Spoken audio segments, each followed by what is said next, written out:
Humanity has hundreds of stories regarding the creation of the universe, the history of the planet, and the birth of mankind.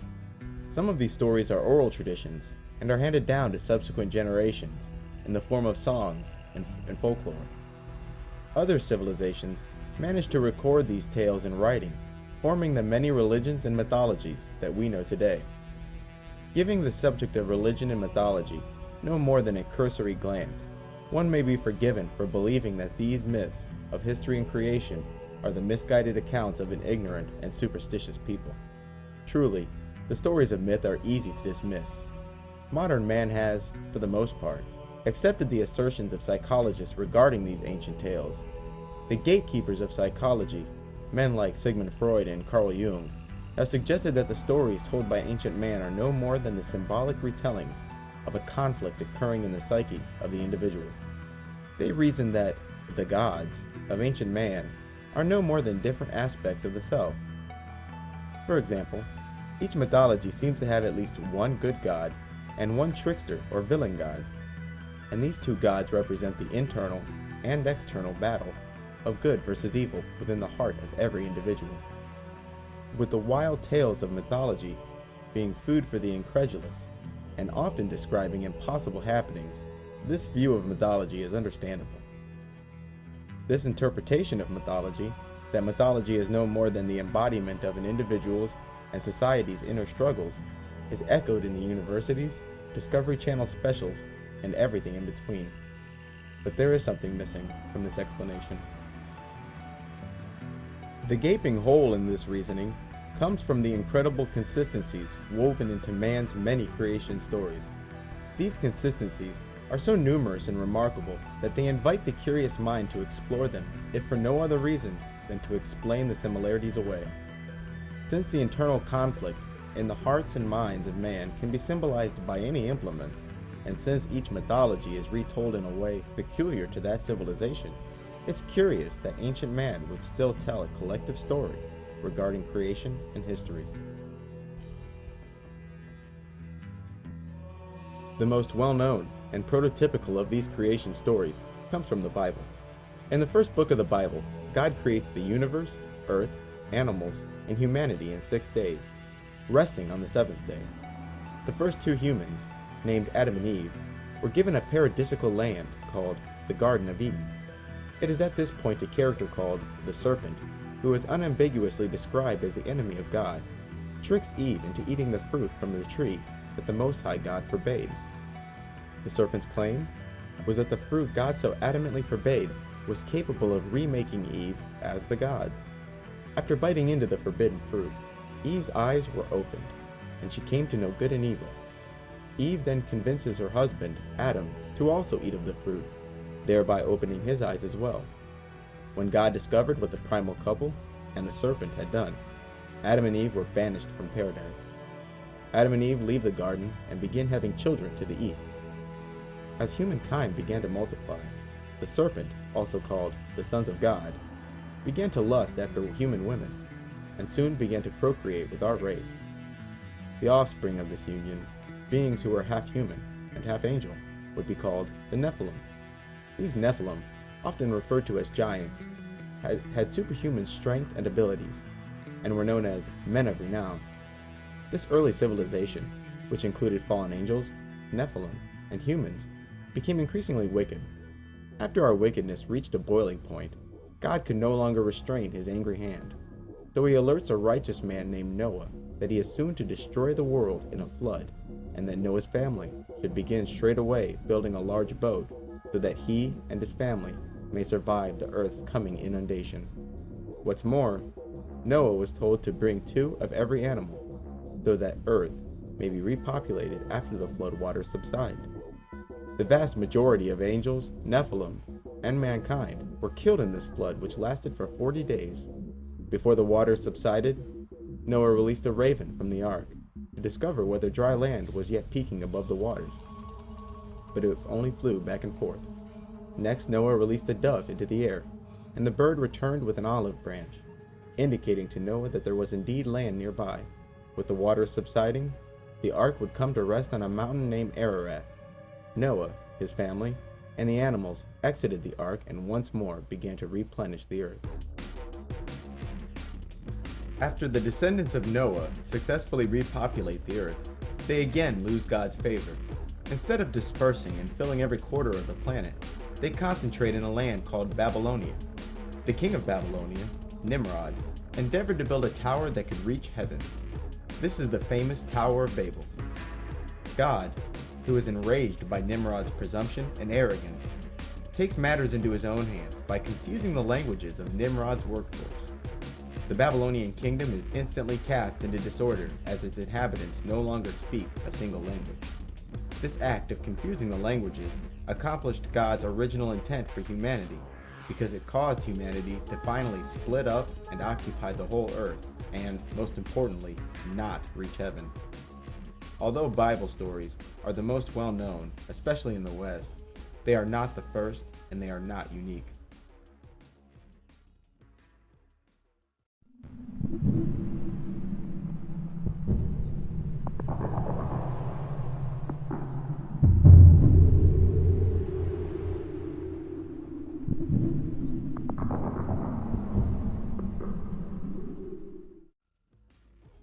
Humanity's relationship with the serpent is indeed a strange one.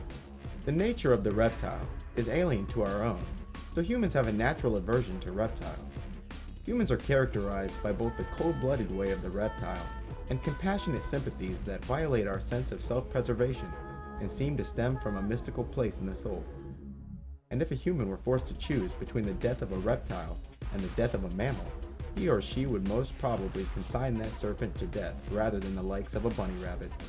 So it's quite curious that humans have, for so many thousands of years, revered the serpent and frequently associated it with the gods.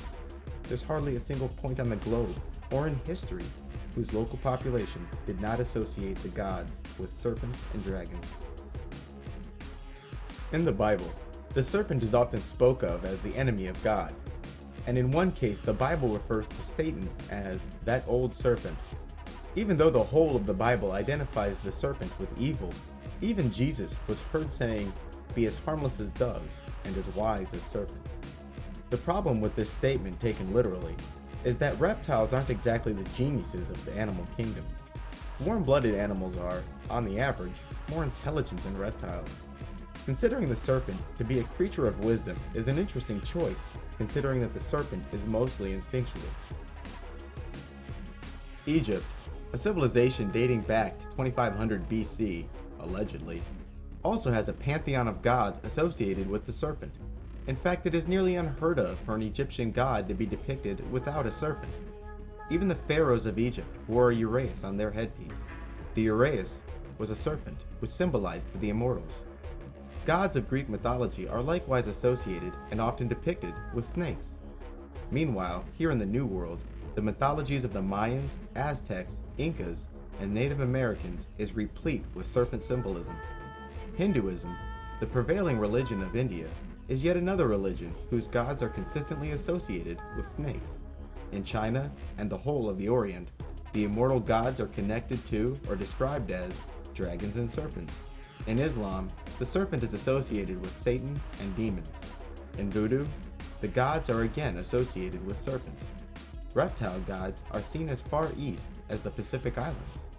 No matter what place or age we examine, serpents provide a central theme in that region's mythological tales. Serpents are also repeatedly associated with villains.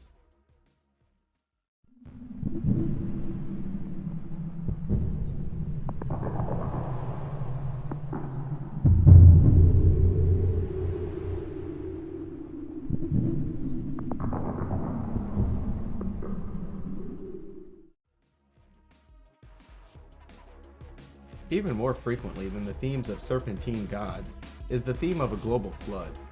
The number of stories regarding a worldwide flood is incredible, and the similarities between the various tales of inundation are even more alarming. Most people who are even remotely familiar with Atlantis will know that it was consumed by a flood. In the Norse tradition of Sweden and Norway, a flood which poured forth from the bleeding god Ymir consumed the whole of humanity, save a man named Bergelmir and his wife, who survived the flood using a hollowed-out tree trunk as a vessel. In the Sumerian Babylonian accounts, a man named Utnapishtim is warned by a god, Ea, that another god, Enlil, intends to flood the earth. Utnapishtim then built a massive boat and loaded his wife and 2 of every animal on board. As the flood began to subside, Utnapishtim released the dove as Noah did to see if there was dry land nearby. And like Noah from the Bible, the boat finally rested on a mountain. In Chinese mythology, Gong, the serpent-looking water god, wanted to expand his sphere of influence and so contrived to flood the world. Gong nearly succeeded but was stopped by the righteous god Zurong. In Greek mythology, Zeus is enraged by the evil mankind was partaking in, and so therefore plotted to destroy everything on earth in a great flood. But wily Prometheus warned a man named Deucalion, who builds a chest and survives the flood. In Persian mythology, the benevolent god Ahura Mazda tells a man named Yima that a terrible winter of frost and snow is upon him. Ahura Mazda commands Yima to build an underground enclosure to protect 2 of every creature and a small group of choice people. In Serbian legends, a rooster who acts as a messenger of God becomes increasingly ignored by decadent humanity. Man's greed unleashed a torrent of water from an egg that can be paralleled to a Pandora's box. Only one man, Pranyas, survived this flood by hanging on to a grapevine. The people of Southeast Asia say that a flood consumed all of humanity, save a small number of men and women aboard a raft. The Mandans, a Native American tribe, tell the story of Lone Man, who, together with the Creator, fashioned the earth and humanity. Lone Man, who was very much a savior figure, entered the world of man because he saw that humanity was plagued by evil spirits. In order to enter our world, however, Lone Man needed to be born from the womb of a virgin mother. One day a virgin girl was eating corn, so Lone Man transformed himself into a kernel of corn, which the virgin girl ate and became pregnant from. The virgin's parents considered the pregnancy holy, and the child, who was in fact a Lone Man reincarnated, was perfect in all his ways. After growing into a young man, the day came for an annual trip by boat, where Lone Man insisted the boat sail despite the presently bad weather, much to the protest of the 12 men already on board. Yet the boat did sail, and during the voyage was attacked by demons. Lone Man made short work of these attacks, and when the boat was endangered by a whirlpool, Lone Man rose to his feet and reminded the whirlpool that it was he, Lone Man, that created the water. The whirlpool promptly dissipated. One day, Lone Man arrived to an island, proclaiming that a flood was soon to destroy the earth, and that a fortress must be built at the center of the village. He promised to return one day, and after leaving the village, the flood waters did come, which protected those who believed him. It's important to note that this tale of a chosen one who travels with 12 guys predates the arrival of Europeans to North America. In the African myth from the Mande people of Mali, an evil god named Pemba fell from heaven and was barred from returning because he stole male seeds from God. Pemba spread tainted seeds, born from incest, upon the ground. Pharaoh, his righteous twin brother that dwelt in heaven and took the form of a fish, was forced to sacrifice himself for Pemba's sin. His body was cut into 60 pieces, and the pieces formed trees which spread across the earth. Trees are, according to the Mande people, symbols of resurrection. The Most High God brought Pharaoh back to life and sent him to earth in human form aboard an ark. The ark, which landed on Mount Corolla, was of course loaded with a small group of humans and 2 of every animal. The Incas of Peru tell the story of a creator god named Viracocha, who created the world that was populated by giants he carved from stone. These giants were terribly disobedient and disorderly, and Viracocha destroyed this race of giants with a massive flood. The Hindu tradition of India, like countless others, often describes gods as taking human form and incarnating on earth. The many incarnations of Vishnu upon the earth are certainly modeled after and considered to be a savior figure. The first incarnation of the benevolent god Vishnu arrived to earth in the form of a fish and warned a man named Manu of a coming flood. The fish informed Manu to build a massive ark which, needless to say, saved Manu's life. In the Aztec mythologies of Mexico, only two humans survive a massive flood. Xochcochtli and his wife, Xochiquetzal, survived a great inundation in a boat they were told to construct prior to the flood. After the subsiding of the floodwaters, their boat came to rest on a tall mountain. In yet another Central American tradition, that of a tribe called the Mexicanaics, the god Tezcatlipoca desired to destroy all of mankind. This god, however, schemed to spare a small group of humans to repopulate the planet after the coming flood. So he spared a man named Tezpi, his wife, and their family in a large boat which, as usual, they were told to build and subsequently load with various animals. As the flood waters began to diminish, Tezpi sent out a vulture to assess whether the boat could be disembarked. The vulture did not return, nor did some of the other birds Tezpi released. Finally, he released a hummingbird, which did return with a branch in its mouth, confirming for Tezpi the presence of dry land. Tezpi, his family, and a multitude of animals depart from the ship and repopulate the earth.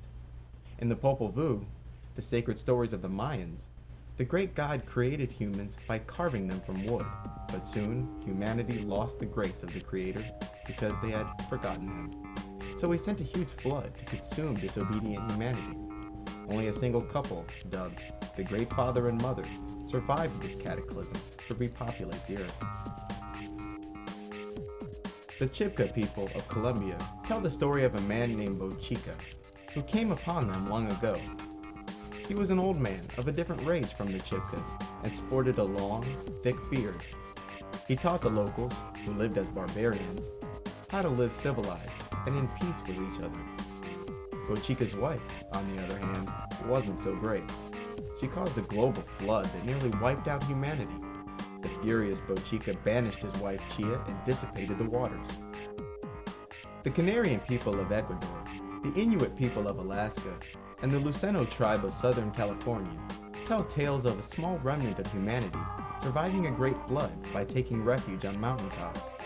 The Chickasaw people of America's Dakota region say that a great flood destroyed all of humanity with the exception of a small family and two of every creature. And as for the Jews and Muslims, they pretty much echo the Bible's version of events. And of course you have the aforementioned Noah, whose family survived a massive flood in a boat with two of every animal, released birds to indicate the presence of dry land, and landed upon a mountain. Did humanity have a collective bad dream? Did a deluge of biblical proportions leave an imprint so deep that none were left unscathed? How did the traditions of so many civilizations who never made contact come to contain so many corresponding details, even minor, seemingly trivial ones? Imagine it. You arrive to a crime scene and start the investigation by talking to witnesses. Although I'd hate to make the truth a popularity contest, you'd be forgiven for disregarding the testimony of two witnesses who report a story wildly different than the other observers. Fortunately for me, a popularity contest requires contest, and there is none, or none who do. Even occultists speak of the flood that wiped out the noble Nephilim. Bottom line, a wicked race of both humans and non-humans, an angry creator, a small family warned by a god, two of every creature on a boat, a big damn flood, and humanity reborn. That's one hell of a dream.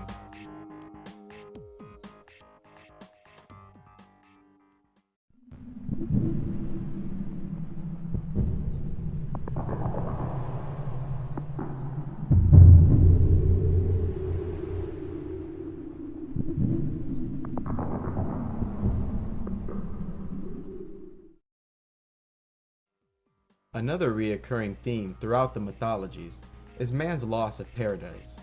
This story, whose most popular variation occurs in the Bible, details man's plight from a worry-free life to an existence of suffering and hardship. But as usual, the Bible is not alone in describing humanity's fall from grace. Just as the Christians have the Garden of Eden, the Persians have Eden. Eden was, according to Persian tradition, the first habitation of humans. It was a paradise where suffering and toil were unknown. It wasn't until the primal couple was seduced by an evil spirit in the form of a serpent were they expelled from Eden. In Greek mythology, the Garden of Hesperides was a land to the far west of the globe, where golden apples of immortality grew. In the Mayan Popol Vuh, the first men lived in a paradise and were able to see far. This meant that humans could see extremely distant things, as if they were near. This ability was stripped from those men, and their subsequent generations could only see things that were near. The confusion of man's languages is yet another repetitive motif. The Bible, as usual, contains the most famous version of this story. As stated earlier, a king called Nimrod desired to build a tower to reach to the heavens. His arrogance and presumption was punished when God caused all of Nimrod's laborers to abruptly speak different languages. From there, the people dispersed to every corner of the globe. This story, like the flood, has many parallels outside of the Bible. The Aztec people of Mexico say that at one time giants of deformed stature once possessed the land. Arrogant were these giants, who endeavored to build a tower so as to reach to the heavens. When the Lord of Heaven looked upon the haughty ambition of the earth dwellers, he sent down his minions to quote-unquote confound them. This action caused the builders of the tower to go their separate ways and disperse across the earth. And then there's the savior figure, the character who, similar to the flood, seems like an imprint in the mind that was left by a dream, yet a pleasant dream this time. The wanderer, the civilizer, the magician, the chosen one, the incarnated God, the sacrificed. He was all of these things. Typical of the West, the most famous savior figure is Jesus Christ. What Christians have generally agreed on regarding this savior is, he's the only Son of God, or was God. He was born from a virgin. He was prophesied to come. He would, in the latter part of his life, travel around with 12 apostles, teaching goodness and performing miracles. He would later, quote-unquote, die for our sins by being nailed to a wooden cross. His body was placed in a cave and, after 3 days, his body disappeared and returned to heaven. In heaven he resides to this day, promising to return and rule for 1,000 years, and afterwards he will live forevermore with God. The Hindus have many incarnations of the Most High God, Vishnu. Vishnu, who resides in heaven, came upon man in many forms, and these forms are called avatars. An avatar is essentially a god in the flesh. For example, Krishna, one of the 10 avatars of Vishnu, was born from the womb of a human woman in order to fight the demons that plagued humanity. The first incarnation of Vishnu was that of a fish man. 9 incarnations of Vishnu have already arrived, whereas the 10th avatar will arrive to Earth during the end of the world, riding a white horse and fighting for righteousness. There is a similar account in the Bible where a character who fights for justice and rides a white horse will arrive during the end times. The aforementioned Bochica, a character from the mythology of Central Colombia, was also a civilizer. According to the natives, Bochica was of a different race, but still human. He taught the locals to build huts and live in peace amongst each other. After the flood, he taught the people the secrets of agriculture and construction, instituted sun worship, and then departed. The Incan people of Peru speak of the previously discussed Viracocha. This name, Viracocha, was given to both the miracle-working savior and the group that was with him. According to the Inca, a day came after the flood when their people were approached by a teacher and healer they would come to call Viracocha. He cured the sick, healed the blind, taught man how to live in peace and love, and even gave more scientific instruction regarding agriculture and architecture. This character worked miracles like moving mountains and made streams of fresh water flow. He addressed the locals as his children and spoke the local tongue better than the natives. Viracocha would part company with the Inca by sailing across the sea, promising to return. His physical description was that of a white man, past middle age, blue eyes, a long cloak reaching to his knees, and a full, gray beard. In some variations, Viracocha was called the Nupa, who was killed by a group of jealous conspirators, and whose body was placed on a boat and cast into Lake Titicaca. Instead of drifting away slowly, the boat sailed away rapidly and out of sight. Then you have the Egyptian god Osiris. Like Jesus, Osiris is associated with goodness and resurrection. He, like Viracocha, was a civilizer. Despite the fact that Osiris is not the most ancient of the Egyptian gods, he was still proclaimed to be the Lord of the universe at the moment of his birth. Osiris came upon the Egyptian people bearing gifts of knowledge and love. This civilizer established Egypt's first legal code and abolished cannibalism and human sacrifice. Osiris then left Egypt, traveling around the world teaching and civilizing the people of other kingdoms and races. He did not use his powers to force people, but instead preferred gentle persuasion. After returning to Egypt, Osiris was conspired against by his evil brother Set and 72 accomplices. Set murdered his brother Osiris by locking him into a coffin and throwing it into the Nile River. Instead of sinking into the depths of the Nile River forever, which was the intention and expectation of the conspirators, the coffin sailed away rapidly. Set would eventually discover the coffin containing the body of his brother Osiris in a hidden place. Infuriated that his brother survived, in a sense, Set cut Osiris's body into 14 parts and scattered the pieces, seeing to it that his brother would forever remain out of his midst. Isis, a goddess who was both Osiris's wife and sister, which is common in mythology, brought her husband back to life by locating and recombining his scattered parts with sorcery. She failed to find the phallus, or penis, of Osiris, however, and was forced to substitute one made of gold. After this, Osiris would not live long, and was soon dead once more, but it was said that he periodically reappears among humans. The ancient Mesopotamians, in present-day Iraq, have a civilizer of their own who they called Onus. This being was amphibious, but spoke human languages with ease. Onus would emerge out of the water, teaching and giving instruction to humans. He taught people writing, the sciences, the arts, architecture, and agriculture. He is often depicted as a man with the scales of a fish. And let's not forget Lone Man, the savior figure of the Mandan people. Lone Man, like Jesus, was born of a virgin, settled turbulent waters while aboard a boat, and was perfect in all his ways. And finally you have the god Pharaoh, from the tales of the people of Mali.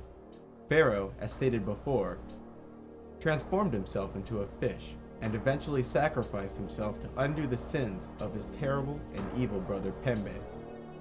And Pharaoh, like our Osiris, was cut into pieces and scattered.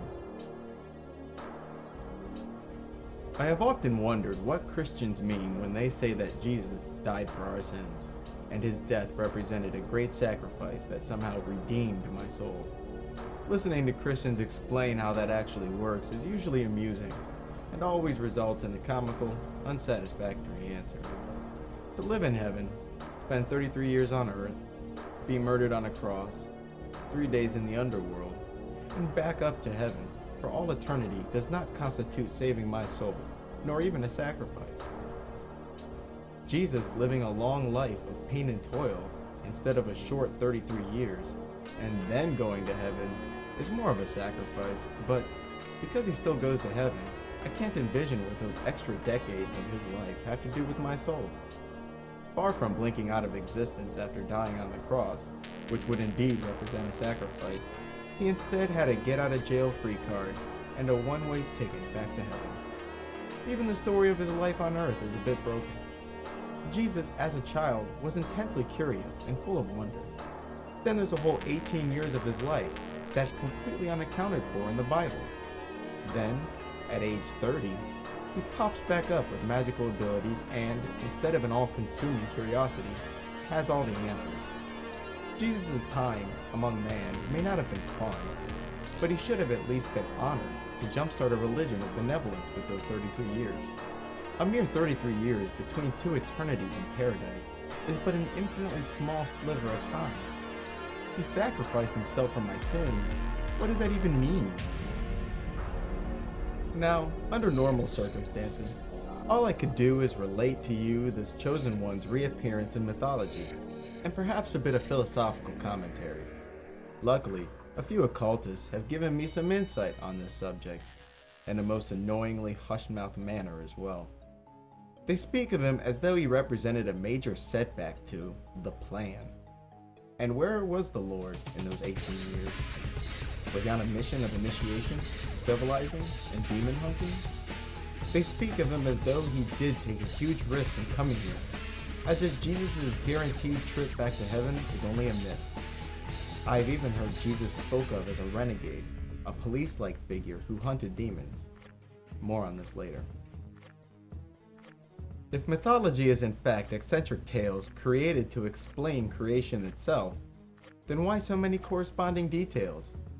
If the evolutionists are right regarding the birth and evolution of humanity, and they're not, then it means these stories stem from the time when man was of one blood and in one location. That was, admittedly, a long time ago, 15,000 years at the bare minimum, according to their timelines. How and why did collective humanity cling to such stories for so long?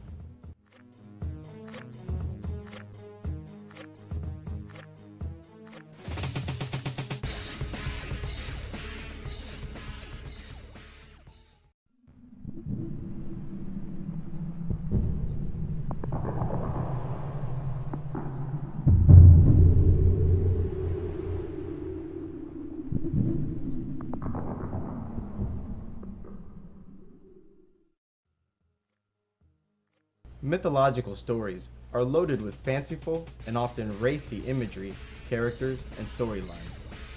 The comings and goings of the gods seem more akin to the machinations of a drunk poet rather than a true record of history. It's easy to see how men like Freud came to their conclusions about mythology, being nothing more than stories that symbolically represent the inner and outer struggles of the individual.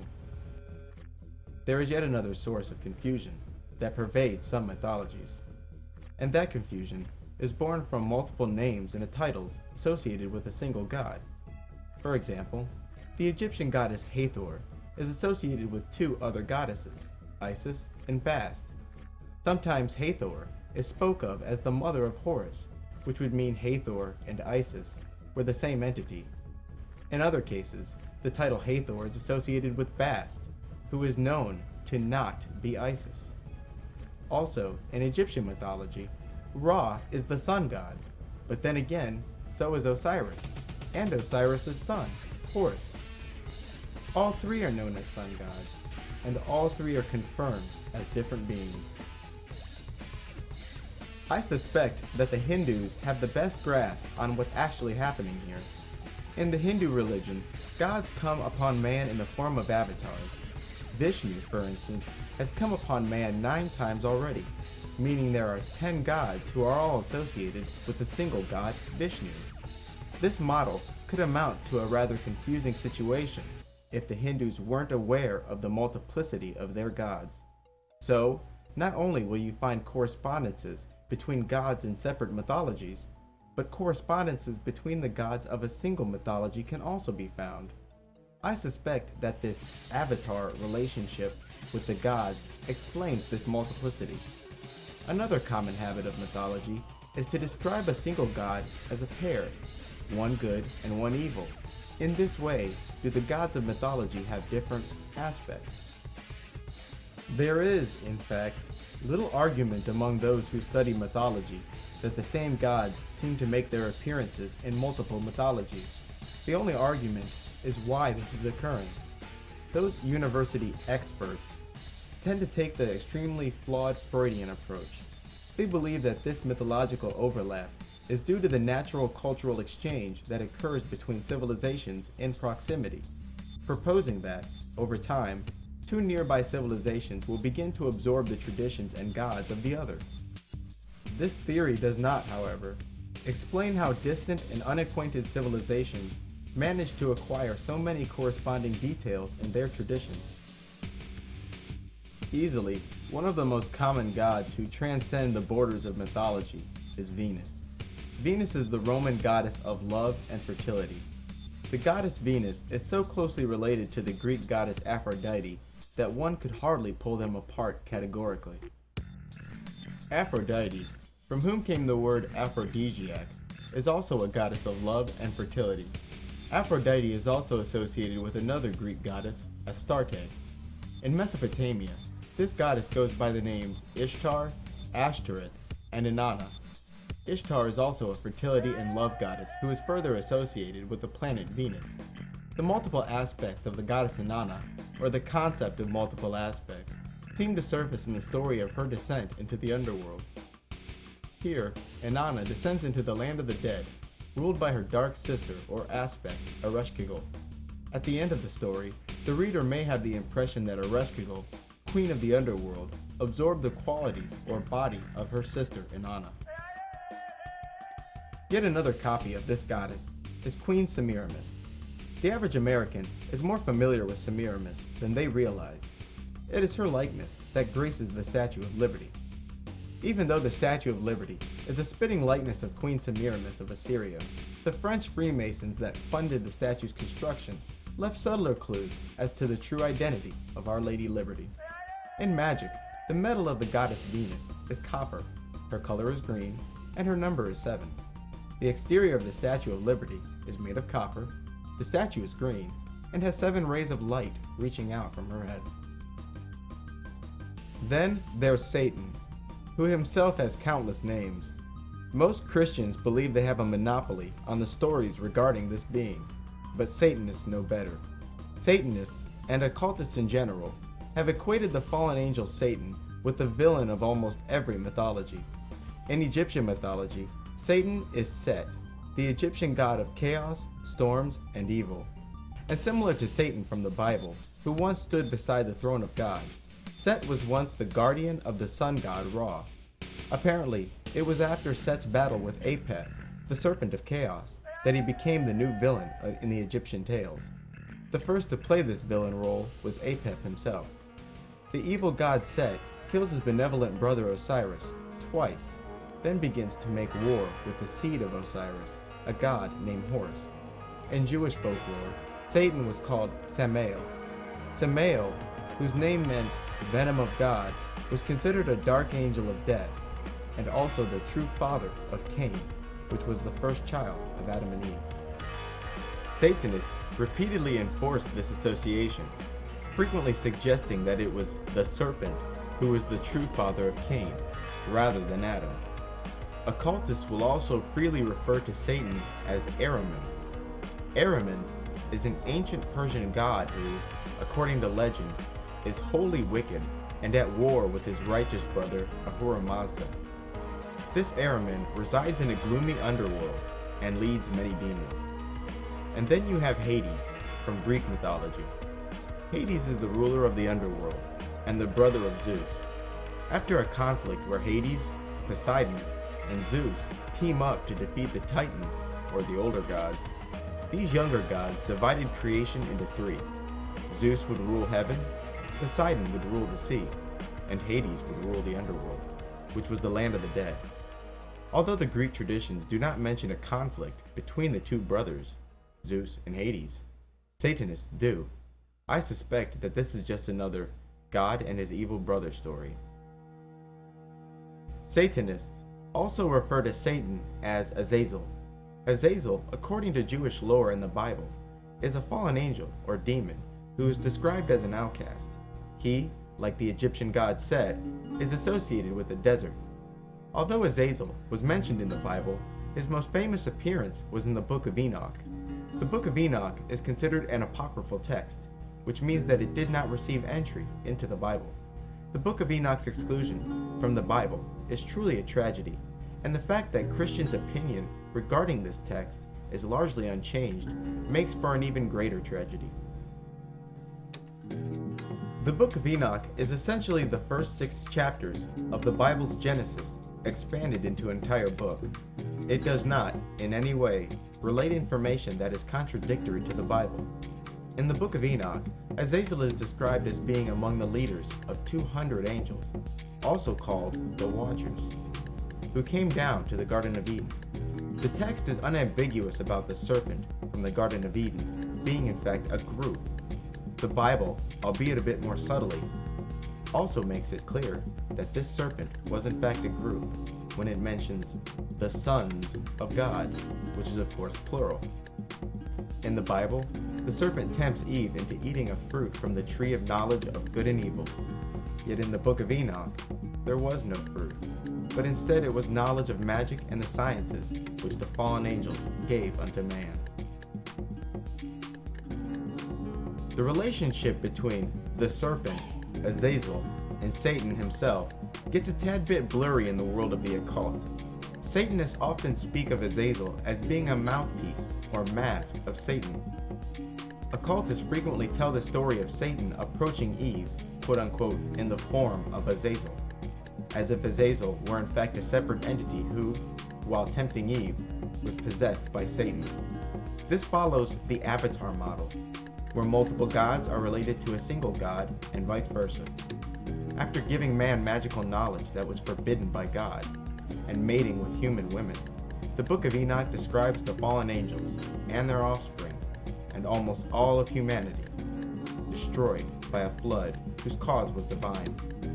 Black magicians, to this day, revere Azazel and the rest as heroes for bringing the flame of magic and transformation to humanity.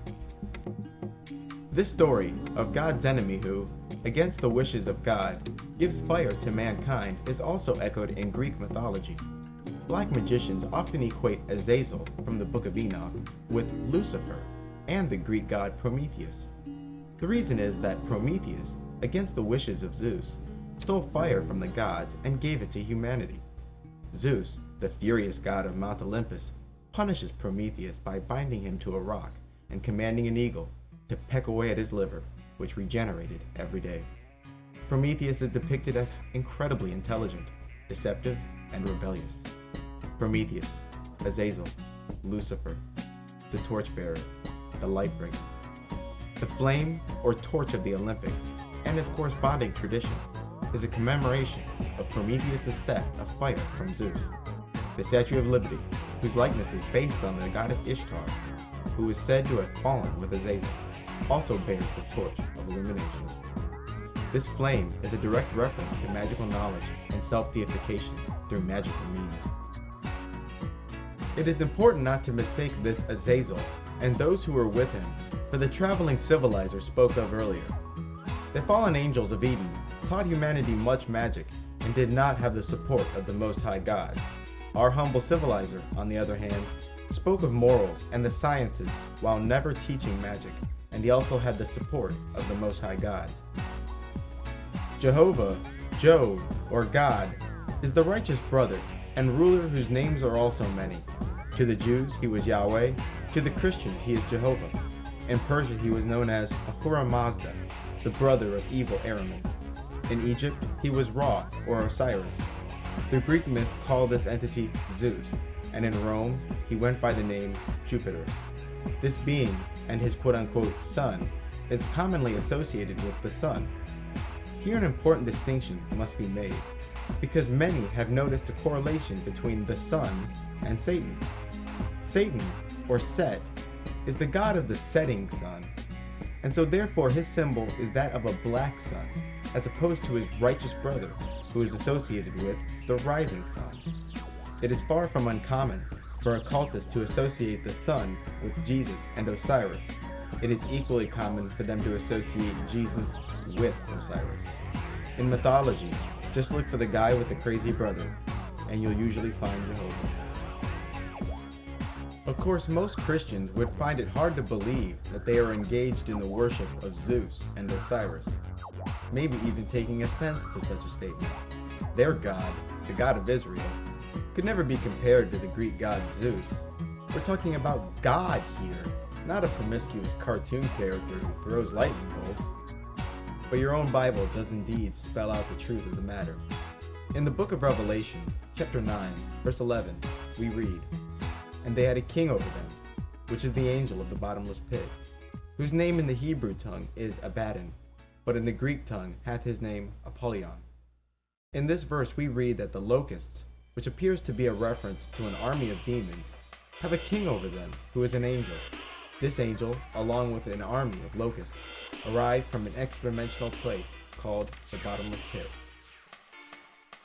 The verse also states that this angel has names in the mythologies of the neighboring peoples. The Jews call this angel Abaddon, and the Greeks call this angel Apollyon. But Apollyon is what the ancient Greeks called Apollo, a sun god of Greek mythology. What the Bible has done is verified, at least in the eyes of Christians and Muslims, the actual existence of a god from the Greek pantheon. Is it likely that Apollo is the only Greek god that actually exists? Probably not. What's more likely is that many, if not all, the characters from the Bible have corresponding names in Greek mythology. But even though the characters correspond, the perspective of villains and heroes appears to have been inverted, as though retold through the eyes of a modern-day Satanist. In Greek mythology, Zeus is the tyrant lord of Mount Olympus, who is promiscuous, jealous, and a rapist, whereas Prometheus, who is also Azazel and Lucifer, is the creator and champion of mankind, highly intelligent, and can easily deceive Zeus.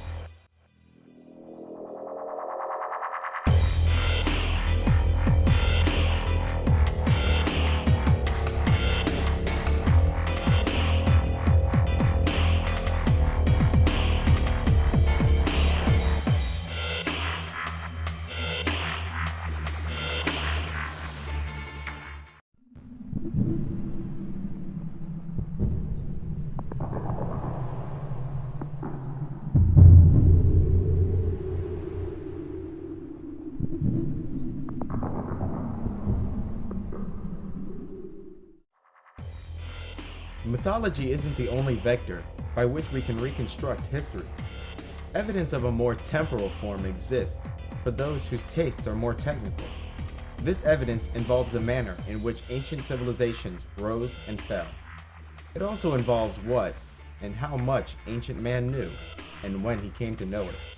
Ancient man, predictably, attributed their knowledge to the teachings of the gods. To modern scholars, this explanation as to where ancient man received his knowledge of architecture, agriculture, and astronomy is largely unsatisfactory. But it appears that the ancients' explanation was no more of a cop-out than the explanations of today's university scholars, who label everything that doesn't exist within their theory as a mystery. When it comes to the more tangible forms of evidence, Exhibit A would be the ultra-accurate map of antiquity. Map-making, or cartography, is far more difficult than intuition would suggest, and the days when maps were wildly inaccurate are all but forgotten. With today's satellites, cameras, and aircraft, producing an accurate map of a particular region is as easy as taking a photo. But in ancient times, without the advantage of modern technology, drawing up an accurate map of a given region was nearly impossible. The problem lied in the fact that the mapmaker had no way of knowing precisely where he was. This meant that determining the true distance between 2 points was difficult, and this resulted in a map of disproportional dimensions. Another hindrance to producing an accurate map is Earth's natural curvature. Because of paper's cost and portability, it's understandable that people would be inclined to draw maps on paper. Paper is, however, a flat two-dimensional surface, whereas the Earth is a three-dimensional curve. This means that even with the best of equipment, a paper map could never properly represent the surface of the planet. For example, looking at a modern map of the globe, one will notice that Greenland, the massive, frosty island between Canada and England, will appear disproportionately large and may even compare to the continental United States in size. Greenland is not the size of the continental United States, but on a flat map of the world, the regions near the North and the South Pole appear stretched.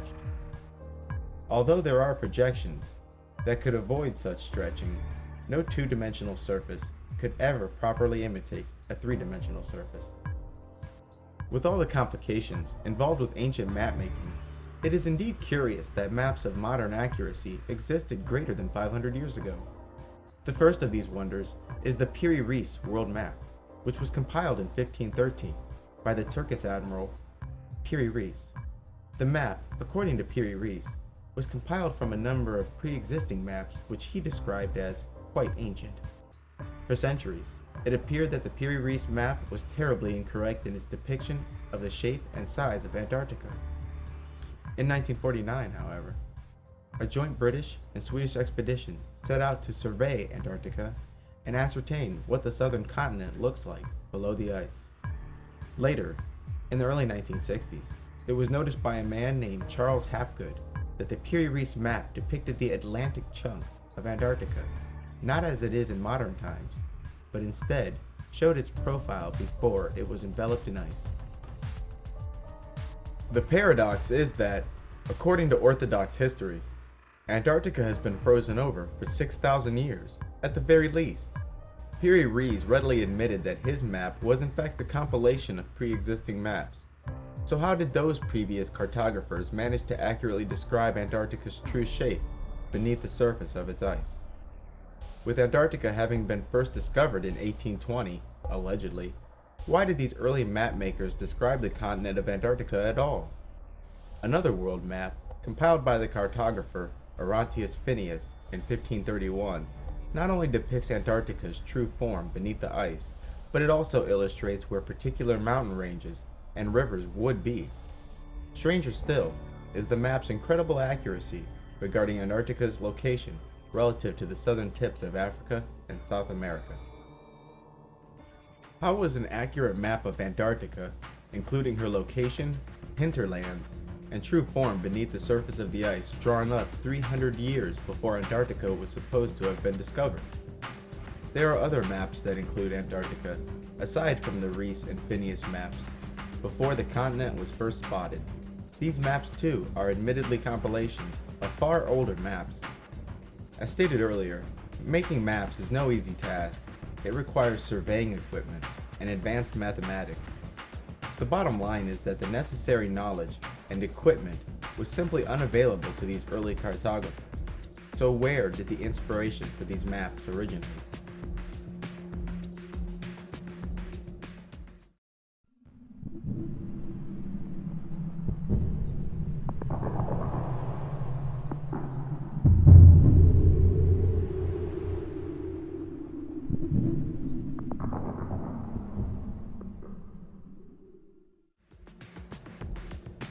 The pyramids of Egypt are easily the most alluring monuments on the planet.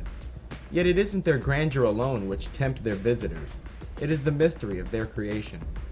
These massive structures surpass even the most grand architectural creations of our day, yet, according to Orthodox historians, the Giza pyramids are around 5,000 years old.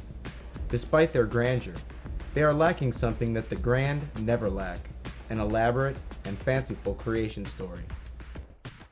In modern times, the completion of a monumental structure is surrounded by pomp and ceremony. Further still, every phase of the construction is usually well documented. But when taking an academic voyage through the Giza pyramids of Egypt and the surrounding monuments, one is struck by the complete absence of commemoration of these structures' construction methods and reasoning. Instead of countless depictions of laborers using ramps and pulleys to maneuver large blocks, we find flat, uninscribed walls on the interior of the pyramids. What's more is that archaeologists have yet to dig up even a trace of the building equipment used in the construction of the pyramids. Even more remarkable is that no inscription or depiction anywhere in the land of Egypt so much as mentions masses of men, huge blocks, and ramps in regards to the construction of the pyramids. Modern man has done much speculation regarding the reason for the building of the pyramids and the methods used. Experts of our day have suggested that the pyramids were built to be tombs, the eternal resting place of egomaniacal pharaohs, but without so much as a trace of the more practical construction methods.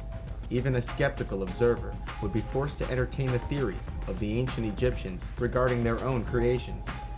Those of ancient Egypt are unambiguous about the reasoning and construction methods of the pyramids. They claim that these structures were more like machines that allowed the king to join with the gods after death. They were essentially stargates to the heavens, where one could be transformed into a god. Instead of masses of men dragging large, perfectly cut stones from quarries miles away, the Egyptians say that magicians effortlessly cut and lifted the stones into place. The pyramid texts, the oldest known religious texts, state that the pyramids were built to throw open the doors of the firmament and make a road so that the deceased king might ascend into the company of the gods. The Egyptians also claimed that the pyramids were built by magicians who used quote-unquote words of power to effortlessly levitate huge stones. The Mayan pyramids, although thousands of miles away and built thousands of years later, are said to have been built by the same method and for the same purpose as the pyramids in Egypt. The Mayan people of southern Mexico and Guatemala say that their pyramids were built by beings with magical powers, and that all they had to do was whistle and the heavy rocks would move into place. The Incan people, far south of the Mayans, claim that the massive stones used to build their great structures was carried through the air to the sound of a trumpet. The Mayan traditions state that their pyramids were where men became gods, and the place where gods are made. Curious that these far-flung civilizations would suggest that their pyramids were built the same way and for the same reason. The pyramid, as a symbol of transformation and rebirth, survives to this day.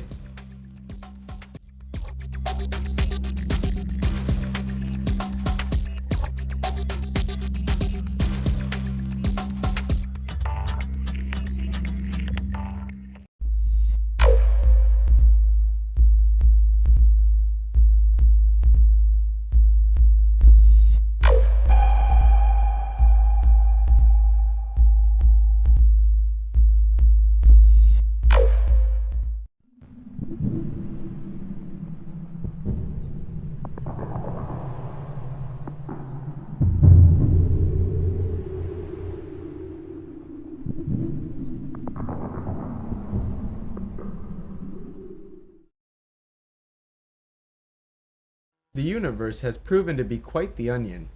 Its simple exterior betrays the senses. What science has called truths of the universe is in fact an ever-changing list of theories, each being no more than shades of gray closer to truth than the last. This is not, however, saying that anything but the ultimate truth is useless. Our list of ignorance is great, but our achievements using the half-truths is also great. Our knowledge of an electron, for example, is far from complete, and yet it didn't stop us from harnessing its power and using it as a source of energy and communication. As stated at the beginning of the book, the whole truth requires the mind of God, but it doesn't mean that we can't make application of half-truths. Even this text is nothing more than a long list of half-truths, but, as its author, I'm comforted by the fact that everything else you've ever read is likewise.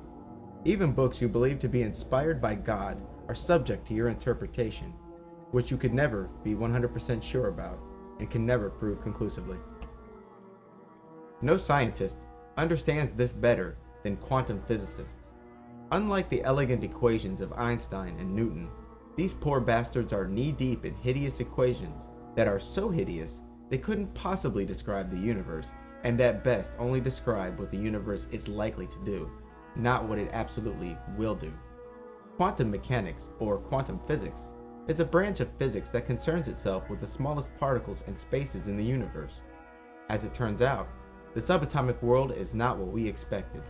Traditionally, extremely small particles like electrons were thought of as tiny billiard balls, bouncing off of each other at mathematically predictable angles. And like billiard balls, their location, direction, and speed could be easily measured.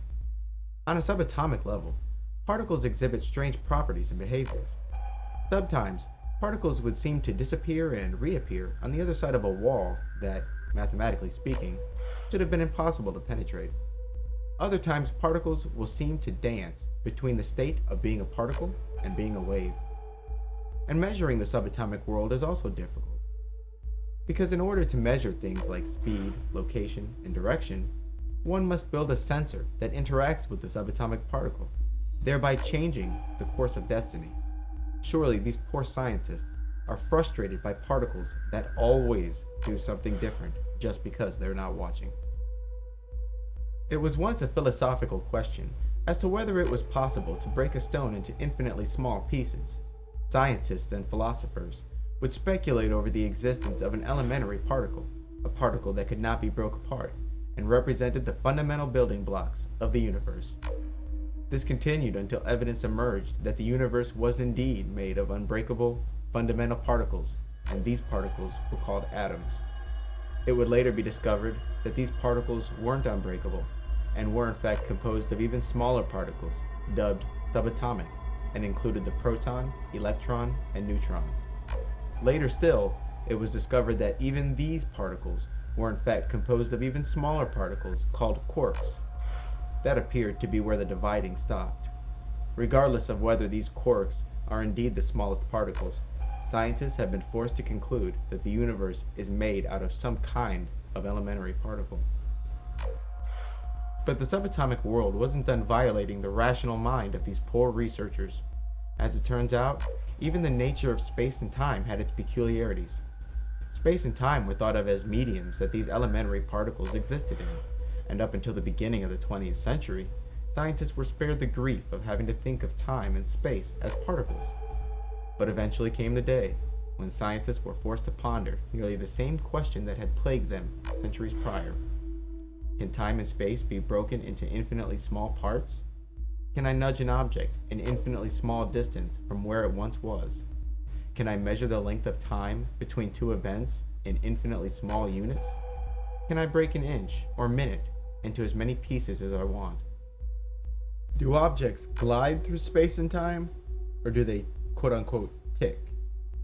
After much reluctance, scientists were forced to admit that space and time also existed as elementary units, and these extremely small units were called Planck units.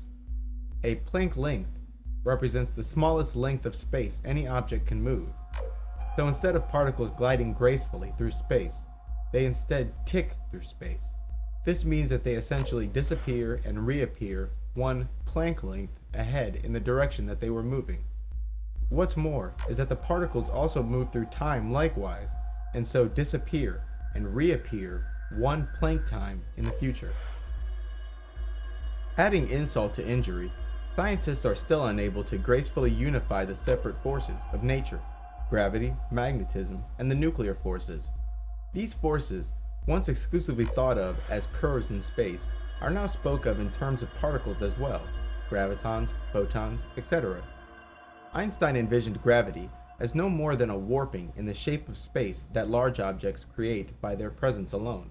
Like a bowling ball placed at the center of a trampoline, a marble rolling on the surface of the trampoline will appear to be drawn to the bowling ball. Though it appears that the bowling ball has some kind of gravitational hold on the marble is only responding to the curvature of the trampoline fabric created by the bowling ball. As a result, the marble will begin to orbit the bowling ball in the center as a planet orbits a star. Today, quantum physicists speak of gravity as a real particle, a graviton, created by the bowling ball and felt by the marble, slowly drawing the marble closer to the bowling ball. I agree with Einstein's model, as opposed to the graviton model, because of how elegantly it explains changes in the passage of time and the complete lack of quote-unquote gravitational shadows. Even the Bible makes reference to the fabric of space. Countless Bible passages speak of the heavens as a fabric that can be stretched, torn, and folded in on itself. What's been the result of all this quantum confusion? From its beginning, quantum mechanics has been a duct-tape science, constantly patching holes rather than starting from a fundamentally sound model of the universe. Today, the quantum physicist claims that one may not even know the true location, state, and speed of a particle. Consequently, they believe that the universe is loaded with random numbers, and therefore, like people, you may only know what the particle is likely to do, not what it will do.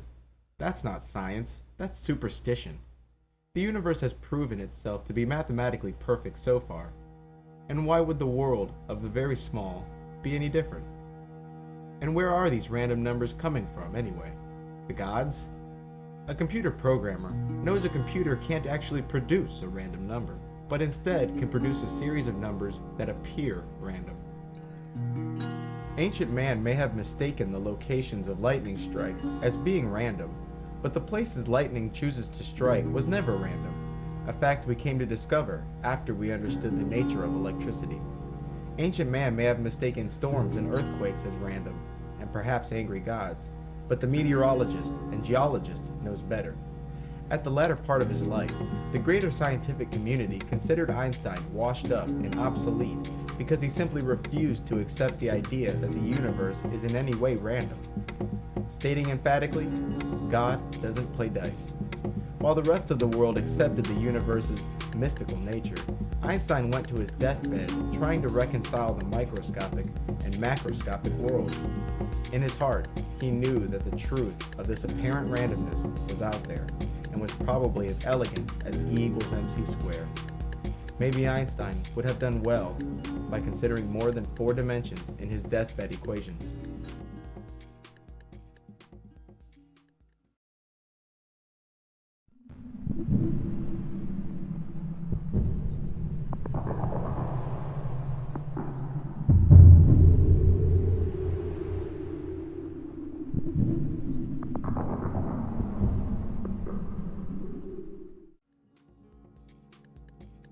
Perhaps the missing ingredient between apparent chaos and order is the number of spatial dimensions these quantum physicists are taking into consideration. Perhaps the real question is, how many angles are there? For the greater part of the age of science, the number of dimensions was thought to be 4. The first, x, representing width. The second was y, representing height. The third was z, representing depth. And the fourth was t, representing time. Initially, it was thought that every object in the universe experienced time equally, but later it was discovered that time was just another direction of motion, which meant that tomorrow and yesterday are no different than left, right, up, and down. With time being just another direction to move in, and with every object in the universe moving in different speeds and directions, naturally, every object in the universe was experiencing time differently. For example, imagine 2 twins born on the same day. One twin is launched off the planet in a spaceship, and the other twin is kept here on Earth. Let's say that after accelerating for 1 month, the spaceship is moving away from the Earth at 99.9% the speed of light, which is 670 million miles per hour.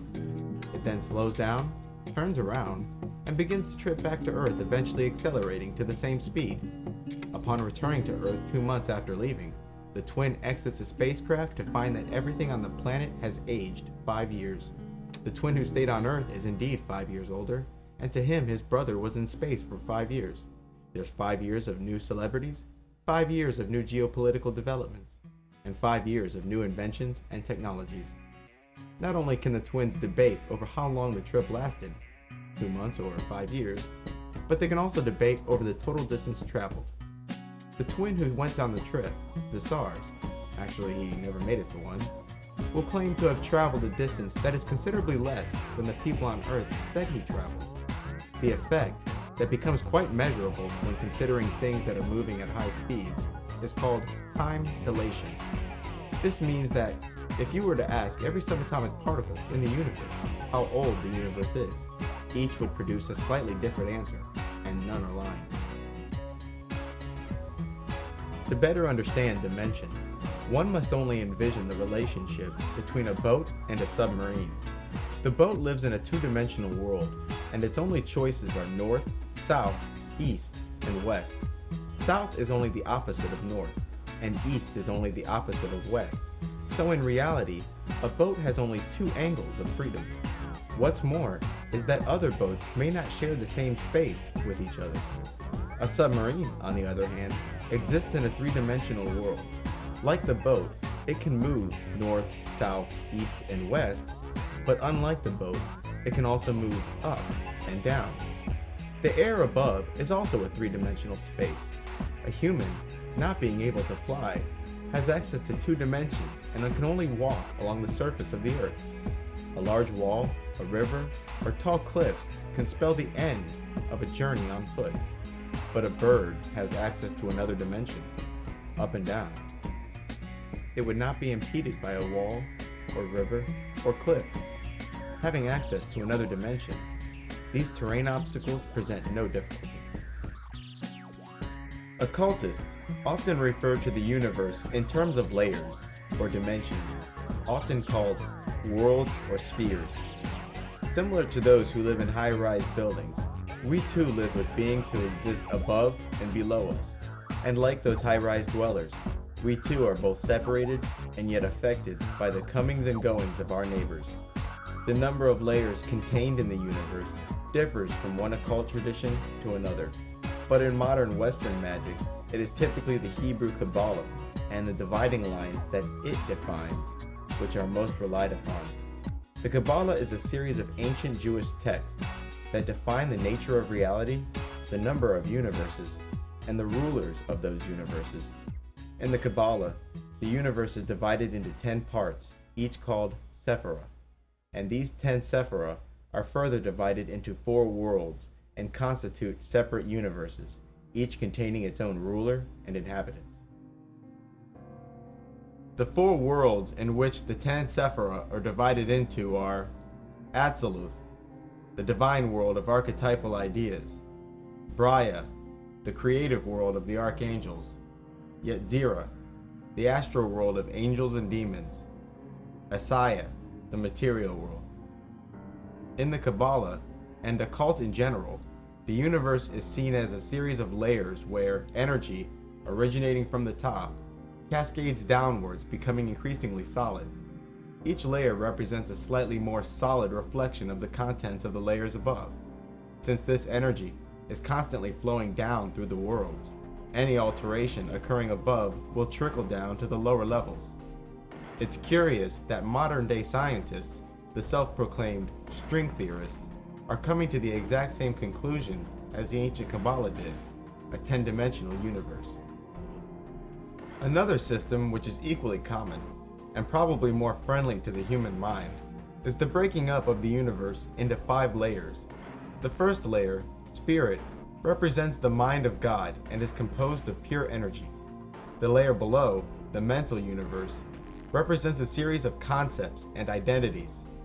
Objects in the mental world do not respect time and space, but instead represent timeless identities, and one of these identities is the entity you call you, or your soul. The mental world is no more than a collection of concepts and thoughts. Things like rocks and trees do not exist on the mental plane. Only the idea or concepts of a rock and the concept of a tree. The third world, and perhaps most crucial to the magician, is the astral world. The astral world, unlike the mental world, is subject to a sense of space and time. The fourth of the worlds is the etheric. This world, sometimes used interchangeably with the astral world, is the universe that provides the foundation for the material plane. The etheric world is also where the life force, the energy created and used by life forms, resides. Finally, there's the fifth level of reality, the material universe. The operations of magic are rarely aimed at the lower level of reality, but instead, the magician will attempt to alter the higher levels of the universe, knowing that those changes will eventually trickle down to the etheric and material world. It is in this way does the magician alter reality by intention. The mental world, being nothing but concepts and thoughts, are affected by the magician in such a way as to produce predictable results on the lower levels of reality. One could argue that my distinction of mental, astral, etheric worlds is unnecessary or just plain wrong. Some occultists only make reference to 3 worlds, the divine, the astral, and the material. I'm satisfied as long as you understand the concept of cascading and slowly solidifying energy. But in truth, there's nothing slow about it. The objects in the separate worlds are copies of each other, tethered together by a rope. They respond instantly to changes in the others. As above, so below. Every individual has a copy of themselves on each of the 5 planes. These 5 copies of the self are not united, however, but instead divided into 3 pieces by 2 large gaps. The first gap is often referred to as the veil, and this veil not only divides the astral plane into 2 parts, it also divides the material body, called the lower self, from that person's guardian angel. Between the astral and the mental planes lies the second deep gap. This gulf is often called the abyss. The abyss is what separates a person from their higher self, often called their higher genius. The higher self is nothing more than copies of an individual which reside in the planes above and represent each person's connection to God. Further, the way the total universe is divided is also up for grabs. Some in the occult speak of 7 heavens, 7 hells, the astral and material planes.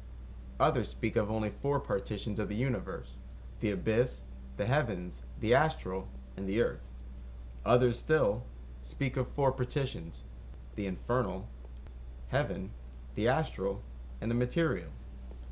The cross-sections that occultists have divided the universe differs, but there is general agreement regarding the function and nature of the separate worlds.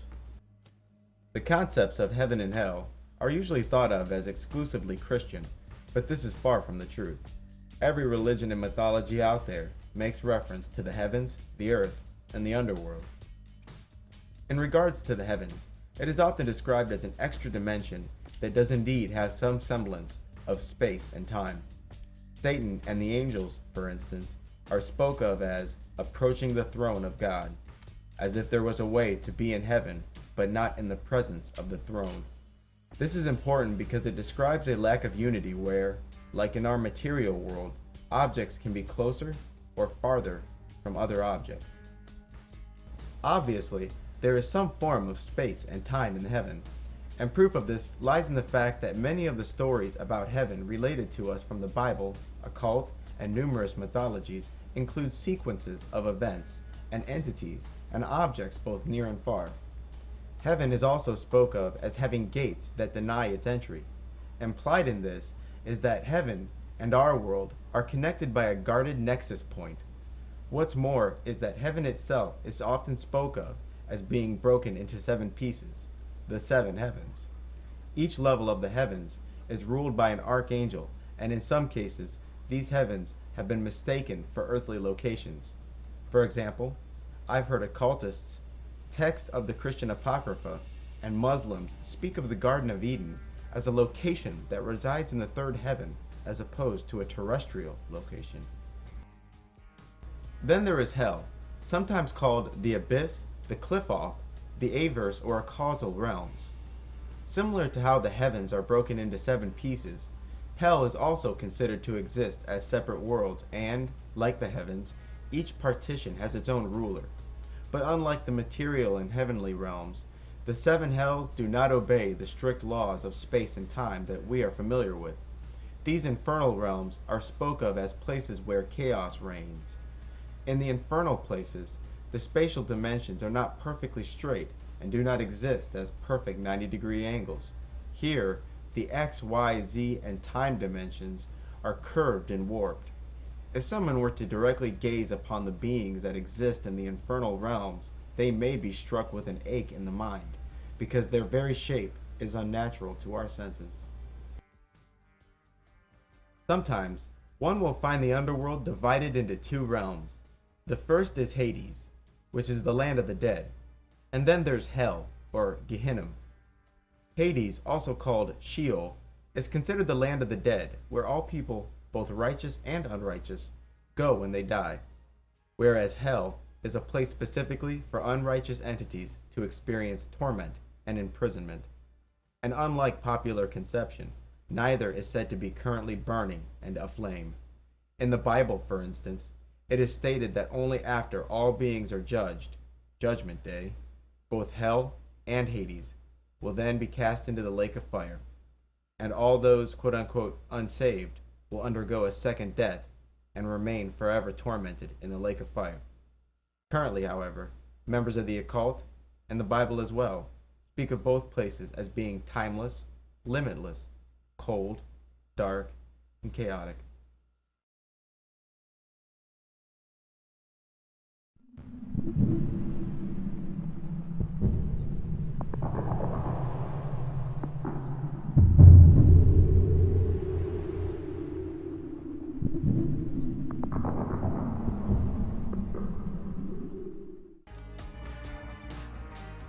Occultists often tend to get a kick out of the way the average person interprets their dreams, and rightfully so. To the average person, taken up by the faulty commentary of men like Freud and Jung, a dream is a completely subjective world existing only in the mind of the dreamer, and not even existing there. Psychologists suggest that dreams are no more than the subconscious working on a problem, or the subconscious acting out the daily worries and thoughts of the dreamer. They claim that dreams are a fleeting, non-existent universe created solely by the dreamer, and that all the events and characters contained in the dream are simply projections created by the sleeping individual. The reality of dreams, however, is a bit scarier. To start, it is a false assumption that the events and characters that occupy one's dreamscape are entirely their own creation. Far from being mere projections of the sleeper's psyche, some dream characters are in fact spirits who have clothed themselves in some form and have entered into your dream. As it turns out, the land of dreams, often synonymous with the astral plane, is in fact a far more objective reality than it is given credit for. In truth, you have met with spirits and perhaps other dreamers in the astral landscape. These spirits, being without a form of their own, are given shape by the dreamer. These beings then quote-unquote hijack the dream and force all of the dream's events to be centered around the spirit. In the waking hours, the dreamer is no less affected by these spirits, but simply remains unaware of their influence. In the dreaming hours, the subconscious mind makes these entities visible. Most occultists believe that in the dream state, the astral body has detached from the physical body, allowing the astral form to roam while the material body remains in bed. Most people in the dream state do not realize that they're dreaming, but instead accept the reality of their environment. Helplessness is a common feeling amongst dreamers because they feel as though they're acting out a role in someone else's movie. Lucid dreaming is the opposite of this. In a lucid dream, the dreamer is aware of the fact that they are dreaming. Instantly, the sleeper is transformed into a god and can resist the efforts of these outside entities. Once the dreamer becomes aware, these entities are easily routed and can even come to fear the dreamer. These spirits may attempt to terminate the dream prematurely so that the dreamer does not acquire complete awareness. The dream world, or astral plane, is said to respect the rules of space and time to a degree. This is evident by the fact that some dreams seem to last 30 minutes, while in reality, the sleeper was in a dreaming cycle for 5 minutes. Distances between 2 points are also nonlinear in the dream. Concepts of space and time remain, albeit altered. There are cases where the dream world seems to exist outside the boundaries of space and time. I've heard it remarked upon that the feeling of déjà vu was in fact a premonition of the future, delivered to the sleeper in a dream, and, months later, the person finds himself living the exact moment where they had predicted and dreamt about. It is said that the divine mind gives visions of the future to the dreamer.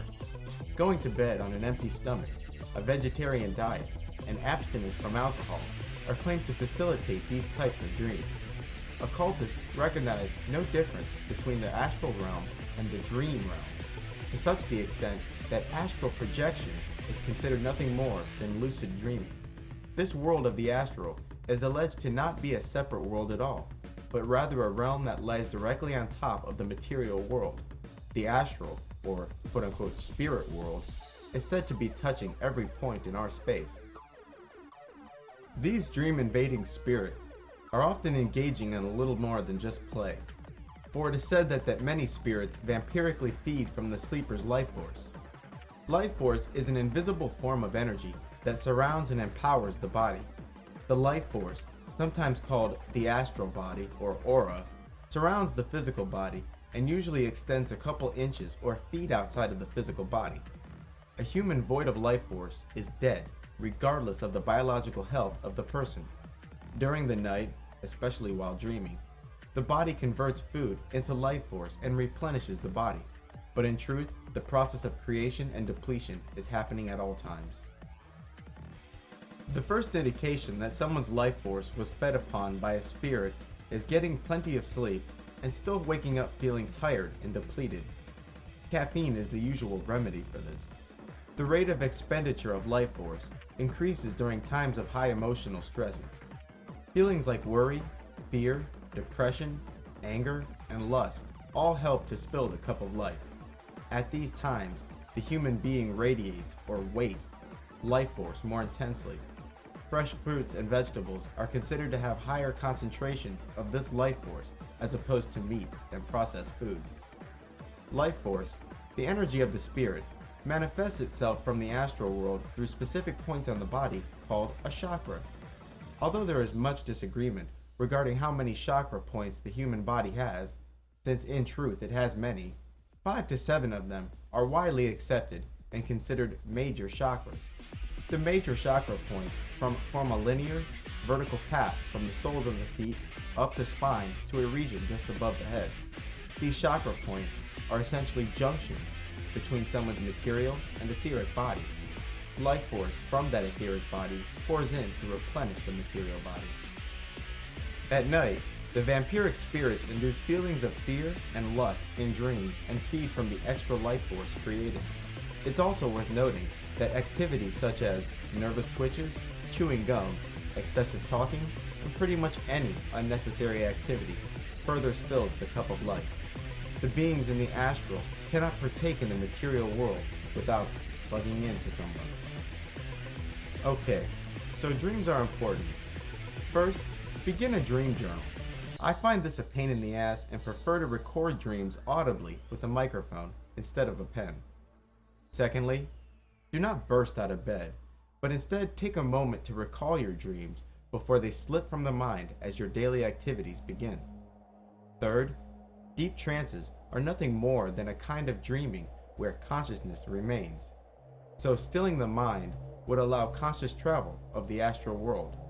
Deep trances are difficult, but you may be able to take advantage of the brainwaves experienced during sleep by setting an alarm clock for the middle of the night. The gentler the waking, the better. And, as long as you can turn off the alarm without much fuss, you can more easily go into a trance than you could in waking hours. Fourth, don't go to bed on a loaded stomach or intoxicated. The Middle Pillar Ritual. Lamer disclaimer. The following ritual is designed to open or energize your chakras. However, it will make you feel strange. If, after doing this ritual, you feel sick, desist from further invocations. You will be visualizing 5 of your chakra points. You will imagine each of them as a soccer ball-sized sphere, becoming increasingly bright and energized. The first chakra point is just above your head. The second is in the throat. The third at the center of the chest, level with the heart. The fourth is located in the pelvis, and the fifth at the soles of the feet. While imagining each chakra point becoming energized, the name of God associated with that chakra center must be quote-unquote vibrated. In order to vibrate a word, simply say it in the deepest voice possible, spending at least 3 seconds on each syllable. The vibrations of your voice should be felt in the throat, hands, and feet.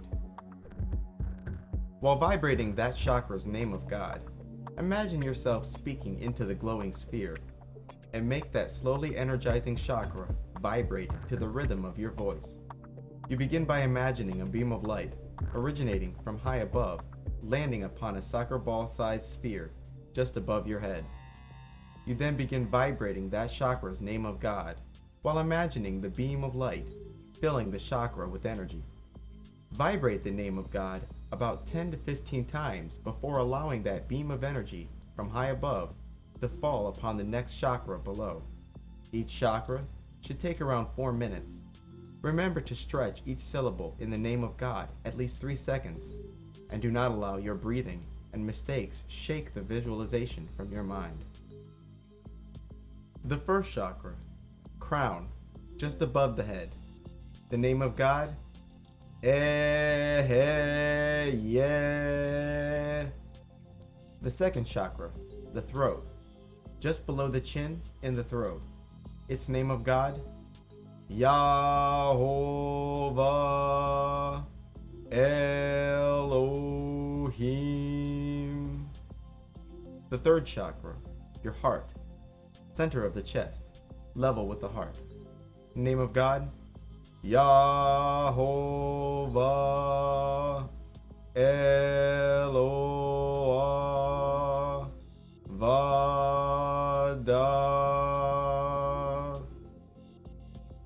The fourth chakra, inside the pelvis or groin area. The name of God? Shaddai Al-Chai.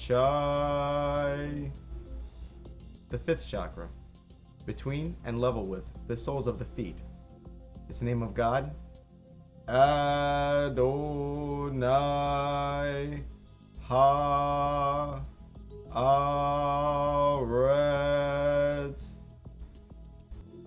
After the beam of light has fallen on the fifth chakra and you have vibrated Adonai Ha-Aretz 10 to 15 times, you should feel a bit strange. You may have the sensation of energy flowing around you. This is normal. Now begin to take slow and deep breaths. As you inhale, imagine the energy around you collecting in the chakra in your feet. As you hold your breath, imagine that collected energy racing up your spine and into the chakra just above your head. While exhaling, imagine that energy bursting out and falling all around you, like water from a fountain.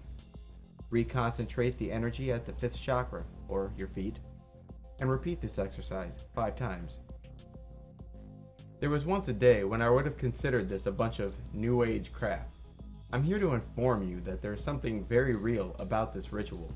For hours after the ritual, I have this sensation that energy is flowing around me and that I can reach into objects. The effects of this ritual are accumulative, while the ritual itself is derived from the Order of the Golden Dawn. You may find it helpful to create an audio recording of you walking yourself through the steps, but be sure to allow yourself plenty of time for visualizations. This means that the recording should be at least 20 minutes long, because neglecting visualizations is not an option.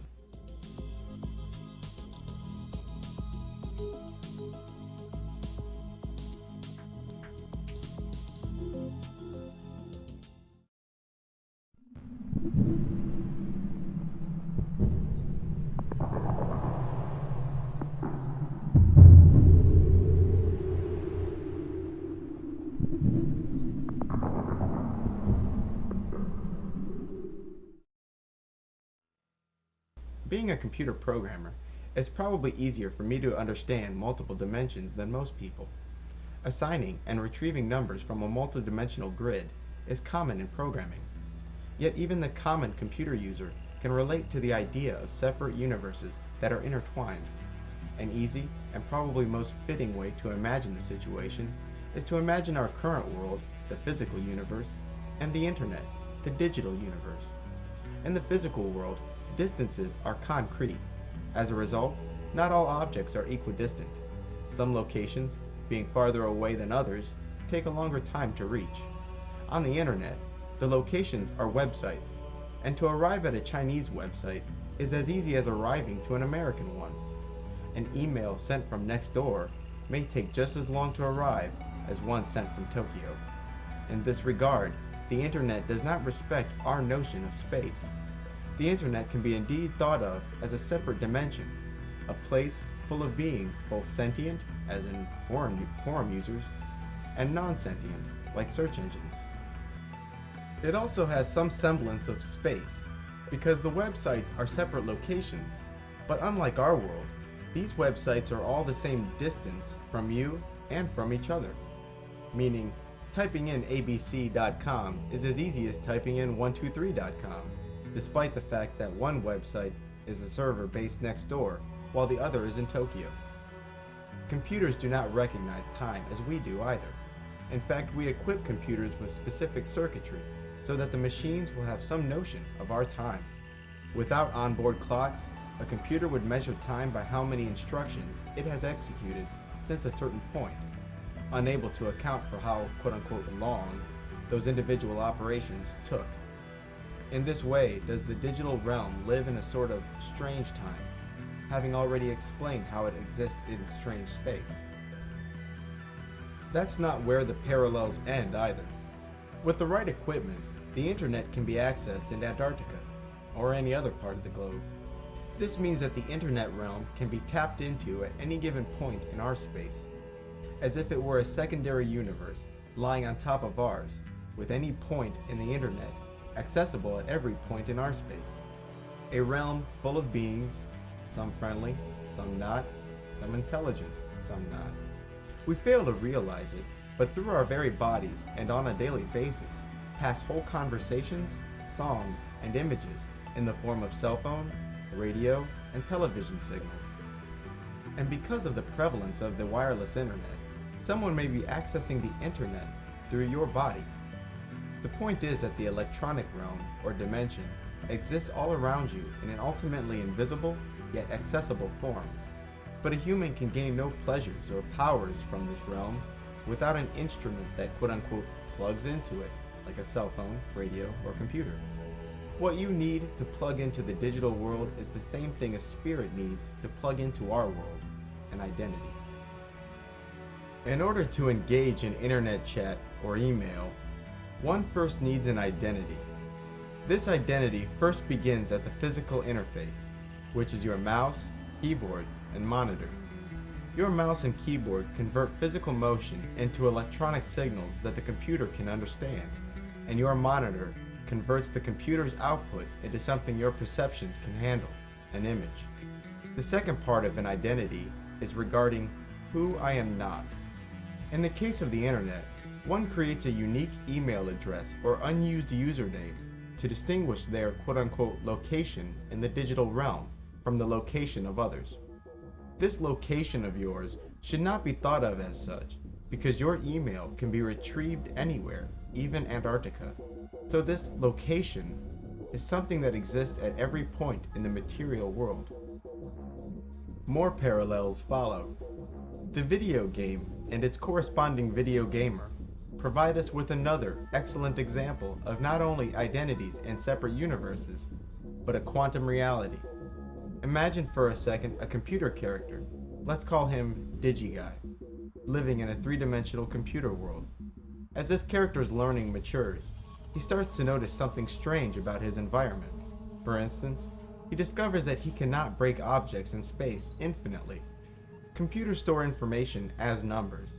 As a result, the coordinate system in the 3D game will be composed of extremely, but not infinitely, small intervals. His world will be loaded with minimum sizes, minimum times, and minimum speeds. Like our universe has the aforementioned Planck length, our digital dweller will discover that objects, and time itself, will appear to tick by.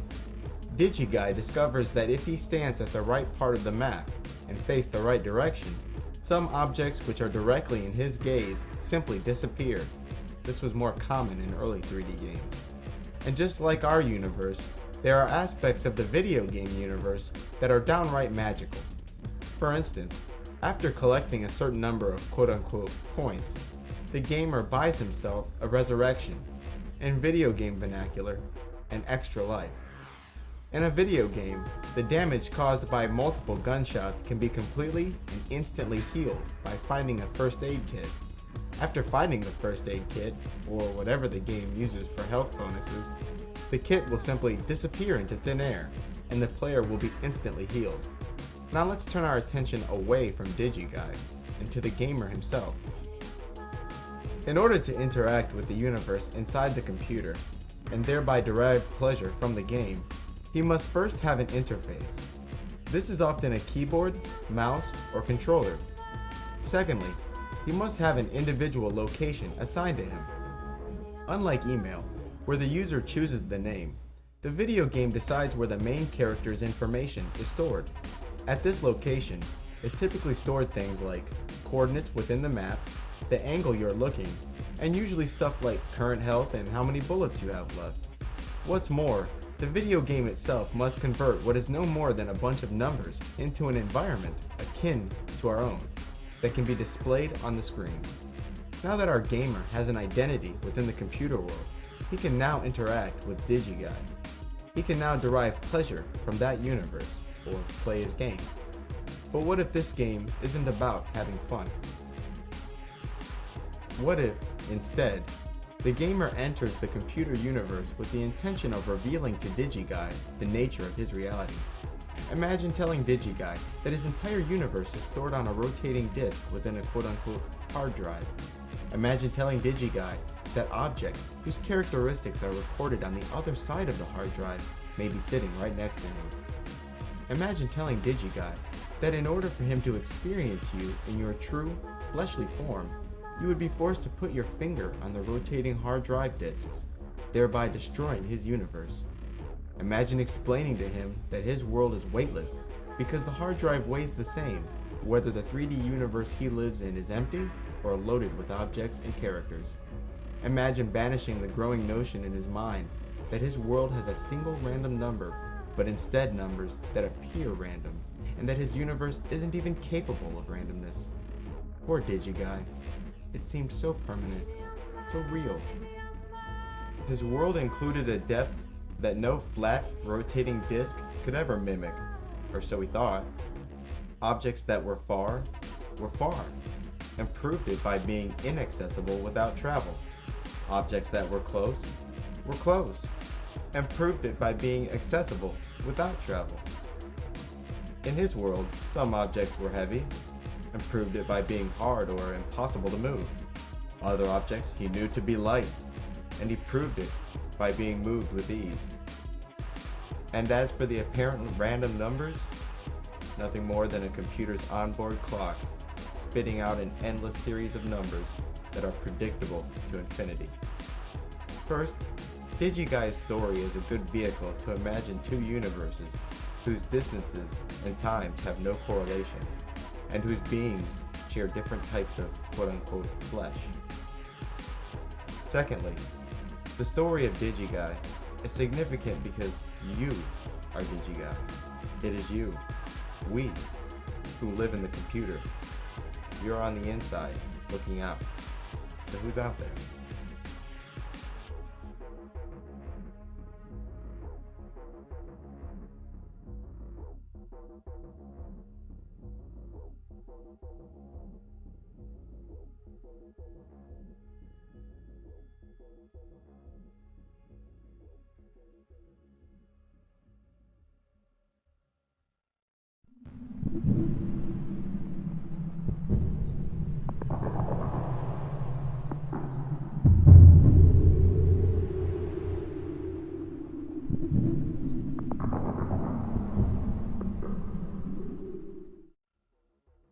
Contrary to popular belief, the variety of beings one finds in the spirit world is nearly as rich as the variety of beings in the material world, even though all of these beings are often erroneously clumped together and called quote-unquote spirits. Just like those who inhabit the material plane, the inhabitants of the spirit world can fall into general categories. I will use this blanket label spirits too, although it doesn't do justice to the variety of beings in the other realms. As for the categories themselves, the first is elementals, the second is spirits or astral spirits, the third is demons, the fourth is larvae, and the last is angels. Elementals are those who, unlike many spirits, have etheric bodies. These etheric bodies allow them to interact with the material world by their own volition. The occult recognizes 5 elements: fire, water, air, earth, and spirit. Occultists recognize 4 types of elementals, and each type is assigned an element: undines, salamanders, sylphs, and gnomes. Undines are elementals of the element water. They are graceful, sensual, often pale, and prefer the female form, and watery habitation. Salamanders, associated with the element fire, are known for being emotionally unstable. Their actions are rapid and explosive. When conjured, a salamander may prefer to arrive as a male with glowing eyes. Sylphs, the elementals of air, are intelligent, subtle, and, like salamanders, make rapid movements. Gnomes are the elementals associated with the element earth. These beings are said to live underground and in caves. Contrary to popular folklore, gnomes are not short, funny little men. They can be overly emotional and even dangerous. They are often more quote-unquote solid than the other types of elementals, and may often arrive with dark hair, dark eyes, and olive-colored skin. The quote-unquote standard spirit has only an astral form, but no etheric or physical body. These types of beings may not operate in our world at all without possessing a living creature. Only by plugging into a living being may they have any experiences of or gain any pleasure from our world. Many spirits are described as moving back and forth between the material and astral planes, but direct contact between these entities and human beings usually happens in dreams. It is believed by many members of the occult and the members of Islam that each human being is assigned both a demonic counterpart and an angelic counterpart. Spirits of this kind, those assigned to you at birth, are often called tutelary spirits. It is true, however, that all humans are subject to the whisperings of not only their own demon, but demons and spirits who roam freely. After a vampiric spirit latches onto a human, they become increasingly difficult to remove. The spirit will feed from the negative thoughts of the individual and continue to further induce the very thoughts that feed it. Many of the worst, most inhumane crimes ever committed were likely to be the result of possession from a demonic spirit. In fact, these spirits are responsible for most people's most horrid acts, including yourself. When possessing a human, the spirit may enjoy all strong sensations, even pain, and this probably explains the self-destructive natures of those who are under possession. People who have been labeled crazy are often seen talking to themselves and interacting with a seemingly fictitious world, but it is indeed a mistake to assume that these people are responding to a completely non-existent forms. There could very well be someone, or something, on the other end of that conversation. Some people are under strong influence of negative spirits, while other people may be extremely psychic, but for either grouping, the results are the same: insanity. A possessing spirit may be starved by controlling the thoughts that feed it, in which case the spirit will detach from the individual and go find sustenance elsewhere. In other cases, the spirit must be exorcised. Spirits exist in a hierarchy, and consequently, those conducting the exorcism usually call upon the names of God or entities superior to the possessing spirit to drive away the pest. The spirit may be cast out during the exorcism, or may be confined to an object, which is to be discarded. Do not make the amateur's mistake of associating the inhabitants of the spirit or astral world with the afterlife of human beings. The entities that reside in the astral plane are not human, and probably never were. Simply put, these entities have nothing to do with your dead grandma. Although many people imagine spirits as extremely concerned with the activities of humans, in truth, many spirits are indifferent to humans. Spirits and elementals see the earth as a three-dimensional living environment, and as a result, many spirits live beneath the ground, in the air, in the waters and oceans, and in the wooded areas. What's more is that many of these beings will usually choose to live away from high concentrations of humans, and may be inclined to inhabit deserted regions. Only a small percentage of elementals and spirits choose urban habitations.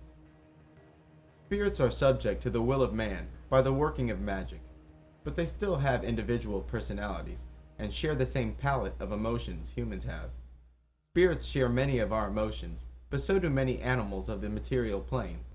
Although their emotions are often similar to people, the intellect of a spirit is, on the average, beneath a human's. Some spirits have intellect that is above and beyond the mind of a man, but most are as intelligent as the higher orders of the animal kingdom. Other spirits may not be sentient, and may have no true will of their own, but may simply be collections or concentrations of spiritual energy.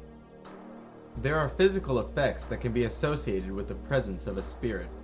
The individual may feel a tingling at the back of their neck, their fingertips, and toes.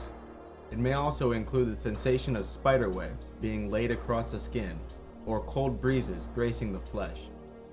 Those in the presence of a spirit may have a general feeling of not being alone, or being watched, perhaps sensing an upsurge of emotions like joy or fear. Many quote-unquote ghost hunters claim that spirits, perhaps more likely elementals, produce a slight magnetic field when they're present, and produce fluctuations in magnetic fields as they pass. It is also often reported that they can use microphones to produce noise they otherwise would not be able to indulge the ears of those present with. If our eyes were sensitive to the spirit world, we would see orbs and shadows moving about our homes countless times in a single day. Some objects, which we know to be inanimate, may even appear alive. This spiritual traffic is quite normal and usually not harmful. The possible psychological effects on those who are sensitive to the spirit world, in a world of those who aren't, could be crippling, and those sensitive people who cannot reconcile the material and spirit worlds are more readily labeled insane. Cats, and a few other animals, could see more of the spirit world, and you may find them transfixed by seemingly empty space. This quote-unquote empty space may only be empty in our eyes, whereas the cat may be observing the comings and goings of a spirit. Most intelligent spirits are associated with the 5 elements, the 7 planets, or the Qliphoth. They are considered elementals if associated with the 5 elements. They are called spirits and intelligences if they are associated with the 7 planets, and spirits associated with the Qliphoth are exclusively demonic. According to Kabbalistic teachings, the Qliphoth is essentially the Averse universe. This is a mirror image of the celestial universe, an anti-universe, if you will. The Kabbalistic tree of life represents the celestial realms, while the tree of knowledge of good and evil represents the Qliphoth, this anti-universe. If you recall, these are the 2 trees Adam and Eve encountered in the Garden of Eden. The demons, or Qliphothic spirits, represent another classification of spirits. The word demon has come to mean any negative spirit which is hostile to mankind. These beings are extremely chaotic and may not always have a conception of the consequences of their actions. Demons are adverse to humans and are either in the Qliphoth or roaming the earth, feeding from life force and causing strife and illness among mankind. They are also highly impulsive and violent, reveling in only the base emotions like lust, fear, and anger. They, like many spirits, possess the minds of human beings so that they may derive pleasure from our world. Evidence of their presence is intense feelings of fear and perhaps disgusting odors. Demons are exclusively vampiric in nature and feed from the life force of humans, and it is our life force that gives the demon substance and energy. These spirits can become powerful if allowed to continue feeding in the material plane. Although capable of wearing many forms, demons tend to prefer arriving as hideous forms, with voices and odors that humans find disagreeable.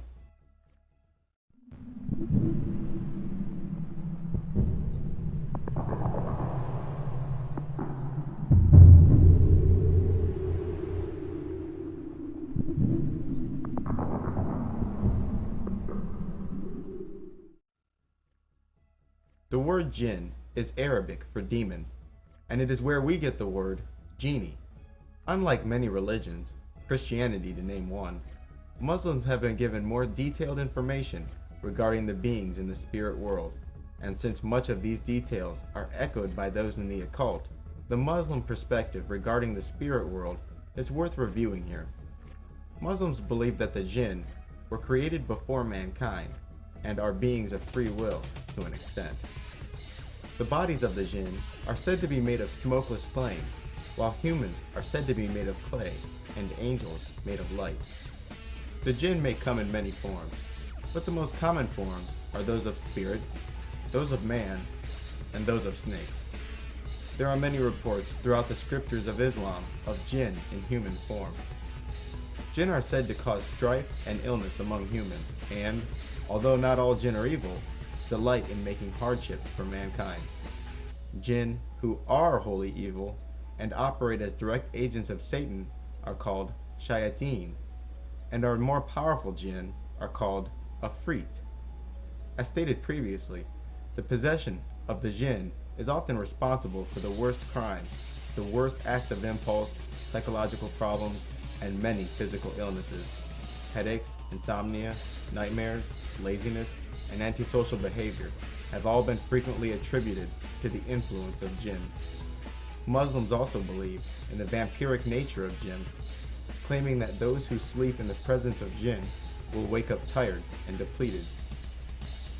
Muslims and members of the occult believe that there is some kind of contract or agreement between our race and the race of jinn.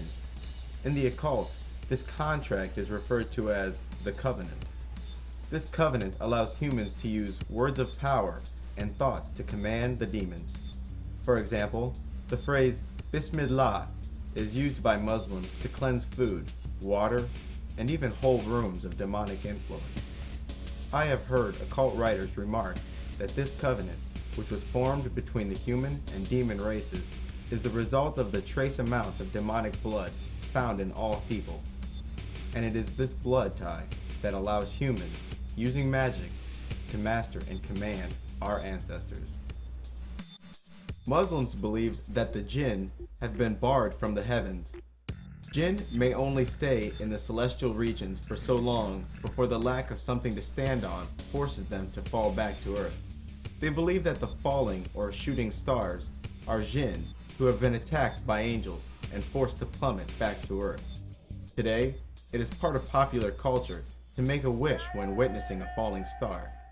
Since making a wish is something you're encouraged to do upon meeting a genie, it is likely that this tradition of making a wish when witnessing a falling star is based on the Muslim belief that shooting stars are genies. Naturally, Muslims are prohibited from making a wish upon seeing a shooting star, and are further prohibited from employing the aid or services of demons. Muslims believe that the jinn mostly prefer to live in places far from the habitation of humans, but the human-looking demons may choose to live among mankind.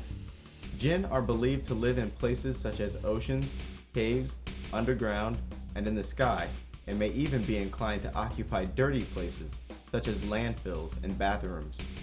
Some jinn, if not all, are capable of reproduction.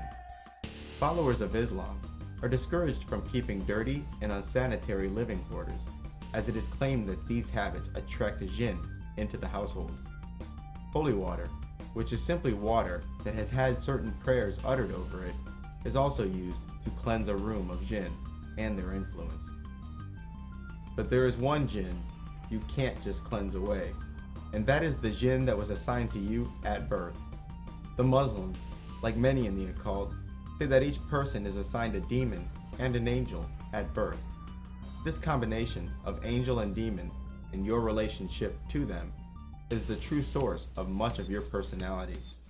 Christians only believe in guardian angels because the guardian demon is not mentioned in the Bible, to my knowledge anyways.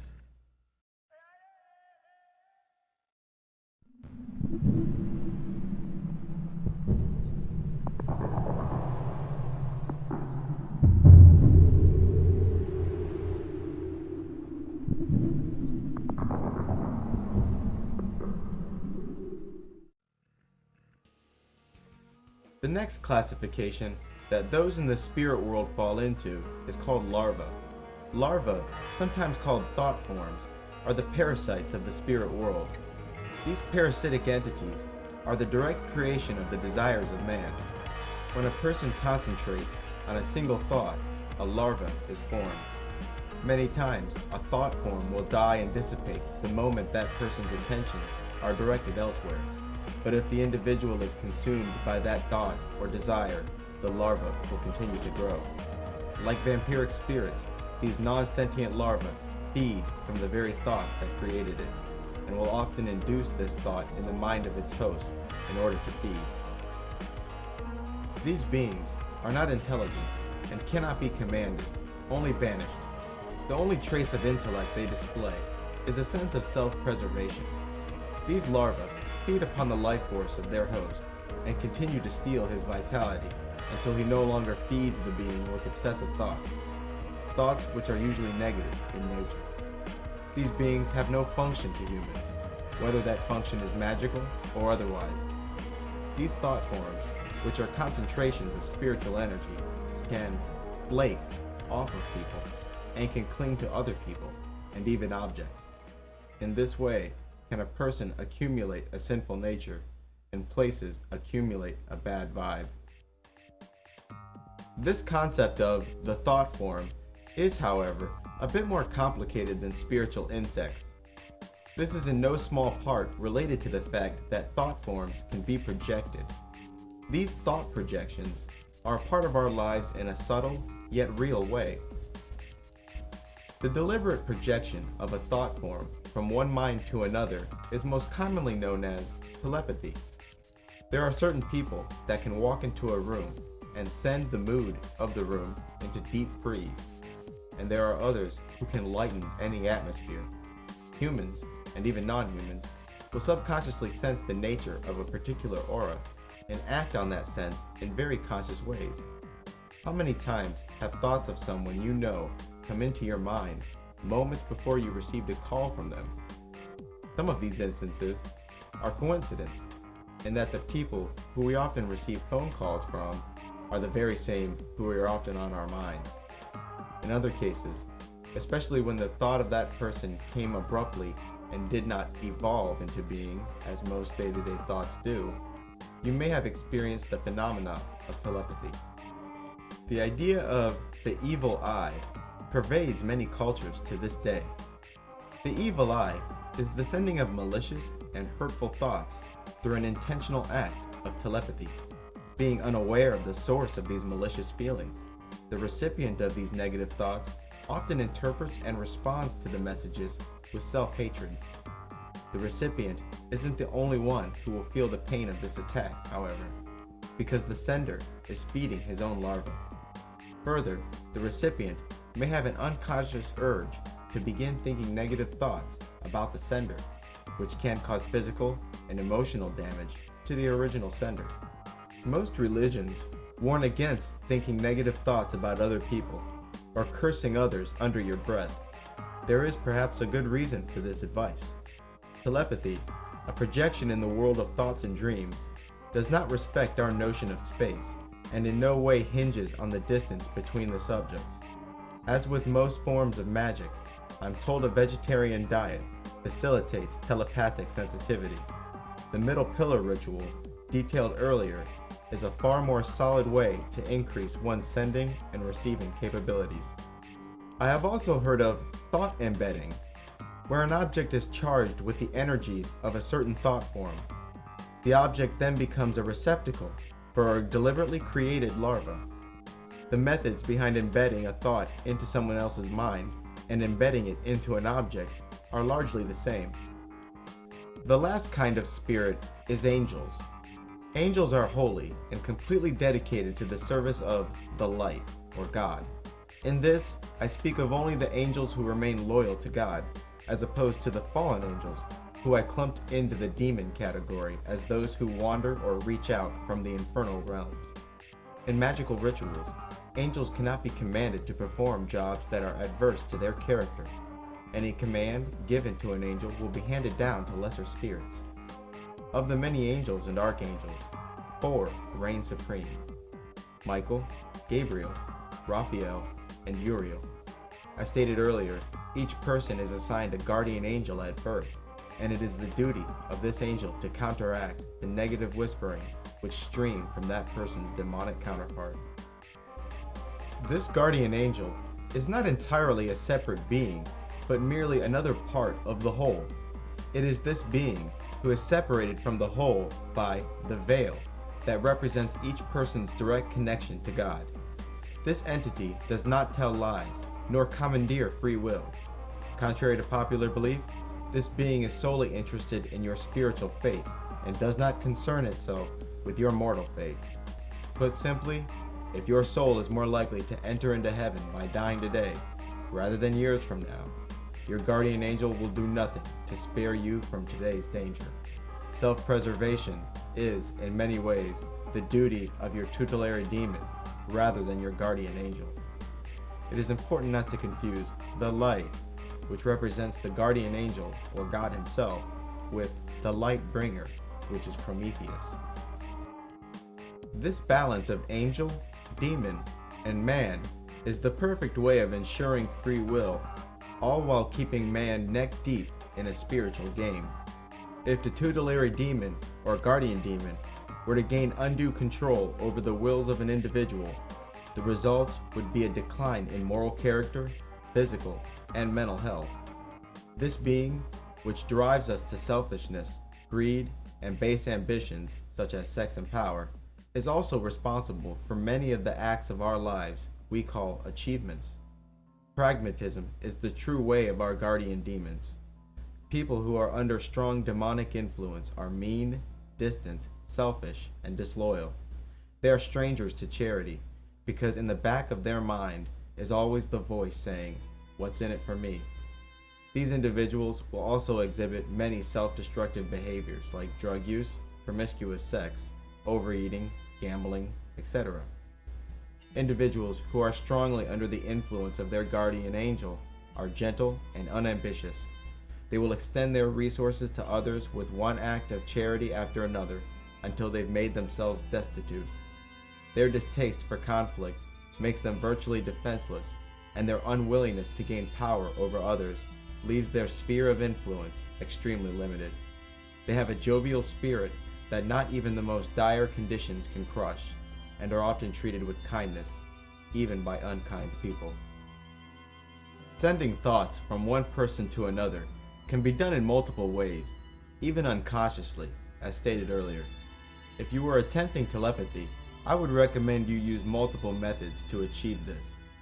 In order to use telepathy to implant thoughts, you must first understand this. Each person has a part of their body on every plane of existence, reaching all the way up to God Himself. Telepathy is communication on the astral plane. The astral plane does not respect our sense of space and distances, yet still has separate locations. Like the internet parallel that I illustrated earlier, each of these locations can be accessed by a single mind. In the astral world, to imagine a thing is to access its location, and it is this location that you will direct your thoughts. Detailed visualizations of the target person or object must not be neglected. This is even more important than the method of thought transfer. First, imagine the person in the sharpest possible detail sitting in front of you. Begin to tell the person your thoughts, the command or message, and explain what you want them to do and why they should do it. Second, imagine yourself in their body, sitting in front of you, as if you've moved your consciousness and awareness into the target. After moving your consciousness into the target, you should then visualize looking back at yourself through their eyes. Imagine yourself detailing the command or message through their eyes. Imagine them complying to your demands. Third, imagine the command or message as a ball of energy or an image, and imagine that energy or image being inserted into the target person or object. The best way to communicate using telepathy is a Morse code system. In this system, the recipient must be ready to listen and must also know when one message ends and another begins. Find 2 index cards, and on them draw 2 completely different shapes. These shapes must be different in every possible way. I recommend drawing a large, solid black circle on one card, and a red X or plus sign on the other card, or perhaps an imperfect shape. Then, using the same techniques outlined earlier, begin sending a description of the shape on the card you currently hold. Avoid using telepathic negatives such as, "It is not solid," "It is not black," "It is not round." Confine your description to what the shape is, rather than what the shape isn't. When trying to send the shape drawn on one card, keep the shape drawn on the other card completely out of your mind. To transmit a certain shape, begin describing that shape in every possible way. For example, when transmitting the shape of the red X card, send concepts like red, has straight lines, empty on the inside. When describing the card with the black circle, send concepts like black, has only curves, is solid on the inside. It's important for the recipient to not try too hard, but instead allow the transmitted shape to form naturally in their mind. Spend at least 30 seconds transmitting the characteristics of each card before sending the next shape, and be sure to have the recipient record the message his mind received before moving on to the next card, or doing the same card again.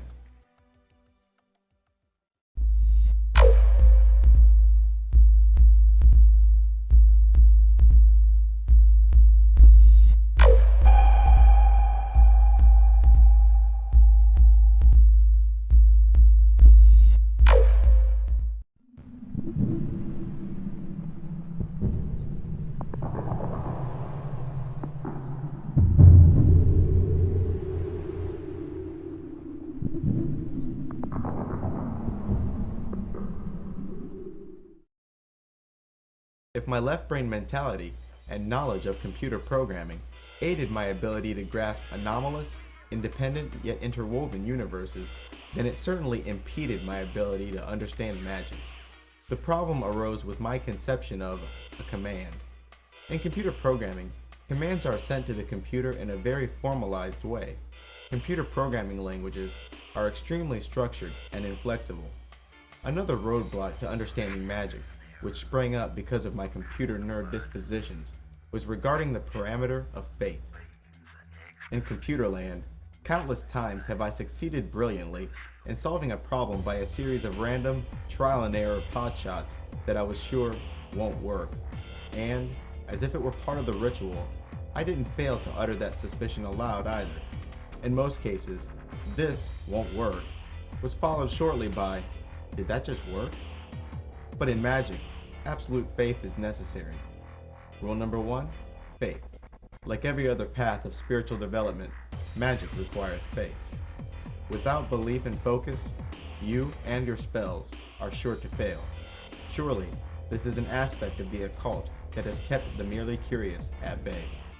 But there was something else about magic that violated and troubled my computer-like mind. Magic's arbitrary nature. While reviewing medieval grimoires, one is struck by the countless strange requirements for a given spell. You have to say these incantations at this time of year, facing that direction. A modern aspirant to the magical arts will find himself saying things like, "the testicle of a wild bull? Where the hell am I gonna get that?" Oh, but don't forget that you have to cut that bull's balls off at midnight, and only in February, or that spell is a big no-go. This may sound like an absurd exaggeration, unworthy of being included in an objective analysis of magic, but this is exactly the kind of stuff one finds while perusing texts about magic written greater than a century ago. One can hardly exaggerate magic's arbitrary, comical, and often contradictory nature. Surely another aspect of the occult that has kept the merely curious at bay.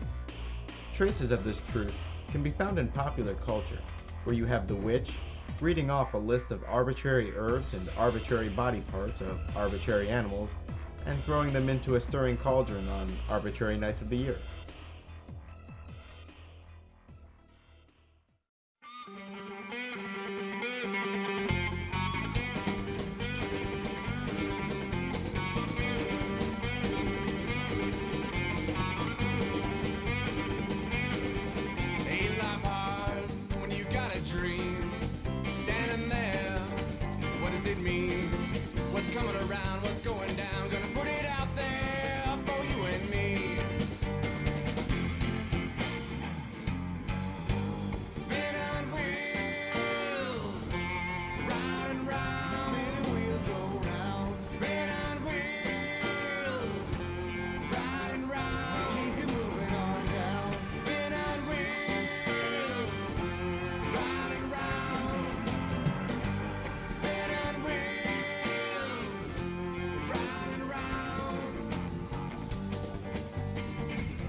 Who came up with these rules? And who enforces my command when the recipe is executed properly? Because these are the questions that would occur first to a programmer. Who or what is the program that enforces my will once the spell has executed properly? Why does this program respond to my commands at all? And who the hell was looking over my shoulder to make sure I crept upon that bull on a February night? My feet sporting top-of-the-line running shoes, my trembling hands wielding a knife, and my eyes blazing with emasculating menace. This force looking over my shoulder and executing my commands, I'll call the magical program. If one delves into only a couple books about magic and the occult, they come away believing that magic is terribly inflexible. These rules, as arbitrary as they may be, are still rules. But in truth, there are nearly countless ways of achieving the same goals in magic. Unlike computer land, there are many efficient ways to send the same command to the magical program. The first indication of this fact lies in the many languages used by magicians all over the world to accomplish the same goals or contact the same entities. As I stated in The Name Game, the same entities have gone by many names in different eras and locations. In a ritual intended to conjure a particular entity, the name of choice would be uttered aloud. But you would think that when the rules of magic were etched into the universe, that a single verbal language would be the official language of the magical program. But rather, it appears that the magical program speaks all languages. Even if you locked yourself in a room with a magic 8-ball and created a whole new language based on its answers, rituals done in that language will still succeed. And if they didn't, it was probably because your brain doesn't have the deep ties and imagery to the words of your newly created language. Although magicians admit that some verbal and written languages have inherent power, in reality, any will do.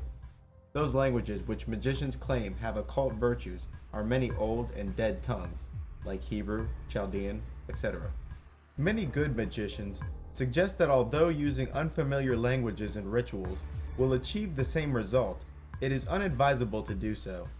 They advise that you use your mother tongue so that you know exactly what you're asking for.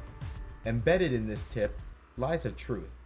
Use your mother tongue, whichever it may be. It appears that the magical program speaks every language, even the noble tongue of 8-ball. But there is indeed a method to the madness. Magicians will incorporate foreign languages, or alternate names, into their spellings and writings to hide the true meaning from the profane in the case that they are discovered. Symbols constitute the other method by which they guard their secrets. The quote-unquote profane are those unilluminated by magic. Magicians are accustomed to living a secretive life, and for more than one reason. The first reason for all the cloak and dagger is the persecutions magicians have suffered at the hands of everyone from organized religion all the way down to small-town lynch mobs. Men of science have also suffered similar fates. The second reason for all the secrecy is based on the simple principle that knowledge is power. Put simply, the less you know, the mightier their power is. Sadly, many magicians go to great lengths to promote atheism and disbelief in the paranormal. A world full of disbelievers is a playground for the magicians. The third reason for all the misdirection is fear, from knowing that the bad magicians will kill them. Even the most well-meaning, God-fearing, and benevolent magicians of this age and ages past regarded the profane as inferior and unworthy of these secrets. And a part of me is inclined to agree.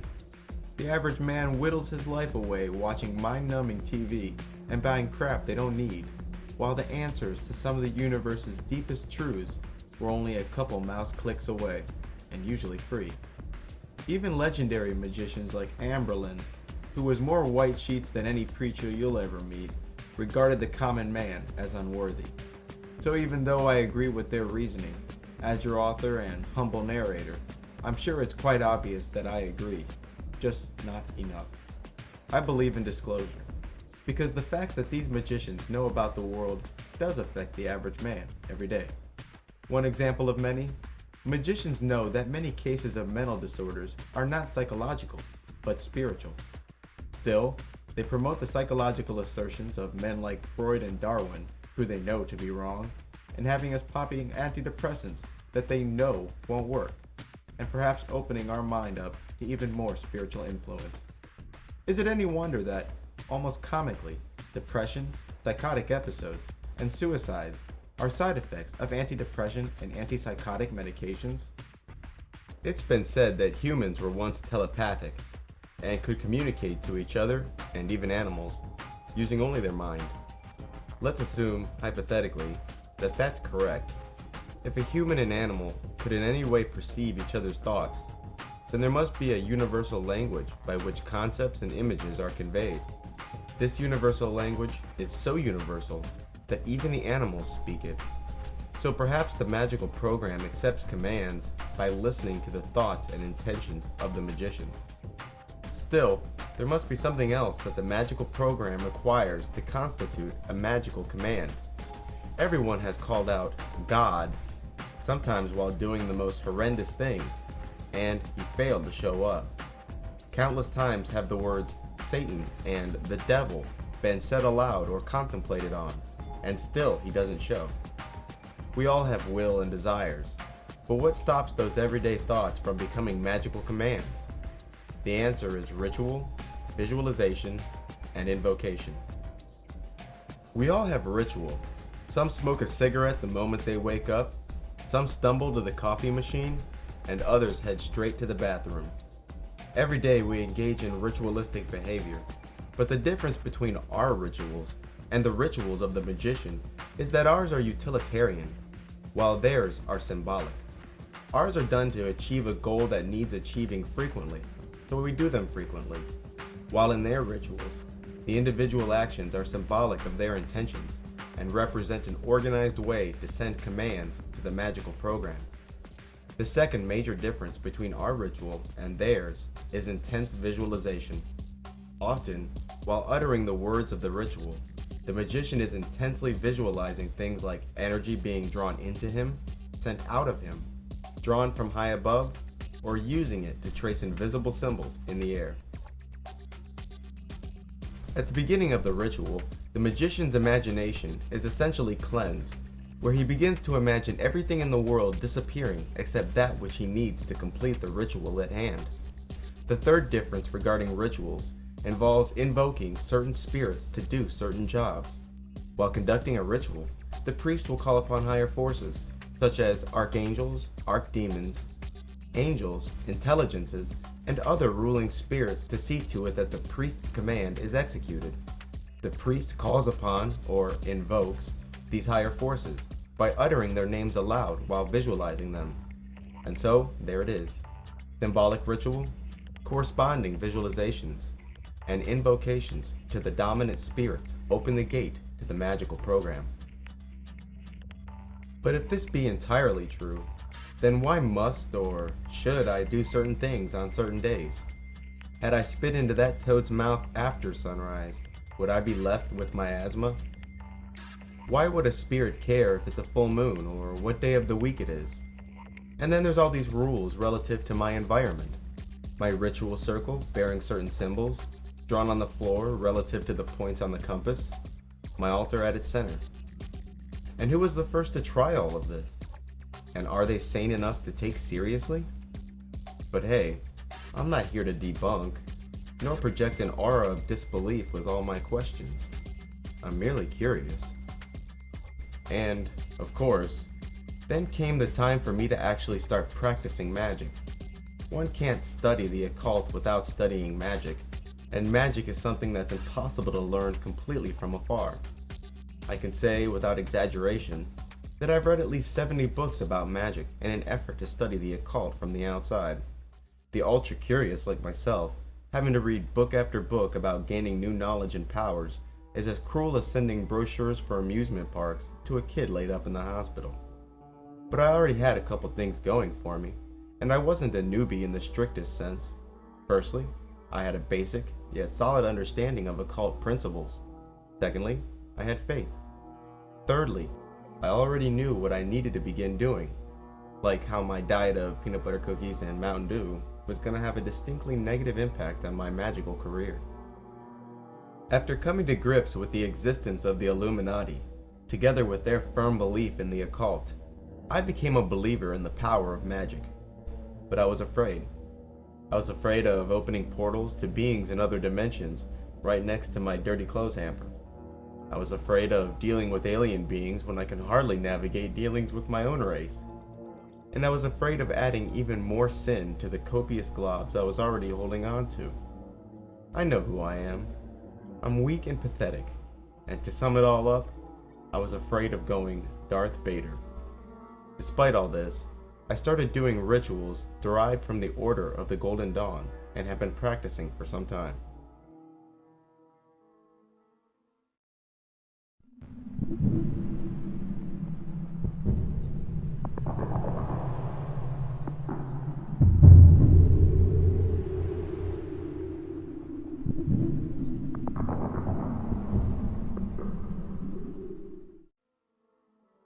Until now, I've resisted an urge many authors fail to resist, inundating their books with personal stories.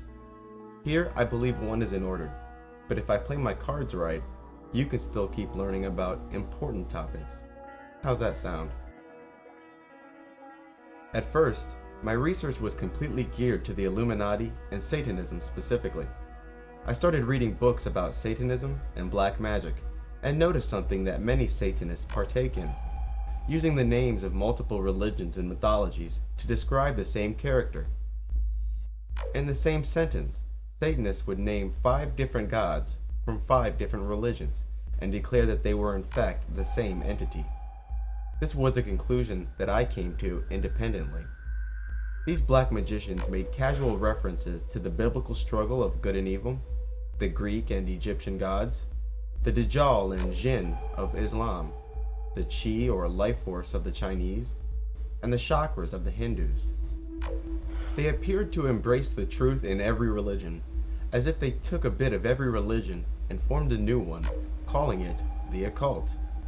But perhaps what has actually happened is that every religion has remaining shreds of occult truth, simply different shreds.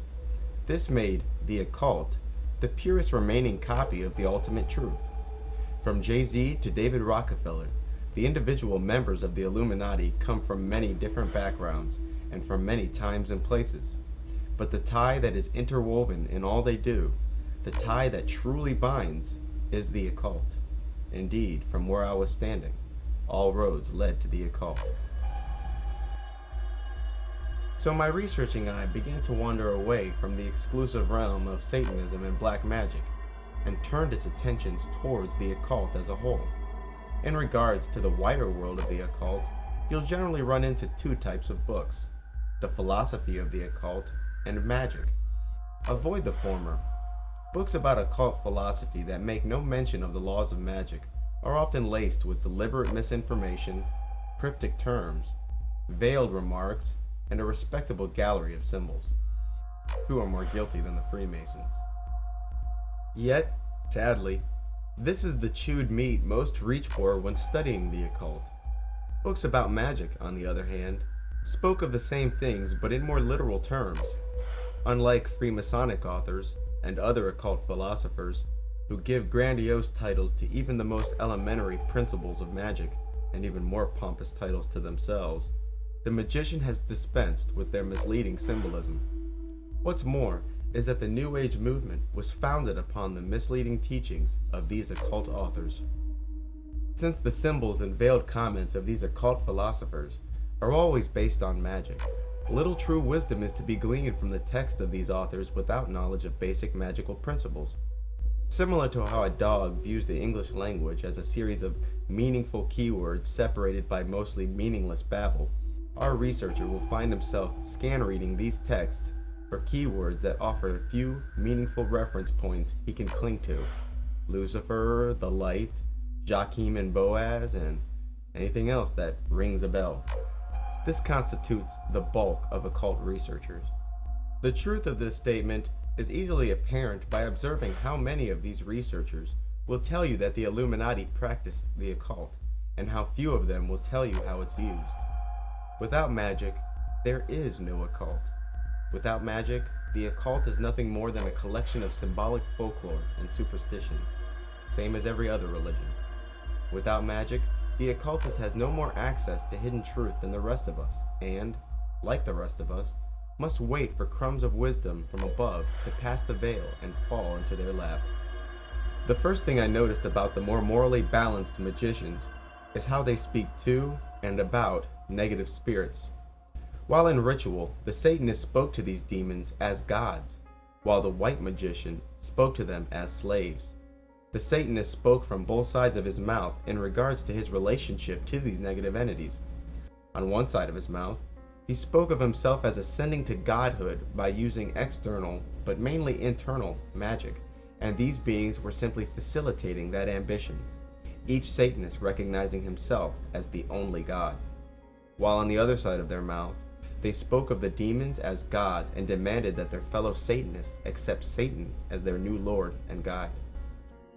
One minute it's, "There's no such thing as evil," and the next minute it's, "Satan, darkest of the dark lords of evil, come forth within me." They spoke of loyalty and compassion as weaknesses harbored by the human herd, the prey. They promote the unlimited use of man's naturally predatory instinct. They believe in the casting off of moral labels and replacing them with pragmatism. They spoke of using magic to transform their spirits and become gods. The white magician, on the other hand, spoke to these same beings as a parent speaks to a child, as though his command was a God-given right. This is more than my own figure of speech. Often these priests would call upon the many names of God to bring spirits into the ritual, and also use them to control and punish the disobedient ones. After the names of God, these magi would call upon the powers of archangels to force the obedience of almost any spirit. The magician would assign an inanimate object to the spirit, and like a voodoo doll, subject that object to injury, thereby subjecting the spirit to the same injuries. And finally, he would use iron objects, like swords and knives, to stab disruptive spirits. Satanists, on the other hand, may hesitate to bring iron anywhere near the spirit during a ritual, as it may offend the gods. Another thing that impressed me about magicians, both good and bad, was their overall knowledge they possessed regarding the Bible, Islam, apocryphal texts, Judaism, Hinduism, and almost all of the mythologies. They could quote the Bible with the best of them. This overall spiritual knowledge is most likely due to their understanding regarding the singular root story, rather than intense memorization on their part. The fact that they have so liberally used the names and storylines from multiple beliefs so interchangeably is proof of this. What else I found interesting was how some magicians referred to Osiris and Yahweh as Lord, except when they spoke of him or identified him in any way, it was always in terms of Jesus Christ.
Further, these very same magicians recommended a lifestyle and use of magical powers that anyone could call Christian. Some magicians, like our aforementioned Amberlin, recommended a lifestyle only the angels could touch. His emphasis regarding the moral use of magic and devotion to God became redundant, even to the well-intentioned reader. But there was something else about these occult writers that drew me in. I found myself intrigued by their commentary about psychology, history, and the true nature of man in the universe. This commentary, streaming in from both good and bad magicians, was insightful enough to offer proof of their sanity, and crazy enough to be nearly beyond belief. They painted a picture of the universe my rational mind was almost not ready for. But I guess it wasn't just their sanity that was in question, because they were doing no more than answering questions I've had all my life. Like, why do I, and everyone else, do things so far outside the realm of self-preservation? Countless times have I looked back at acts of my life, both righteous and wicked, and said, what the hell was I thinking?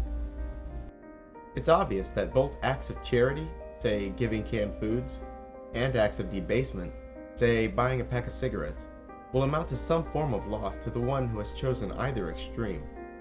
I also had questions about the strange sensation I get every once in a while that I'm experiencing something that already happened, usually called déjà vu.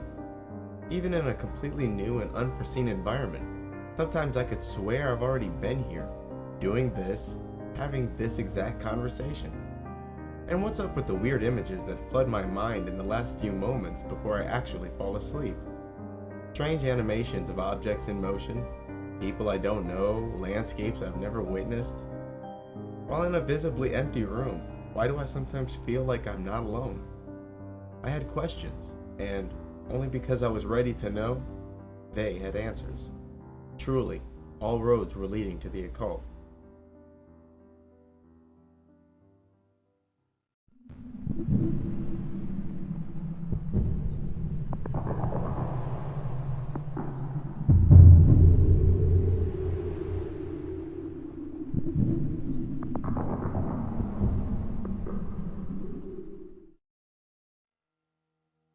The word occult simply means hidden. This is not only a reference to hidden knowledge, but also the hidden properties that all things possess. In the occult, all objects and spaces not only have chemical and physical properties, but hidden occult properties as well. Take holy water, for instance. When making holy water, the magician or Catholic priest performs a ritual that includes prayers that cleanse the water. After this, the water's hidden properties are clean, despite the fact that a chemist would claim that the water is unchanged. Those hidden properties of the water are not only clean, but the water can now be used to clean the occult properties of other objects, and even people. This is the premise behind holy water. Although magicians and priests have similar intentions for making holy water, the methods are surely different. A magician will imagine himself reaching into the water and drawing out negative virtues. He will intensely visualize cleansing energy flowing into the water while saying a short prayer. The Catholic priest, on the other hand, is more likely to simply close his eyes, rapidly spout a hollow, well-memorized prayer over the water, and be on his way. I've heard many knowledgeable magicians recommend performing similar prayers and visualizations for food and water immediately before consumption. In essence, eating not but holy food, and drinking not but holy water. Muslims perform this same act of cleansing by saying Bismillah before the meal. If said in a hollow and faithless manner, Bismillah will have no effect. If said with faith and passion, however, Bismillah is claimed to purify the occult properties of their food, and even entire rooms for that matter. There are also types of magic that's holy and ordained. Take the exorcisms performed by Catholic and Islamic priests, for instance. Like magicians, these priests would separate a seducing spirit from its human host by invoking the many names of God aloud, and even claiming God's authority. And, like a magician, these priests can succeed in freeing someone from demonic possession. This is nothing but magic.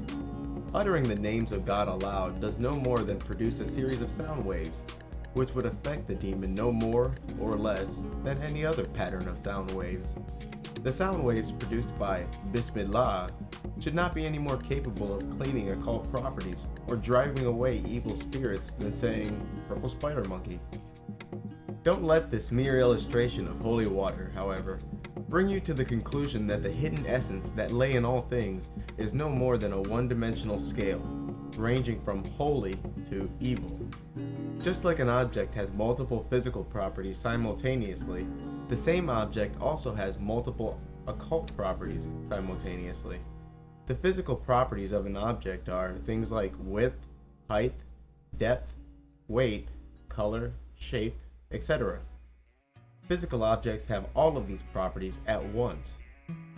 A large part of magic is devoted to two types of hidden properties.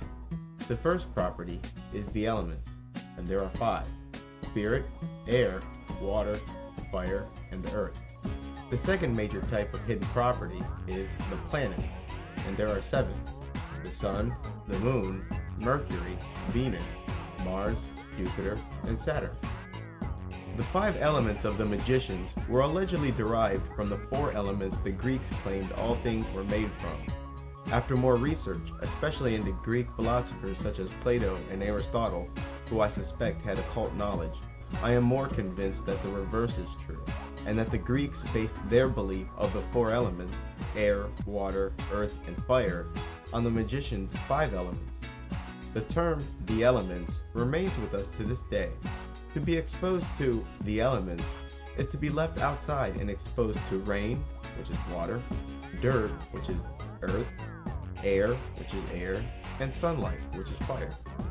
Magicians also make references to other properties. Some truly are as generic as positive and negative, while other hidden properties may be a living being, like a spirit. As stated previously, a spirit can be bound to an object. The nature of these hidden properties, both elemental and planetary, is measured in personality, rather than the mathematically sound inches and pounds that physical properties are measured by. Each of the elements and planets has correspondences to almost everything imaginable. Everything from body parts to odors to points on the compass to angels. Listening to magicians explain why that odor, or that stone, or that type of tree corresponds to a particular planet certainly makes for some comedy. So not only can someone insert the influence of, say, Jupiter into an object, but the physical makeup of the object makes it inclined towards a particular planetary or elemental influence. In this case, one would choose objects whose physical properties lent themselves to Jupiter. Many people believe that things like rabbit's feet have a natural occult essence of luck. I have not heard an occultist comment on this, but it's no more absurd than spitting into a frog's mouth. The metal copper, for instance, is inclined to the influence of Venus. Therefore, copper is a venereal metal. Venereal, Venus, the goddess of lust and sex, go figure. But planetary or spiritual properties aren't the only hidden properties an object or given space has. There are also threads that permanently bind every material particle to every other particle that it has ever come in contact with. Imagine for a moment that every time you touch an object, small threads remain that tie your hand to that object forever. The more times you touch that object, the more threads between you and it are created. The average person would therefore have many residual threads between them and the fabrics in their clothes and furniture, but also fluids or solids that passed through or came from your body would naturally have many lingering threads. Because of the length of time they were in your body and sheer surface area contact, the things like sweat, blood, semen, hair, milk, or skin would likely contain more lingering threads than urine or feces. This web that binds all things, the Force from Star Wars, goes by many names: the Akasha, Indra's web, the web of word, the web of life, and the Force. Essentially, everything you've ever touched or excreted is still touching you. Most of this material has decomposed into the earth, returned to the ocean, or rotting in a landfill. Naturally, a magician would find things like your clothes, hair, blood, and extremely personal items useful if he desired to target you, as it makes for an easy way for him to describe your whereabouts to a spirit. This web that binds all things makes it possible for objects and spaces to essentially record events, which brings us to the problem of ghosts. Ghosts are usually thought of as spirit beings who roam or haunt a given place. Some ghosts repeat the same actions over and over again, while other ghosts seem to interact with people and objects in our world. Some ghosts are comprised not of individuals, but as objects such as ghost ships and ghost trains. Other ghosts may be whole groups of people, such as American Civil War battles, where whole ghost armies are seen marching into battle. Some ghosts aren't objects at all, but noises, feelings, and odors that seem to come from a distant past. The most pervading theory regarding ghosts is that they are the souls of departed who weren't ready to quote-unquote move on. Consequently, with unfinished business in our world, they continue to roam the place where they perished. Attached to each, of course, is this traumatic, tearjerker story of how the person died and why they have unfinished business. This theory has been screamed and echoed from the hills by every spiritualist and self-proclaimed psychic out there.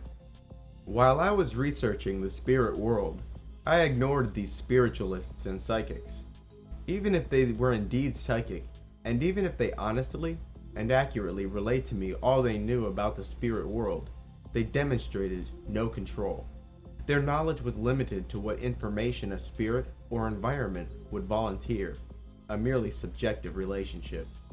But to see or hear something I can't, not being a psychic, implies that you only know of it, not about it.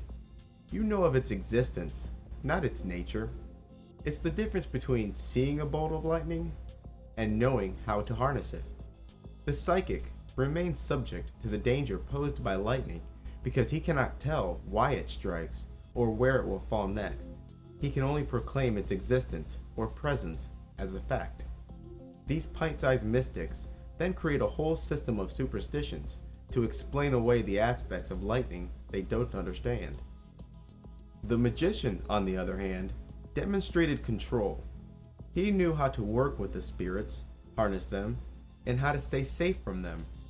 Also, the magician did not make the pitiful mistake of associating the spirit world with the afterlife of human beings in such an exclusive manner, unlike those mama's boys philosophers and old maid eccentrics. Bottom line, the magician didn't have to hope for a haunted house, he could make it haunted. He did not have to ask the spirit to leave, he could make it leave. Hence my decision.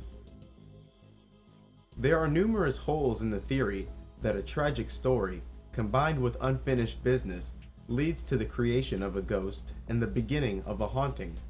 The most glaring is the fact that not all ghosts are people, but, as suggested earlier, could be trains, ships, even odors. How did the train become a ghost? Did enough souls perish in the train to drag the train itself to the spirit world with them? Why did those Civil War soldiers bring their rifles, uniforms, and horse with them to the afterlife? Some hauntings don't include any speech at all, but instead noises, music, or odors that seem to rise from the past itself. Further, hospitals and busy intersections should be teeming with ghosts. Per square foot, both have seen more death than any haunted house ever did, or battlefield for that matter.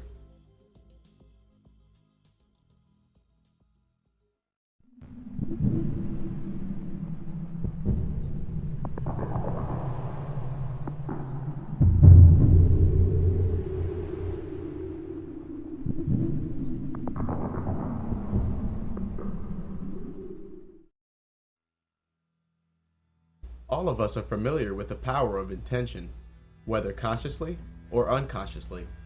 Some people can be made upset by the mere mention of an undesired, yet extremely unlikely fate, as if the mere utterance of an event increases its chances.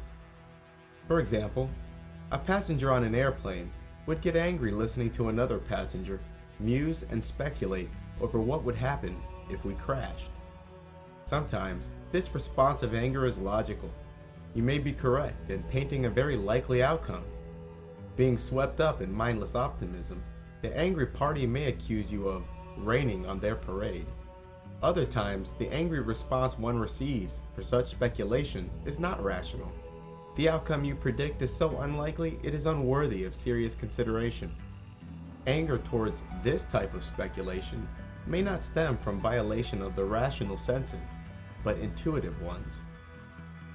People who don't like to be jinxed are usually these over-optimistic types who subconsciously know the power of intention.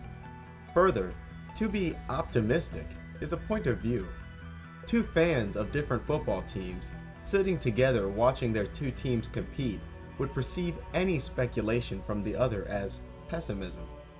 Then there are, of course, perfectly logical concerns that some people will label pessimistic. But honestly, what good is optimism if the plan sucks? If the plan sucks, worry and pessimism may be the only thing that saves you from an undesired and perhaps quite likely fate. Despite all of this, the power of intention cannot be denied. Although our thoughtless airplane passenger did not actually intend for the plane to crash, subconsciously, we all grasped the power of the wish. It is upon these wishes that the magician constructs his reality. The things a magician paints with his mind become real and visible by all the beings in the land of thoughts and dreams. A magician doesn't merely hold a wand. He uses it to project energy he visualizes, and when he paints invisible pentagrams in the air, the beings in the other world can see these symbols and are further subject to their function. Wishes, however, isn't the only variable a magician must consider. A principle most magicians live by is never swim upstream, never go against the wind. Magicians believe that rays are arriving to Earth or the material universe from the stars, and these rays contain within them certain trends. These rays make individual people and whole societies predisposed to certain behaviors. Like tides on an ocean, these behavioral trends wax and wane and can be predicted. At times when the rays of the heavens make people aggressive, this is the time when the magician seeks to cause strife and war. When the rays from the stars suggest a time of peace, the magician seeks to induce favors and garner friendships. Mostly, magicians concern themselves with the celestial effects brought on by the 7 magical planets. Each of these planets produce certain effects that rise and fall as the days and months go by. The magician always flows with the trends, but these trends are no mere machinations of popular culture, but celestial trends.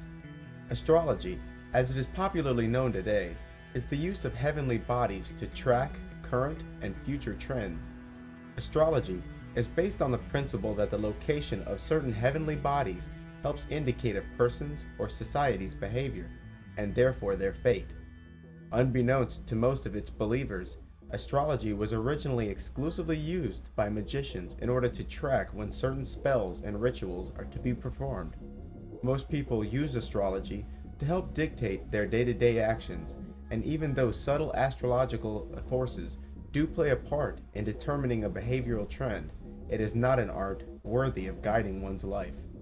The practitioner of astrology is likely to miss good opportunities or seize upon bad opportunities on account of their daily astrological horoscope. Too subtle are these astrological effects to be qualified to guide one's life.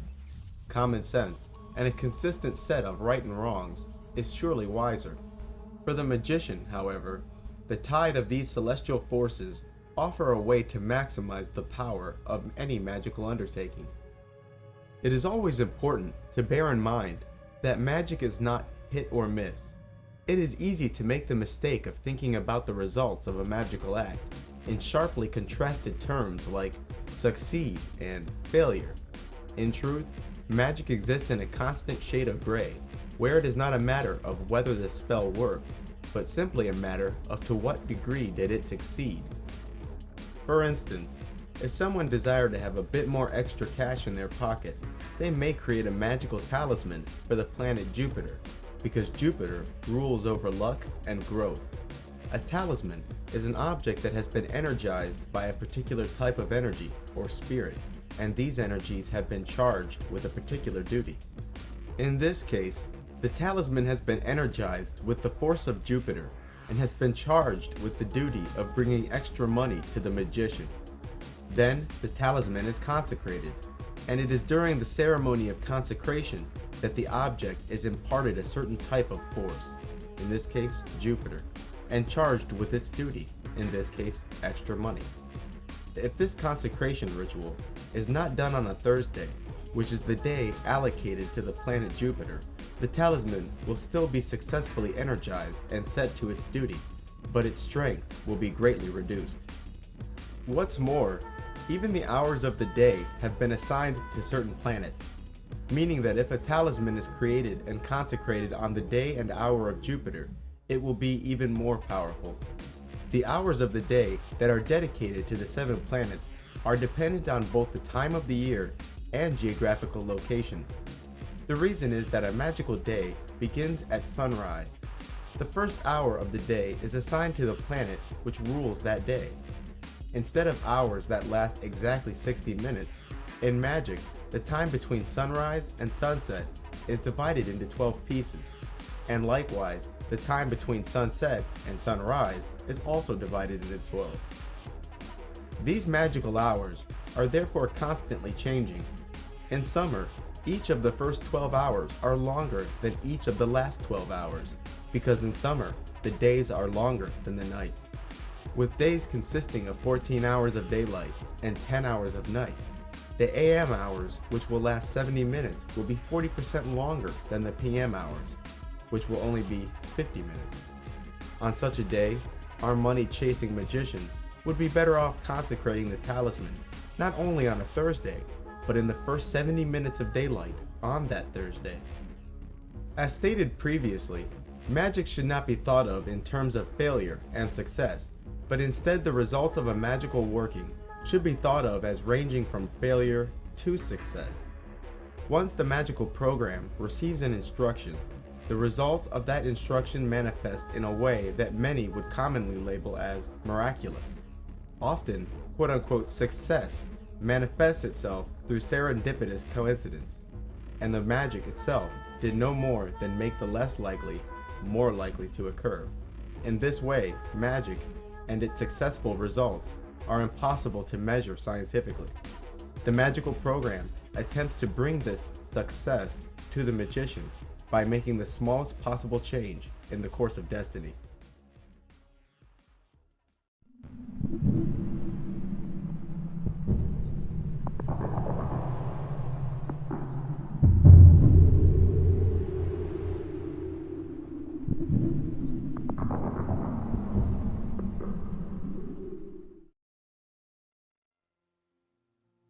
The second most important thing in magic, aside from intention, is ritual. The ritual, as stated previously, represents an organized way to send commands to the magical program, but it also aligns the mind of the magician with a certain type of magical energy. 2 common types of magic is ritual magic and natural magic. Natural magic relies on the occult essence of a particular material in order to project a certain energy. Practitioners of natural magic often procure many strange herbs, stones, and may even require a substance derived from a dead animal. It is this type of magic that is commonly associated with witchcraft. The rituals of natural magic are minimalist and often involve no more labor than procuring rare substances and wishful thinking, literally. The texts of natural magic are often written after the fashion of a cookbook. Write the full name and birth date of your lover you desire on a pink candle. Light the candle and visualize them running into your arms over and over again. That's an oversimplified version of the kind of crap you'll find out there. Then there's ritual magic. No gem hunting, no herb gathering, no lizard eyes and cat's tongues, just bossing around spirits with my mind, my wand, and my words. For the remainder of this book, all of my references to magic will be to ritual magic specifically. The rituals of magic usually begin with a cleansing. Holy water and banishments comprise the most common ways in which cleansing of the ritual space is accomplished. The ritual space, the place you intend on doing a ritual, should be as clean and dark as possible. The room should be fragrant with a scent that corresponds to the type of energy you wish to summon. It is also important to note which walls are at what points of the compass, because what is done at one edge of the ritual space is usually done on all four sides: north, south, east, and west. A banishment is a small ritual where banishing pentagrams and/or banishing hexagrams are drawn at the four edges of the ritual space. The symbols the magician draws in the air are of course invisible and imaginary.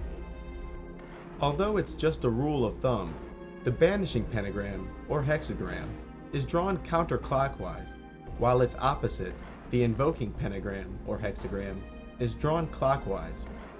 Today, the most commonly used invoking and banishing pentagrams were those designed by Aleister Crowley.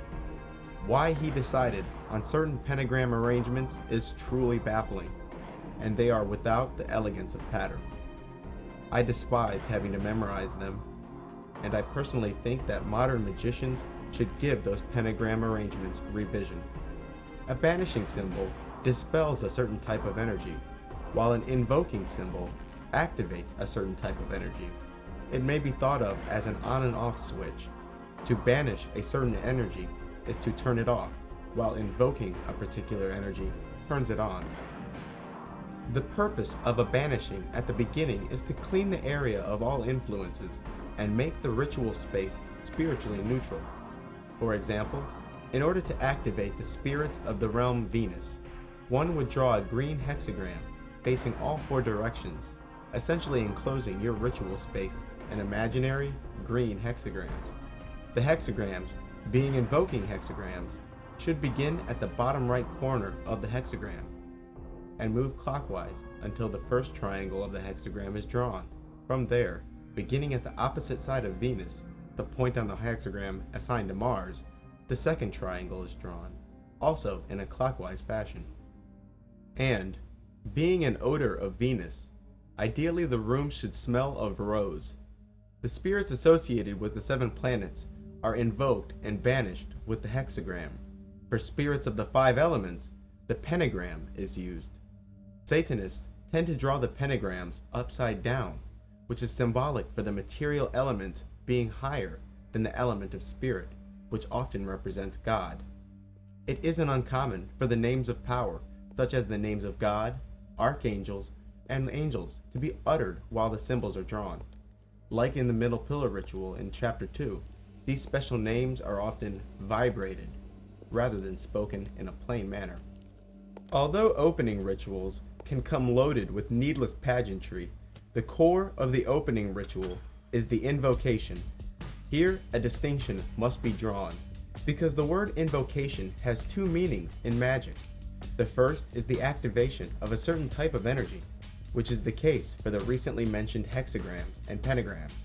It is this type of invocation that the opening ritual contains.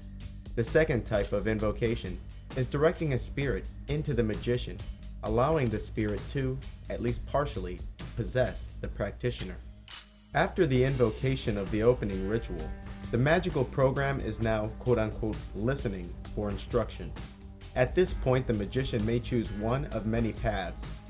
He may decide to question the spirit by evoking it into visible form or into a mirror. To evoke a spirit is to draw it into the ritual space, but not into the bodies and minds of those present. The magician may choose for the spirit to execute a particular command. He also may decide to infuse the spirit into a talisman. A talisman, like a voodoo doll, is an object that has been assigned to and associated with the essence of a particular being or energy. And finally, he may choose to invoke the spirit into his body, allowing the spirit to communicate with and partially command the magician. After the magician is satisfied and his will is accomplished, he begins the ritual's closing ceremony. The closing ritual, like the opening ritual, may itself be weighty with pageantry, but the heart of the closing is the banishments. The banishing ritual, at the beginning of the entire ritual, banishes general influences, while the banishing ritual at the end banishes the specific force that was invoked or activated during the ritual. The major implements of ritual magic are relatively few, and even more impressive is the fact that they aren't truly necessary at all, with perhaps the exception of the scrying mirror. The main tools of the magician include the wand, the dagger, or sword, the cup, the altar, and the scrying mirror. The first of these, the wand, is used to direct energy and draw invoking symbols in the air. The element associated with the wand is fire, and fire represents the spark of life. In other words, the ability to give life. The wand is a phallic symbol and represents the active force, the male's ability to jumpstart life. Fire, whose symbol is an upward pointing triangle, is also associated with the lion, the south, the color red, and Archangel Michael. Fire also represents the will or desire. The second main implement is the dagger or sword. The dagger represents the element of air and is used to draw banishing symbols in the air, as opposed to the wand, which invokes. Air represents the mind and intellect. Air, whose symbol is an upward pointing triangle with a horizontal line through its center, is also associated with an angel, the east, the color yellow, and the Archangel Raphael. And, as stated earlier, the dagger is used to threaten and punish disobedient spirits. The cup, or goblet, is associated with the element water. Water is symbolic for the passive force, the feminine quality of the womb, and its ability to bear life. Water is likewise symbolic for blood and, more specifically, the previously discussed life force. In magic, fire and water represent the polar opposites of male and female. Water, whose symbol is a downward pointing triangle, is also associated with the eagle, the west, the color blue, and the Archangel Gabriel. In magic, water corresponds to dreams, emotions, and psychic work. The last major magical tool is the scrying mirror.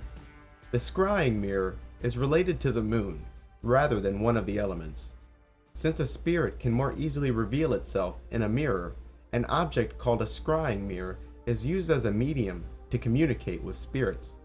Occultists have used everything from rare stones to bowls of water as scrying mirrors. But a scrying mirror, in its most basic form, is often just a piece of glass that has been painted black on one side. Sometimes the scrying mirror is used for astral travel. Other times it is used as a place for spirits, even the weaker ones, to reveal themselves and other visions to the magician. The scrying mirror is a magical television screen. A ritual tool of lesser importance, I think, is the pentacle. This is usually a wooden or clay disc, the size of a dinner plate, and has a pentagram drawn upon it. The pentacle is essentially a spiritual shield. This implement corresponds to the element of earth. Earth, whose symbol is a downward pointing triangle with a horizontal line through its center, is associated with the bull, the north, earthly colors like green and brown, and Archangel Uriel. The ritual tool pentacle should not be confused with the talismanic pentacles that are used to bind spirits and energies to. Before being used in a ritual, all ritual tools undergo a ceremony of consecration, which is a ritual where that tool is magically activated. The four animals assigned to the first four elements, the lion, the eagle, the angel or human, and bull, also appear in the Bible. Ezekiel remarks on four living beings that came upon him instantly in a cloud. In Ezekiel chapter 1, verse 10, it states, "As for the likeness of their faces, they four had the face of a man, and the face of a lion on the right side, and they four had the face of an ox on the left side, and they four also had the face of an eagle."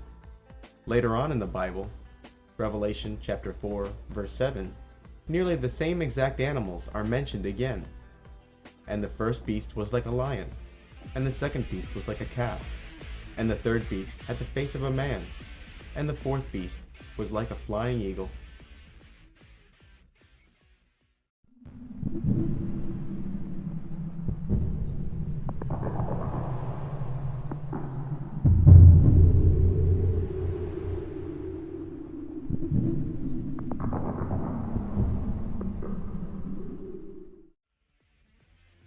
As stated earlier, once the magician has invoked a spirit or type of energy, he has a number of options. The first option is to invoke the spirit into his body. To invoke a being into your body allows for direct communication between the spirit and the magician, and even allows the being to partly control the magician. For this reason, magicians should only invoke benevolent spirits into their bodies. Another option the magician has is to assign a spirit a direct task. The magician may ask the spirit to cause physical harm, feelings of attraction, and discord in other people. He may also ask the spirit to cause changes in the weather, cause disruption in entire organizations, and even find hidden things. Magic of this type, that alters the world outside of the magician, is called thaumaturgic magic. Once present, the magician may demand that the spirit empower a talisman. A talisman, often called a pentacle, is a physical object that represents a spiritual energy. The talisman becomes the physical abode of a spirit or energy that is constantly working to fulfill the purpose of the talisman. The purpose or duty of a talisman depends largely on the spirit used to empower it. Each of the 5 elements and 7 planets corresponds to a specific personality type and therefore capable of certain duties. As with all magical acts, one must never assign a job to a spirit that does not correspond to its nature, similar to how we don't employ mechanics to give us a physical and doctors to fix our cars. To assign the talisman a job involving love and attraction, one should empower the talisman with the spirit of the planet Venus, or the element of water. To succeed in conflict, the energy of the planet Mars is what should be quote-unquote activated at the beginning of the ritual. To become a better author, the magician would invoke the spirits of the planet Mercury, or spirits of the element air. After the appropriate type of energy for the job is selected and invoked, the magician specifies exactly the purpose of the talisman. This act is called consecration, and usually includes a sentence specifically declaring intent. Something like, "I consecrate this talisman for the purpose of increasing my abilities as an author. May this talisman fulfill its purpose without evasion, ceasing its work only when it is deconsecrated." It happens that I am writing this book under the quote-unquote influence of just such a talisman. A talisman that uses planetary spirits should be consecrated on that planet's day and hour. A talisman may also be charged or recharged by the process of thought embedding spoken of earlier, but these talismans are considerably weaker. Sometimes, rituals that increase the flow of astral energy, such as the middle pillar ritual, are used to embed a talisman with intention. Talismans are usually inscribed with names and symbols. The names drawn on the talisman correspond to the names of the spirits who will be assigned the duty of fulfilling the talisman's purpose. In Western magic, these characters are usually in English or Hebrew. The symbols that usually adorn the talisman do not represent abstract concepts, but names. Symbols that represent names are called sigils. These sigils are formed by the use of a kamiya, or magic square, which is simply a grid of numbers. To use a kamiya to form a sigil, one would convert each letter in the name into a number, and then begin drawing lines connecting the numbers on the grid according to their sequence in the name. Each of the 7 planets corresponds to a different grid of different sizes, and the spirit's name must be drawn using the grid assigned to that spirit's planet.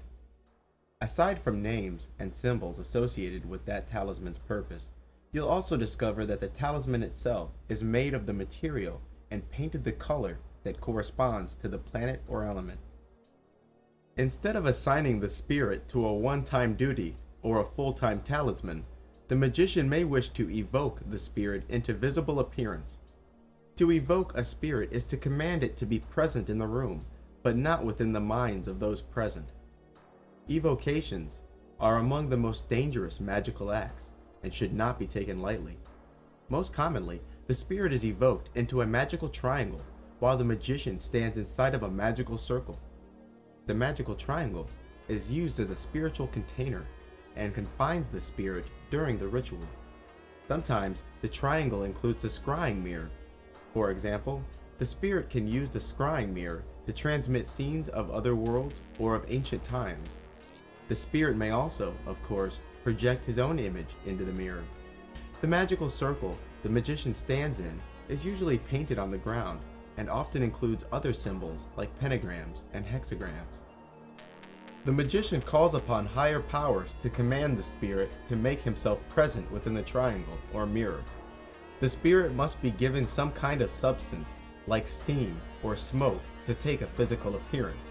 Otherwise, the mirror must be used. Once present, the spirit should be commanded to reveal itself in a manner that is not hideous and to speak in a soothing voice, using your native tongue. The spirit should also be commanded to control its odor. It is the nature of some spirits to arrive as hideous beasts with a foul odor and an unsoothing voice. Signs of a successful evocation are a sudden wind, noises, voices, and odors in the ritual chamber. An object bearing that spirit's sigil is placed in the triangle, and this object is subjected to injury when the magician wishes to force the obedience of that spirit.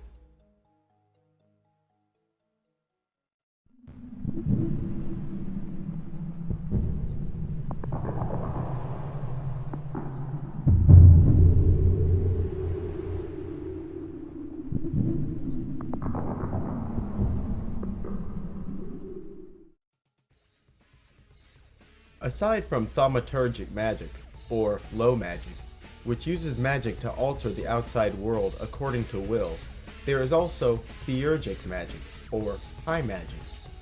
Theurgic magic is magic used to change the self. This type of magic is by far the lesser known of the two. The most common ambition involved with theurgic magic is what is called knowledge and conversation with the holy guardian angel. This merger of the guardian angel and the lower self can take years, and this long-term ambition requires a series of rituals which slowly merge the magician and his guardian angel into one body. Merger with one's holy guardian angel is also called the Great Work, and is among the highest achievements of both white and black magicians. Although the term is used profanely to describe the chemical conversion of one element to another, alchemy is another word used to describe this kind of spiritual development. The middle pillar ritual, detailed earlier, is one example of spiritual alchemy. The individual steps of spiritual development are called initiation. Contrary to popular belief, which uses words like initiation to describe an entry into a group, in magic, initiation represents increasingly advanced states of spiritual alchemy. Self-initiation is also possible, but takes much longer. Self-initiation is a series of rituals undertaken by a solitary practitioner that are designed to slowly achieve the spiritual transformation without the help of a Freemasonic or other magical lodge. As stated earlier, a large gap called the abyss exists between the lower self and the higher self. The magician seeks to merge these two aspects of the self by crossing the abyss and bringing himself into unity with his higher self. In Freemasonry, and also lodges derived from the Order of the Golden Dawn, two pillars are used to symbolize this divide between the light and the darkness. Often, a curtain is placed between these two pillars, symbolizing the veil that exists between the selves of light and darkness. There is another kind of spiritual transformation available to those black magicians who walk the left-hand path, often called Satanism. These magicians, using the power of the fallen angels Lucifer and Lilith, are united with both the angelic and demonic counterparts. Human beings who have undergone this ritual of transformation become what are commonly known as vampires. Like all spiritual development, the vampiric rite is irreversible, but unlike the Great Work, it requires the selling of one's soul to Satan. After the vampiric rite, the individual has no chance of redemption and no chance to enter heaven. From this fact have vampires been rightly labeled the damned. Theories and interpretations regarding the quote-unquote mark of the beast abound in religious and conspiracy circles, but in the occult, this phrase has only one meaning: permanent spiritual transformation. It is said that those endowed with the mark of the beast can easily shapeshift into hideous creatures at will and take on personalities of a more chaotic sort. The fruit of Eden has just as many interpretations and in just as many circles, but in the occult, this fruit represents magical transformation. If you recall, the serpent from the Garden of Eden tells Eve that the forbidden fruit will remake her as the gods. That's quite a claim. Christians have long interpreted the fruit of Eden as fruit of the more literal variety, which is just laughable. And, as stated in chapter 1, the pyramid is also a symbol of humanity's ascension into godhood. The powers of the vampire involve the conscious manipulation and liberty of the astral body. The astral bodies of humans is tightly bound to the material body. Only in the deepest of dreams, in astral travel, and in death itself will the human experience liberation of the two bodies. Vampires can fly the night sky, while their material bodies remain lying in the bed.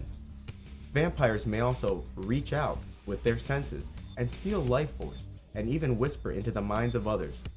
In popular culture, the vampire is often seen drinking blood, becoming extremely excited and perhaps animalistic during the act, killing their victim and gaining strength from the victim's blood.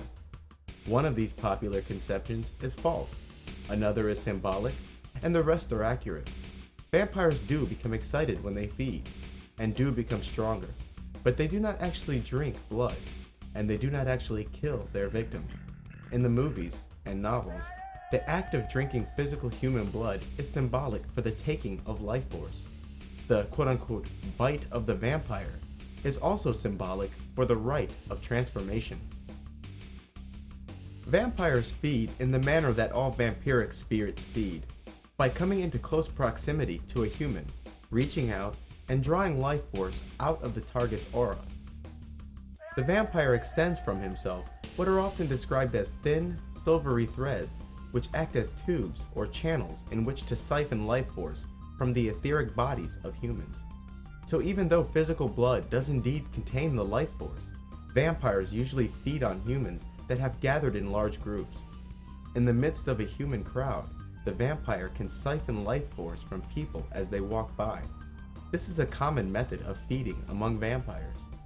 The astral body of a vampire feeding from a sleeping human is another common method for feeding.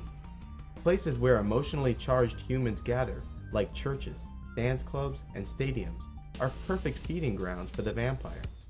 If a single human is under continued attack, that person will begin to feel weak, drowsy, and mentally dull.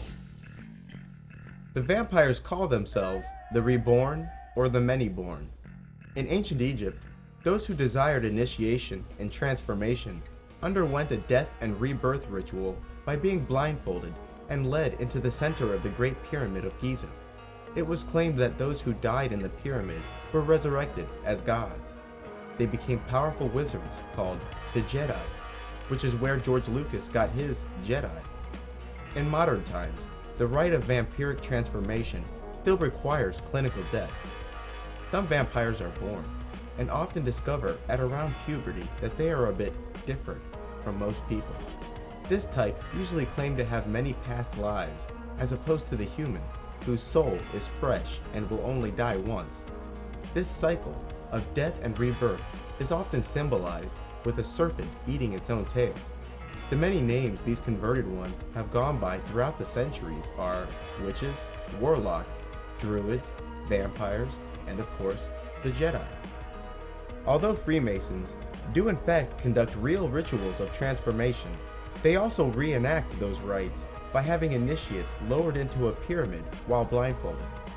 The good folks at Yale's Skull and Bones fraternity also reenact the ritual of death and rebirth by climbing into a coffin and being quote-unquote reborn as bonesmen, after which they are allegedly told that they are now superior to the human cattle.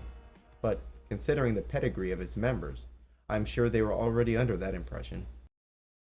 These steps of initiation are symbolized by paths from one sephira to another. Here, the initiate makes his way from Malkuth to Kether.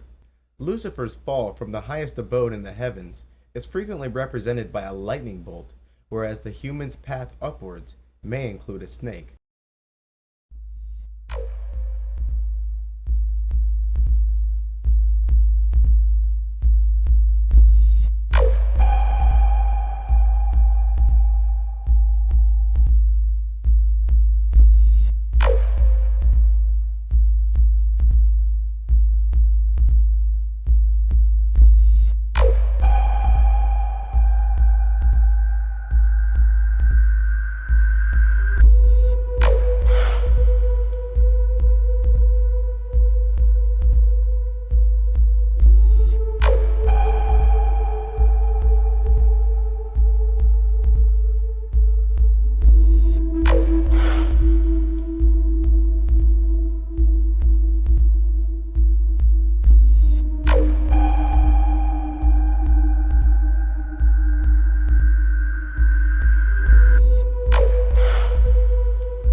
The others among us have existed since the beginning, and have constructed a culture just beneath the surface of our own. Some of these people remain as potentials their entire life and never come into awareness of their vampiric nature. These types may still have access to subtle powers and may be drawn to occupations where they are the center of attention of a large crowd. There are different types of vampires, and each type is different regarding its balance of material and spirit. Some vampires lean towards spirit, while others lean towards the flesh. The vampire is a being whose astral body is disconnected to their physical, unlike humans whose astral bodies and physical bodies are tightly bound. Because of this schism, their energy centers, or chakras, are essentially broken, and the life force produced by these centers cannot sustain the vampire's flesh, and so the vampire is forced to feed from the life force of humans to compensate. Humans, unlike vampires, often produce well above their needs of life force, and can even survive being leached upon by vampires and other astral entities. Vampires use visualization techniques in order to feed from the life force of humans. From across the room, they can extend astral tendrils that latch on to the aura of energy surrounding their target and begin drawing that energy into their chakra points. The chakra located at the solar plexus is a favorite target. They may also absorb free-floating life force energy that humans have cast off.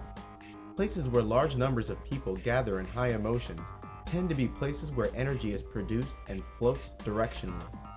This undirected energy tends to collect on objects or people that comprise a focal point of the group. When feeding, vampires feel an increase of strength, senses, and an inner calm. The vampiric act itself does excite them, but afterwards, a balancing calm sweeps across their being. Emotions of fear and lust produce energies that most satisfy the vampire. The vampire does not, however, have to be in the target's visible proximity in order to feed from them. As stated earlier, every object or person you touch leaves behind invisible astral threads. These threads accumulate over time and are diminished a little by the passage of time. With constant and repeated contact, the threads between a human and a vampire can be such where the vampire need only envision their target and begin feeding. Remember, in the astral world, to imagine someone or something in detail is to access its location. The vampire may also use objects that have been in close and repeated contact with the victim to send thoughts and receive life force. Using close personal objects of the victim, the vampire may sense the location and emotional state of its owner, and may also send thoughts down the threads to the target. Each time a vampire feeds from someone, the astral threads that permanently bind the two accumulate. As the threads accumulate, it becomes easier for that vampire to flood the mind of his victim with thoughts and even steal life force from afar. Vampires tend to be extremely sensitive to energy and forces. Slight irregularities of energy in the living quarters of a vampire can be far more disagreeable than a human would find them. Techniques like Feng Shui can be used to create a more agreeable living environment for the vampire. Vampires are also sensitive to the phases of the moon. In days where the moon is large and waxing, their power is at its height. When the moon is only a sliver and wanes, their power is diminished. Nights where the moon has become a copper color are most advantageous for the vampire. The aura surrounding the vampire is different than the energy field that surrounds humans. For those sensitive enough to see the astral world, vampires tend to have auras of deep purple color, and may also have many gray tendrils extending from their body in every direction. These tendrils automatically begin to feed on those who surround the vampire, even without the conscious effort of the vampire.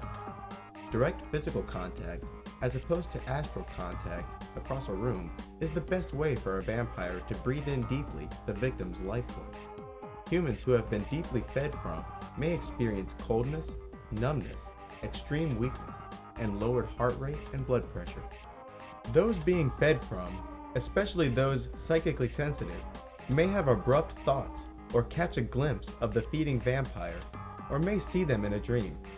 Vampires, like many spirits, can enter the dreams of humans and feed from the energy that is created by inducing fear or lust.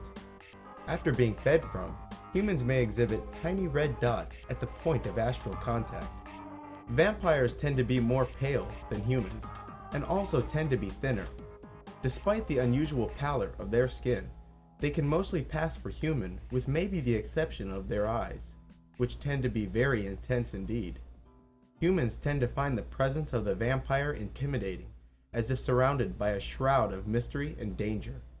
Their body temperature, hands and feet in particular, tends to be on the cold side, like those humans with poor peripheral circulation. Their senses are acute, and they are often more capable of seeing and hearing longer distances than most people, and are far more sensitive to tastes and odors. Their fine-boned physique tends to conceal a physical strength that lies within.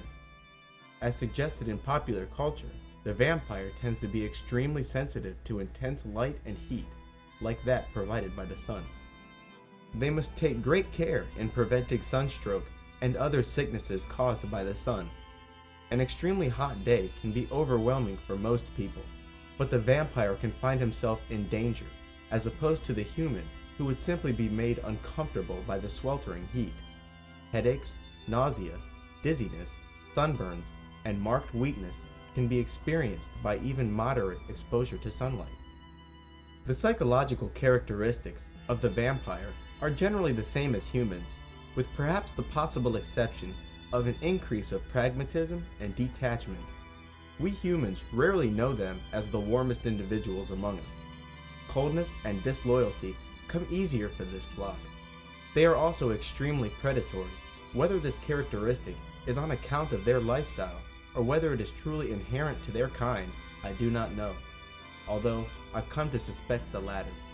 A male vampire is called an incubus, while a female vampire is called a succubus. Some vampires are closer to spirit, while others lean towards the flesh.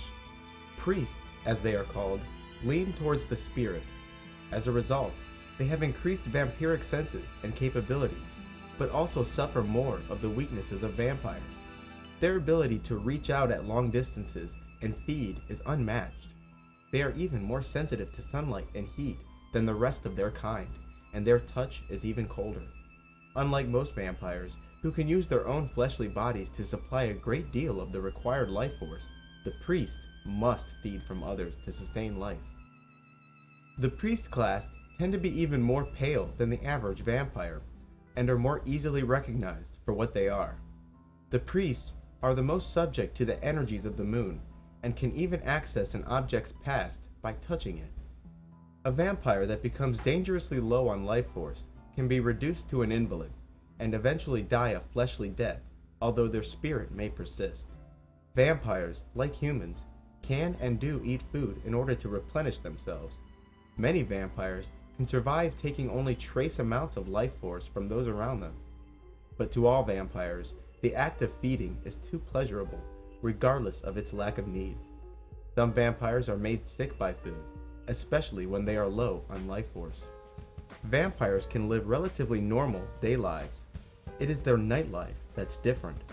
When sleeping, the astral bodies of the vampire detaches from their physical completely, which allows them to soar into the sky and travel the dreaming world. Vampires often use this time to feed life force from sleeping humans, and to come into astral congregation with each other. I'm sure that Vampire Nation doesn't like me calling them out like this, and I have received many veiled death threats in the past. So if something happens to me, you know why. Too many secrets.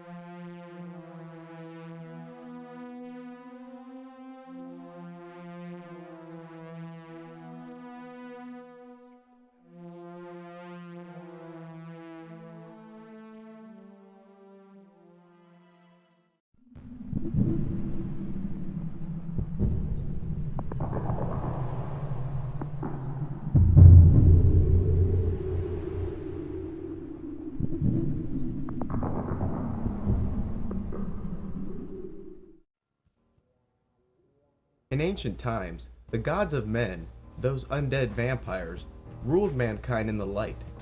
It is also said that these very same gods created man genetically. Ancient people served the undead, not only out of fear, but out of loyalty, because it was common knowledge among ancient man that they too had the option of rising out of the human condition and becoming vampires themselves. Daily contact between the two races was common in those times. This ruling class of vampires has long guided humanity, politically, culturally, and even genetically. This hierarchy, also known as the Hidden Masters, has repeatedly broken the human spirit in order to maintain control of the masses. Much of what we call history is nothing more than the deliberate manipulation of global politics by this hierarchy. Make no mistake, their kind is extremely hierarchical. This elite has long sought to increase our numbers as a rancher oversees cattle to ensure themselves a food source. This overpopulation is soon to be checked by a massive harvest where billions will die and release such life force as to quote-unquote open gates to other worlds. The details of this I do not know. It is also said that the vampire's golden age of ruling man in the open came to an end with the coming of the quote-unquote renegades. The renegades, some of which apparently remain to this day, are an organized group of vampires who still have a soft spot for humans. This group apparently led armies of humans into the temples of the gods and destroyed them, forcing the hierarchy underground. The members of the renegades are generally younger vampires who had only recently undergone the ritual of death and rebirth. My guess is, when the time of the renegades comes to an end, the hierarchy will once more rule in the light. This hierarchy has gone by many names throughout the ages, but today they are known as the Illuminati. The Illuminati is an organized collection of satanic secret societies and other secret societies that are not openly satanic, such as the Freemasons and the Vatican. These groups work cooperatively, seeking to fulfill an ancient prophecy, the return of the Golden Age of worldwide and open rule. The Illuminati, using the powers of the Catholic Church and the European empires, have long sought to crush all records of man's true history, ensuring themselves a monopoly on historic truth. From Russia to Peru, they systematically destroyed the traces of truth they found. The symbolic stories that have slipped through the cracks of this hoarding of historical knowledge have been unfortunately titled and relegated to mythology. For it is truly their burden to destroy and rewrite the past, because without humanity's collective amnesia, we would remember who they are, and, just as important, we would remember how powerful and balanced the human could be. As stated earlier, even good magicians believe that the commoner is unworthy of these quote-unquote secrets. And that is a bunch of bullshit. First, it was members of the occult who made these once common truths into secrets. Secondly, they only did so to continue maintaining a power structure using sorcery. And thirdly, just because I didn't hear it from the Dark Brotherhood or see it in a scrying mirror does not mean I should be left with lies regarding things like Atlantis. There is a day coming when the vampires will unveil themselves and walk in the open, but the veil of lies surrounding humanity's past will remain. Unbeknownst to most, the highest achievement for the Satanist is self-deification through magic. In this, the dark powers of magic, namely Lucifer and Lilith, are called upon to perform a quote-unquote surgical operation on the spirit of the Satanist. After being summoned in ritual, these beings bring the participant from the human to the vampiric condition. Vampires favor their own, and often make stars and power magnates out of each other. My guess is that it is hard, if not impossible, to rise through the ranks of the Illuminati while remaining in the human condition. In ritual, the Satanist often evokes these beings and feeds them the life force he has collected from humans. This offering of life force appeases the gods and makes them more willing to perform the transformation or any other duty the Satanist chooses. These beings are said to loosen the astral ties, making the worshipper more vampire with each communion. The Satanist will often speak to infernal ones with the highest of reverence, as opposed to the white magician, who is inclined to speak to the demons as servants. The Satanist conducts rituals wearing red or black. In fact, the entirety of a satanic ritual will be strongly oriented to the colors red and black, whereas a white magician may choose white. In magic, the color white is associated with purity, God, spirit, the guardian angel, and goodness. The color red is associated with life force, blood, and violence, and the color black is related to evil, chaos, the guardian demon, and the unknown. Satanists follow what is called the left-hand path, whereas white magicians, Christians, Muslims, Jews, Hindus, and Buddhists follow the right-hand path. The left-hand path is a belief structure that does not regard any moral issues. It is the negation of morality. In the eyes of a left-hand pather, what they do is not evil, because there is no evil. This does not mean, however, that those of the left-hand path do not believe in the existence of God. By percentage, you will find more believers of God among Satanists than you will find in the general public.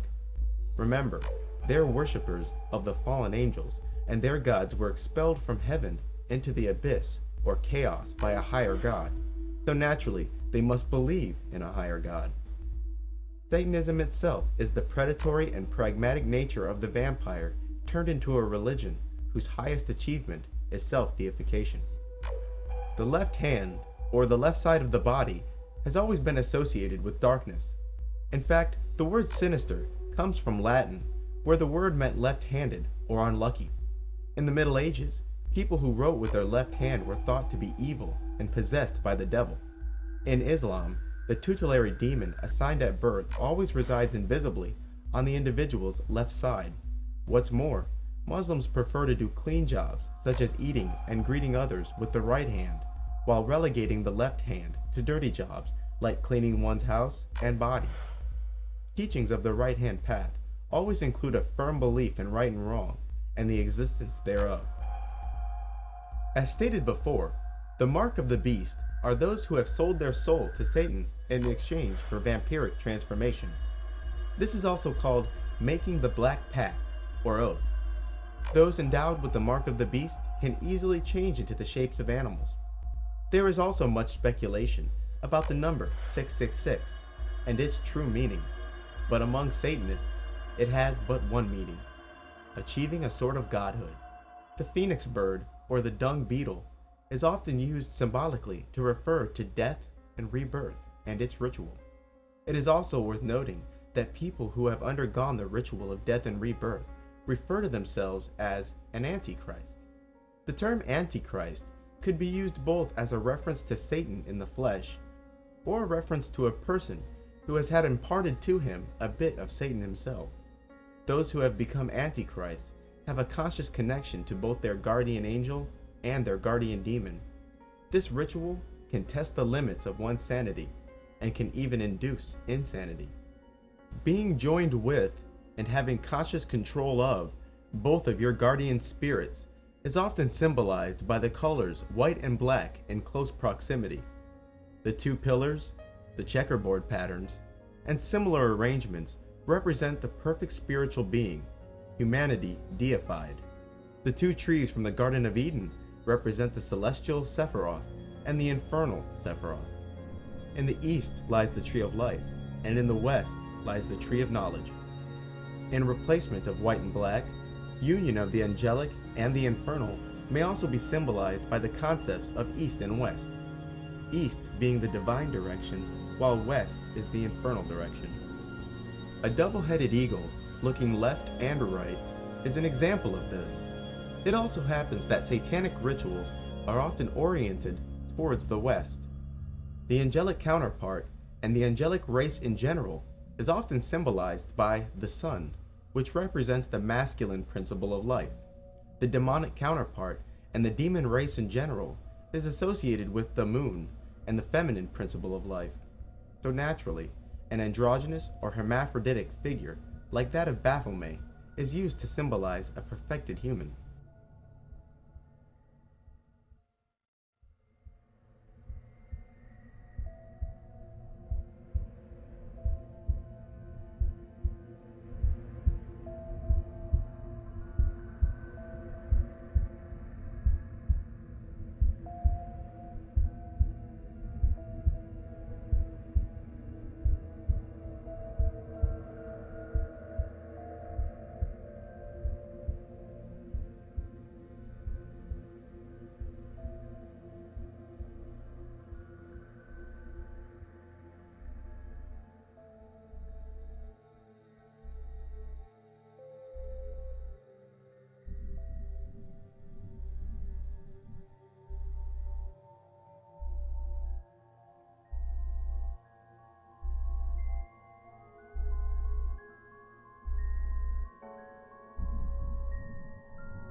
The Sabbat is a gathering of witches, warlocks, demons, and in the earthly Sabbat, even humans.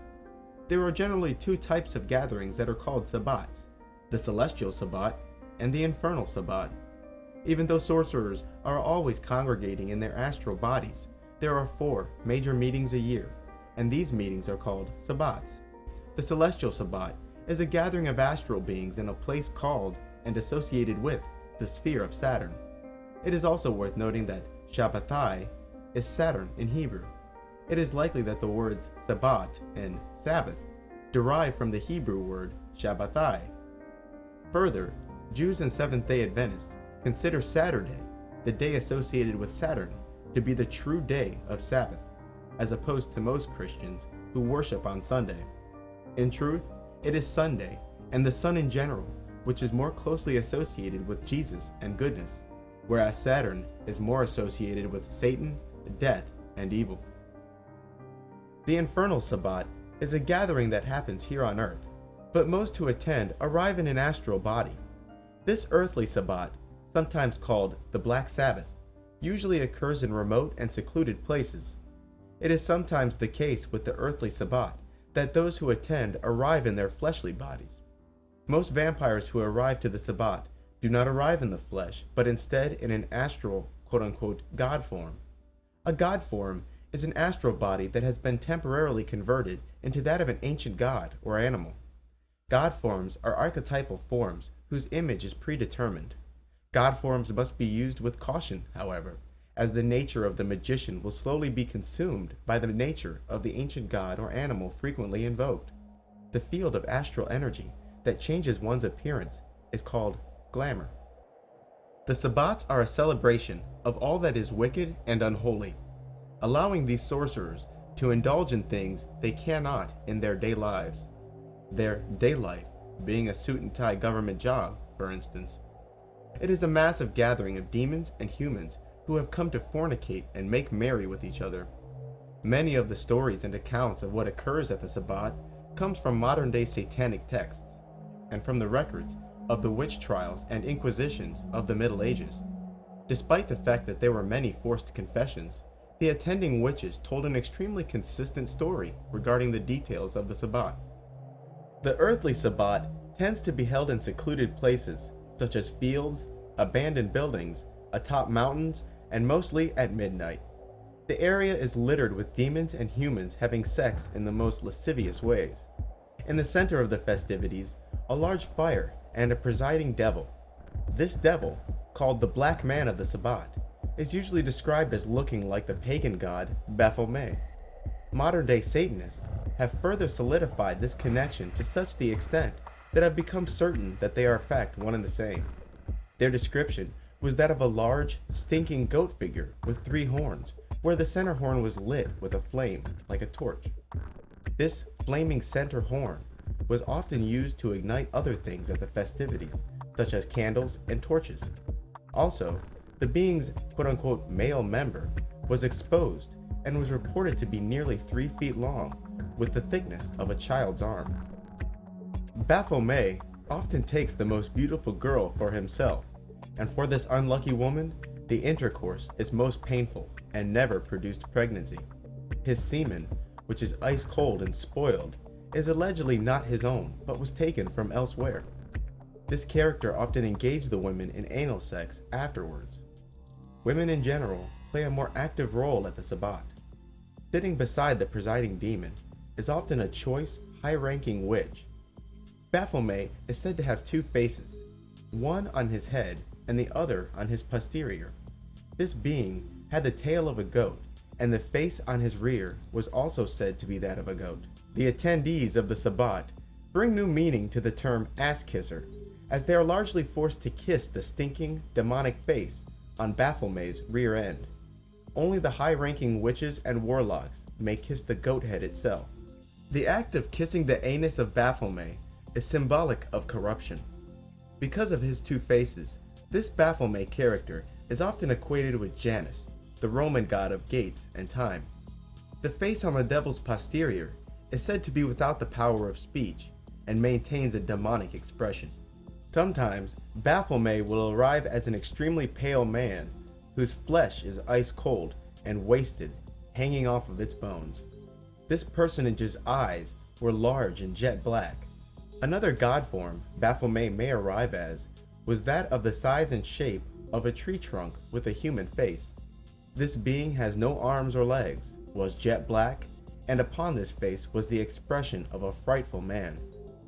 Still others described him as a black man with Caucasian features, whose eyes burned like hot coals and was enveloped in a misty cloud. Coinciding with Baphomet's hermaphroditic and androgynous nature, this being is said to act quite flamboyantly. Baphomet is sometimes directly responsible for transporting some of the favored attendees to the Sabbat. He arrives at their homes and instantly transports them through the air to the location at the Sabbat. Sometimes this devil would give witches ointments to smear on their body, and this they used to transport themselves to the Sabbat. Like the popular conception of the witch riding a broomstick, some witches do attend the Sabbat riding a magical stick placed between their legs, but this was rare. Sometimes parents would bring their children only to fornicate with them at the festival. Sometimes dreaming humans, uninitiated and unaware of the truth, will accidentally stumble upon the Sabbat festivities and perhaps find themselves in danger.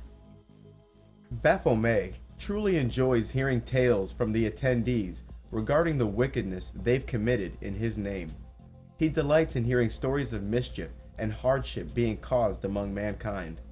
But in truth, they report to him all things that are relevant to Baphomet. He will often place a mark on a concealed part of the attendee's flesh after they have verbally committed to giving him their soul.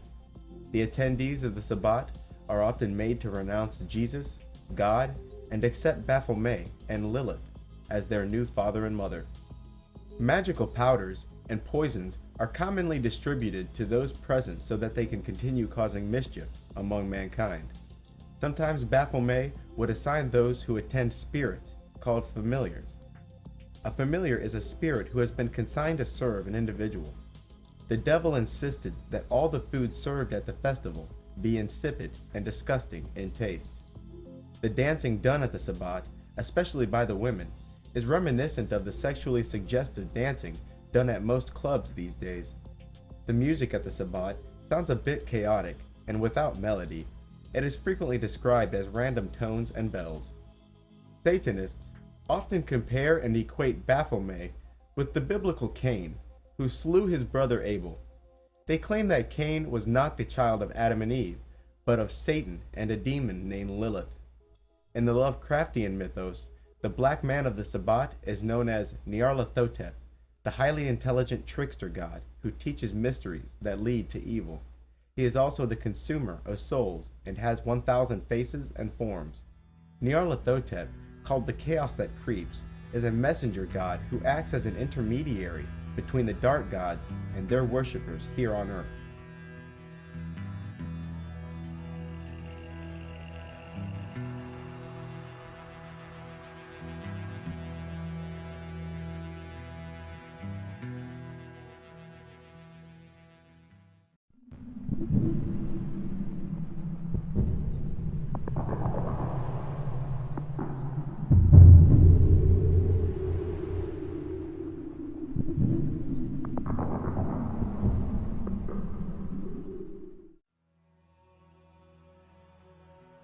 The mission of the Illuminati is the construction of a global government whose power can never be challenged, and this ambition is called the New World Order.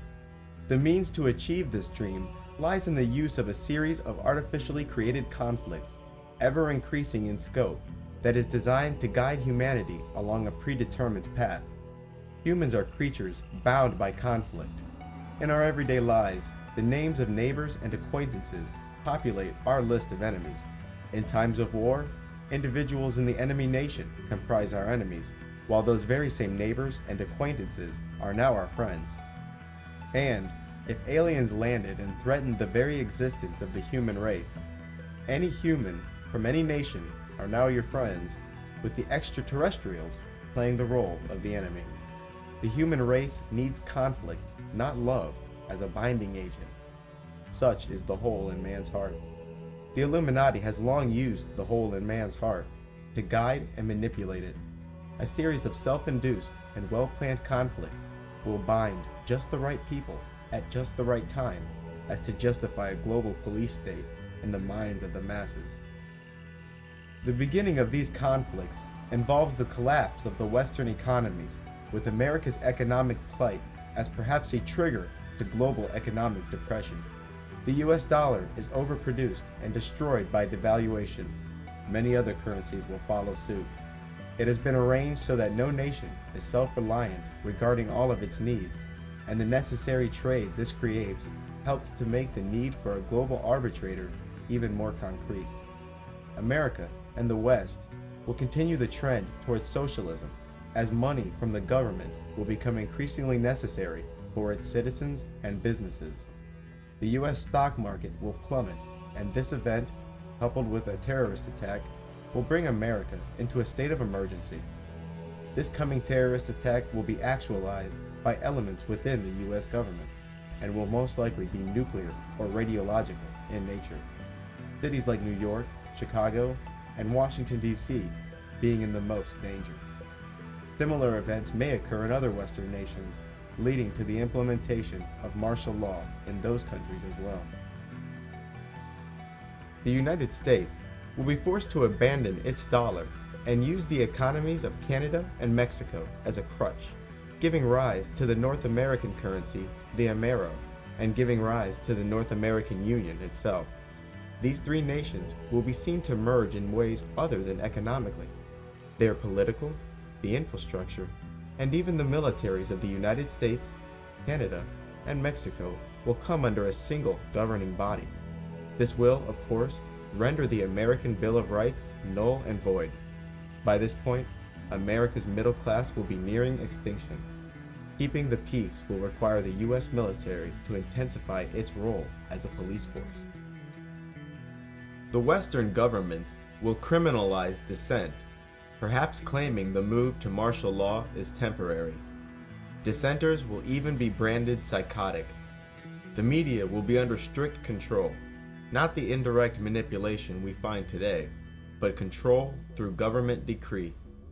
Large numbers of innocent people will be labeled terrorists and rounded up in mass arrests.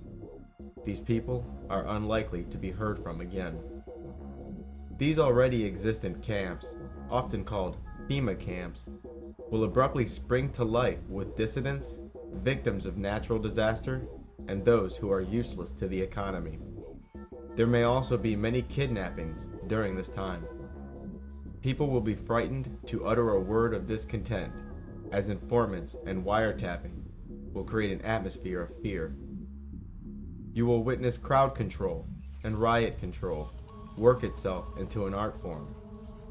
Microwave and sound weapons will disperse the discontented crowds.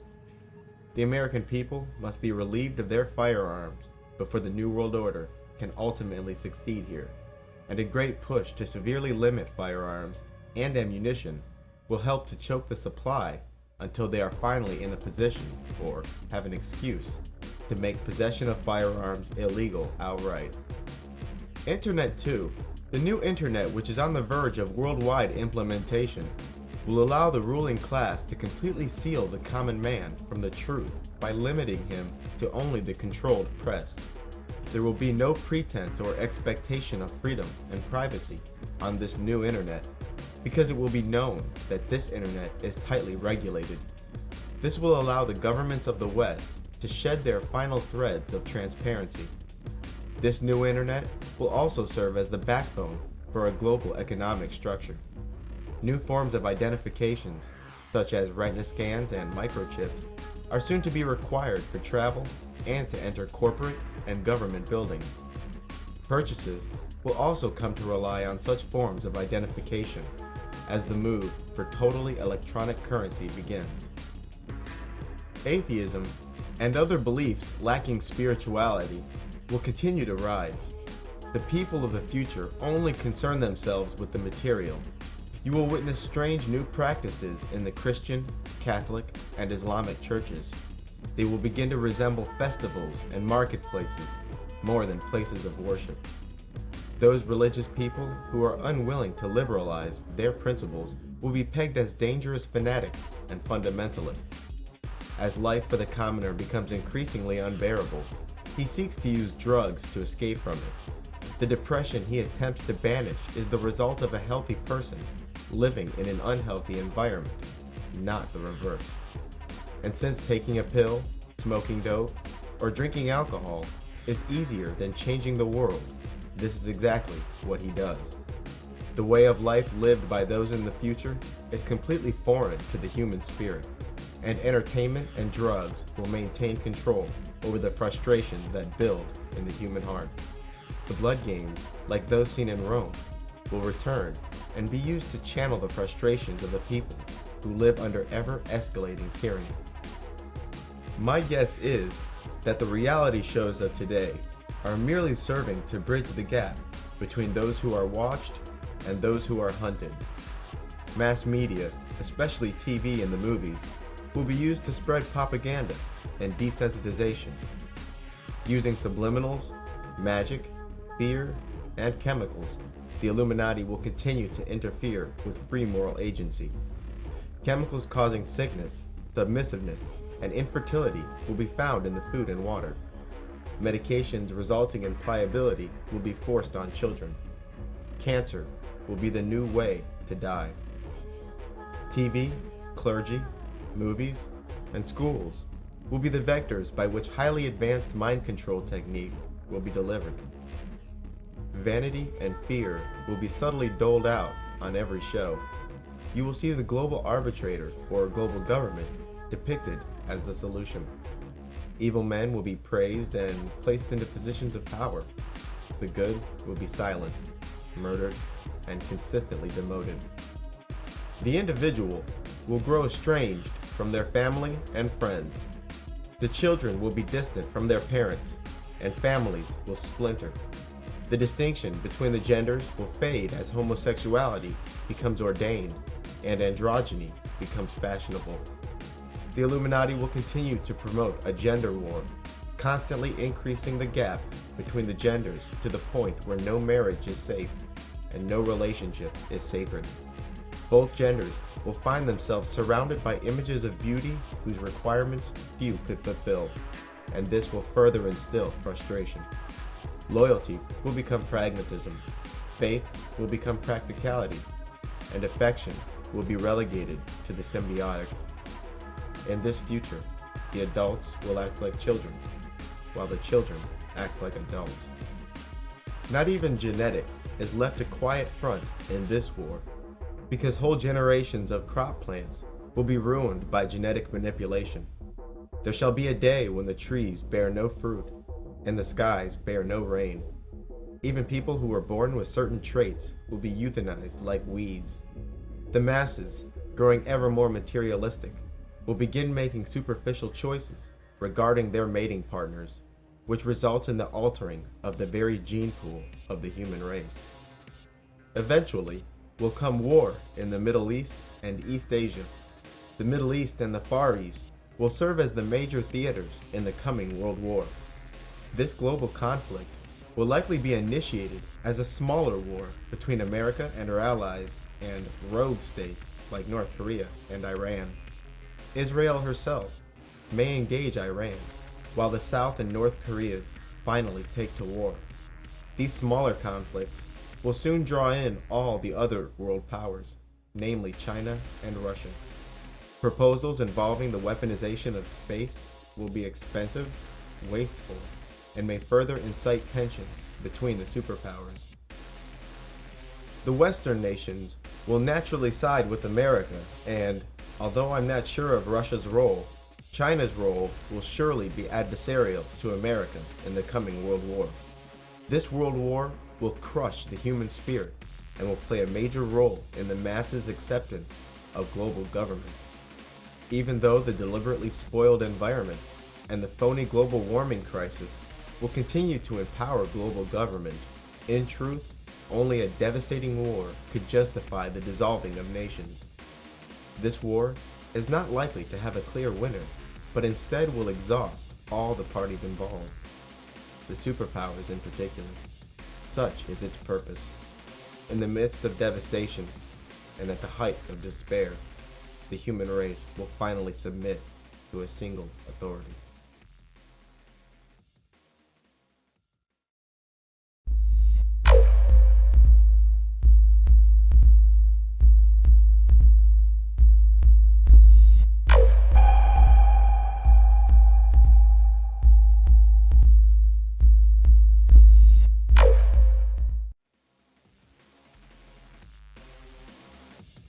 Most things related in this chapter are compiled from numerous satanic and occultic sources, both obscure and well-known. You don't have to believe the things written here, simply believe that many in the occult believe them. A recurring theme in mythology and the occult is the concept of a god or goddess having multiple aspects. Similar to how your guardian angel, guardian demon, and spirit are three aspects of you. One of those aspects is good and pure, another is dark and selfish, and your fleshly manifestation is another aspect of you that stands between the two.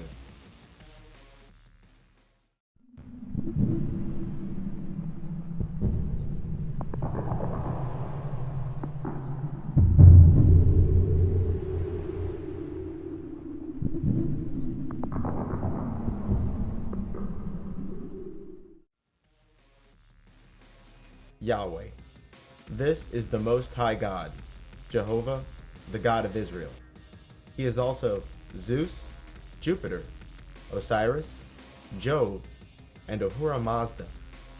He is the Archon Emperor, the King of Heaven, and the Father of the Elohim. He is said to be the true father of the archangels Michael, Gabriel, Uriel, Raphael, and, before his fall, Sataniel.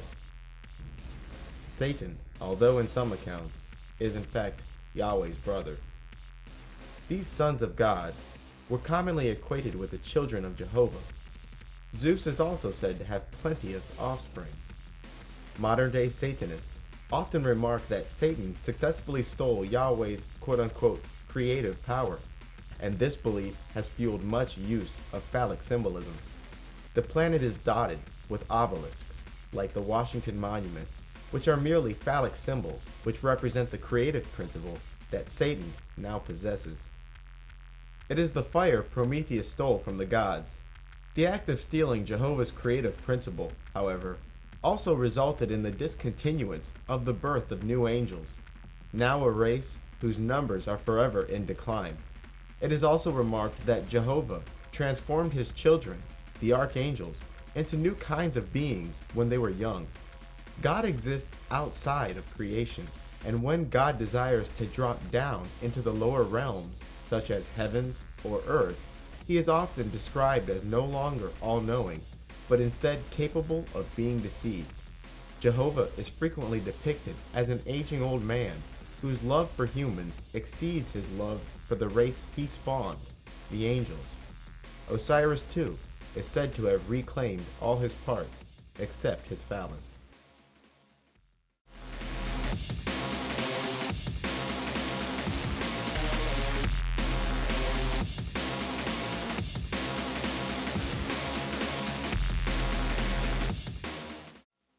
It was the Archangel Michael and his army who expelled Satan, his uncle or brother, from heaven. Satan and the other expelled angels were cast into the black void in the universe, now called Hell. Before Satan's banishment, Jehovah allegedly assigned Satan as his favored son and second in command, with Archangel Michael as third in command. Michael is said to have gray-colored hair, beard, and eyes. It is also alleged that Archangel Michael spoke to Satan before his fall, attempting to dissuade him from his ambition, which was to seize the throne of God himself. Archangel Gabriel is said to be the angel responsible for destroying the Nephilim race with a flood. Gabriel is thought to be the swiftest of the angels and used as a messenger, who sits on the left side of God's throne. He is often associated with a metal cutting instrument which he uses as a weapon to strike down the enemies of God. Some have suggested that Gabriel at some point lost the favor of God, but was redeemed. It has also been remarked about Gabriel that it was he, at the behest of God, that confused the languages and divided man into his many current sub-races. Islam and the Prophet Muhammad are said to have been guided by the teachings of Archangel Gabriel. It was the duty of Archangel Raphael to bind Azazel, or Lucifer, and cast him from the Garden of Eden and quote-unquote into darkness. Raphael's physical description is one of a handsome youth, arrayed in purple robes. It is said that Raphael is among the gentlest of the spirits, especially compared to the other archangels. Frequently equated with Osiris, Jesus Christ is often spoke of as a demon hunter and civilizer, with the story of Osiris predating the story of Jesus Christ by more than 1,000 years. How does one reconcile the timelines? It is, for me, easy. I suspect that most of the events described in the Bible refer to a far earlier date than commonly thought. I am absolutely certain that this is the case in regards to the Bible's Old Testament, whose pre-Diluvian accounts are probably that of Atlantis.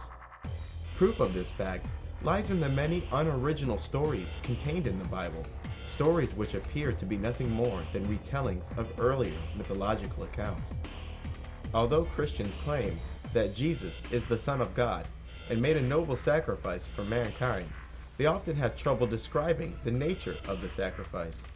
Members of the occult, however, have convinced me that this sacrifice was quite real, and Jesus did indeed take an incredible risk for us, in that his fate was not certain, and his soul was up for grabs. So noble was this act, whatever it was, that he was found quote-unquote perfect before the gods.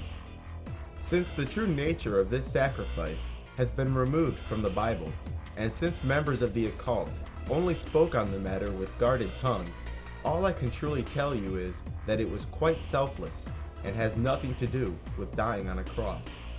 Satan promised those in hell much spoils after Jesus' death, but instead, Jesus released many spirits who were bound in prison. These spirits rejoiced and turned against those who had tormented them in hell. Satan apparently lost control of entire realms because of this. If you recall, Jesus rose from the dead and into heaven 3 days after he was killed. But during those 3 days he was dead, he apparently fell into the underworld and started trouble for Satan there too. A vague mention of this event occurs in the Bible. In 1 Peter chapter 3, verse 18, we read, "For Christ also hath once suffered for sins, the just for the unjust, that he might bring us to God, being put into death in the flesh, but quickened by the Spirit, by which also he went and preached unto the spirits in prison, which sometime were disobedient, when once the long suffering of God waited in the days of Noah, while the ark was a preparing, wherein few, that is, 8 souls were saved by water." I have long heard Satanists make reference to the time when Jesus descended into the prison of spirits after his death, but I thought it was just more of their hero and villain swapping that they're so good at. Everyone knows Jesus went up, not down. But then I was directed to this Bible verse, which shook my view regarding the nature of his sacrifice.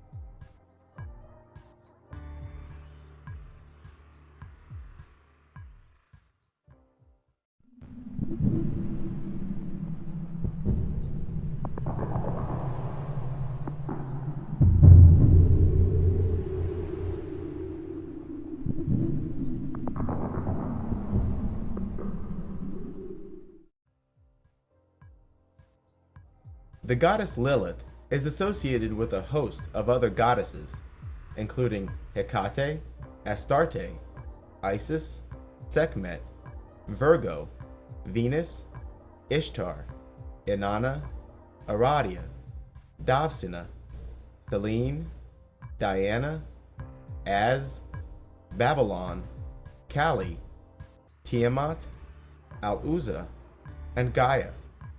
Although this goddess is mostly associated with the moon, she is said to both have good and bad aspects, and true to that logic, she is often spoke of as Lilith, who was consumed or possessed by a much more ancient goddess named Tiamat, as if Lilith is now the body that Tiamat walks in. Lilith is the feminine principle personified. Tiamat is said to be the most ancient of God's enemies, long before the fall of Lucifer, and she spawned a race of wicked giants and demons. In Babylonian legend, Tiamat was called the Monster of Chaos and waged war against the gods. Finally, Marduk defeated Tiamat, split her in two, and used her flesh to create the universe. This battle between the angels and the older gods goes unmentioned in the biblical Genesis account, but remains in the Greek tradition. According to Greek mythology, Zeus, along with his brothers Poseidon and Hades, defeated the older gods, called the Titans, and banished them to Tartarus, the Greek underworld. These Titans, who were the offspring of Gaia, once ruled the earth, their brutish nature corrupting and spoiling the planet.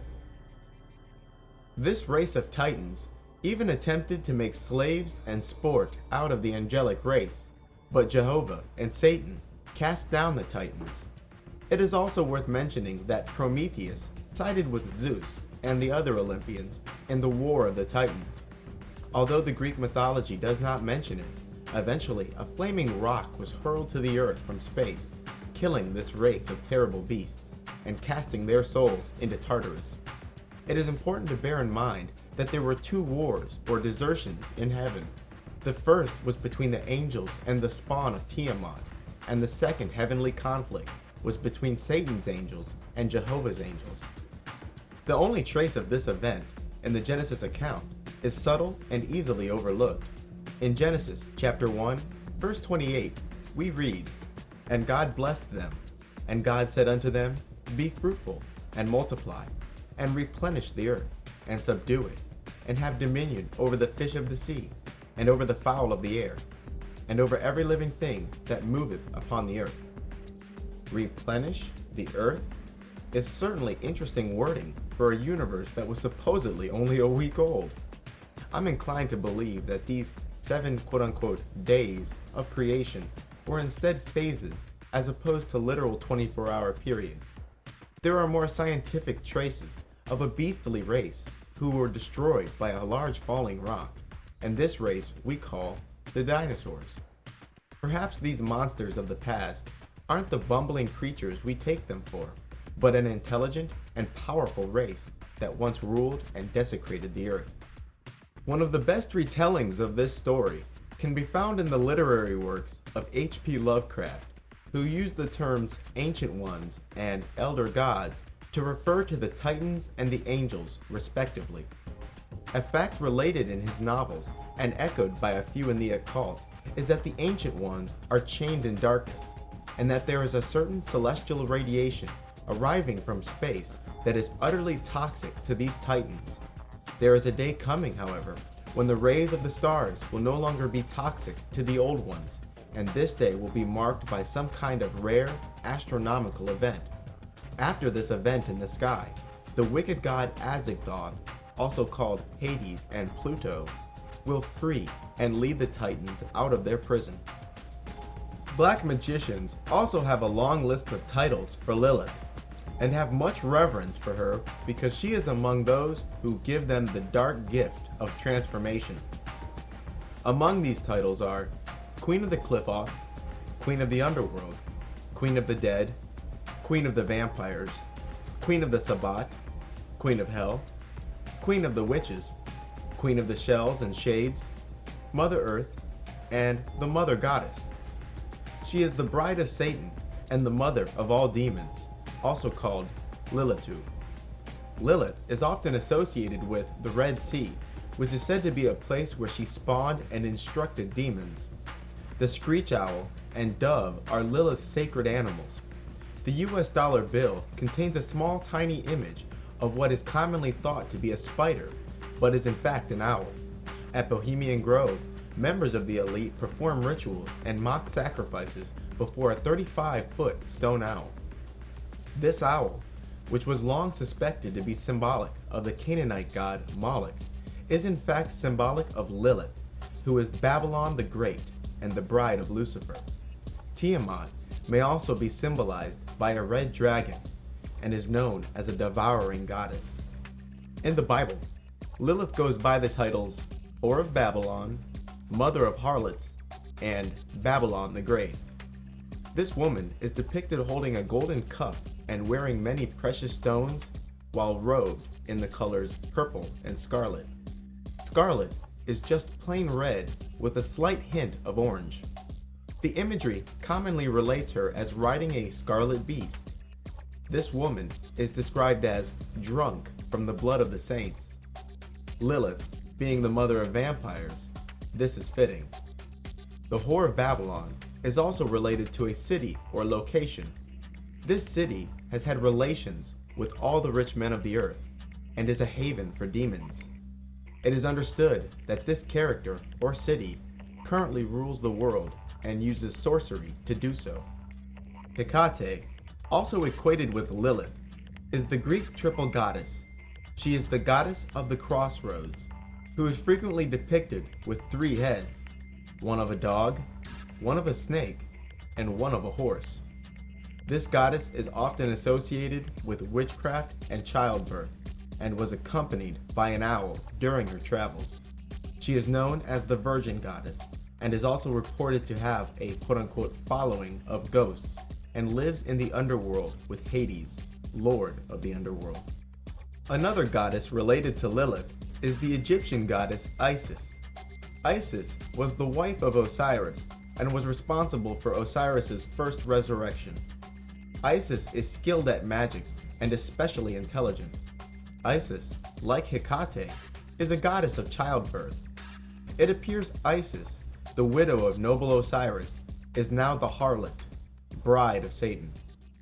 Sekhmet, an Egyptian goddess who was among the most ancient of the gods, is also associated with both Lilith and Isis.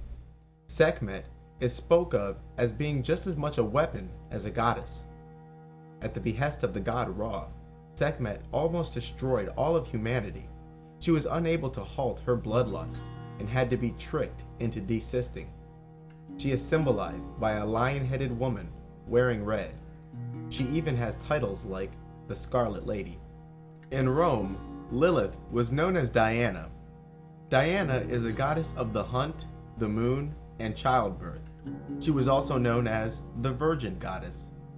Artemis, the Greek equivalent of Diana, is also a goddess of the hunt, childbirth, the moon, and is also a virgin goddess.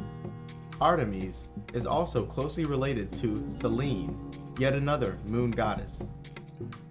In Hinduism, Lilith goes by the name Kali.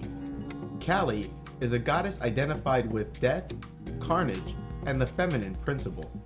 She is often called Mother Kali and the Mother Goddess, who is the consort of the god Shiva, the Destroyer. Kali is depicted as a naked woman with black skin, who wears a necklace of skulls and holds a bloody sword. Similar to the Babylonian account of Tiamat, Kali's body parts constitute the universe of space and time. The goddess Kali, along with her husband Shiva, roam the quote-unquote cremation grounds. This is a likely reference to the Qliphoth, or underworld. In the Persian narration, Az is the mother of demons and the consort of Aramis, who is Satan. Semiramis, yet another name for this goddess, an Assyrian queen of legend, was reportedly the inspiration behind the Hanging Gardens of Babylon. The Hanging Gardens of Babylon, also called the Hanging Gardens of Semiramis, are considered to be one of the 7 great wonders of the ancient world. The Hanging Gardens, which some speculate to date back to 600 BC, much more likely to be earlier, was a spectacular series of man-made terraces with flowing waters and lush growth on every platform. Queen Semiramis is said to be a harlot, a homewrecker, and a powerful sorceress. This personage is associated with the dove and, proper to the Virgin, was credited with the invention of the chastity belt. Semiramis became the patroness of Babylon when she restored the city to its ancient glory.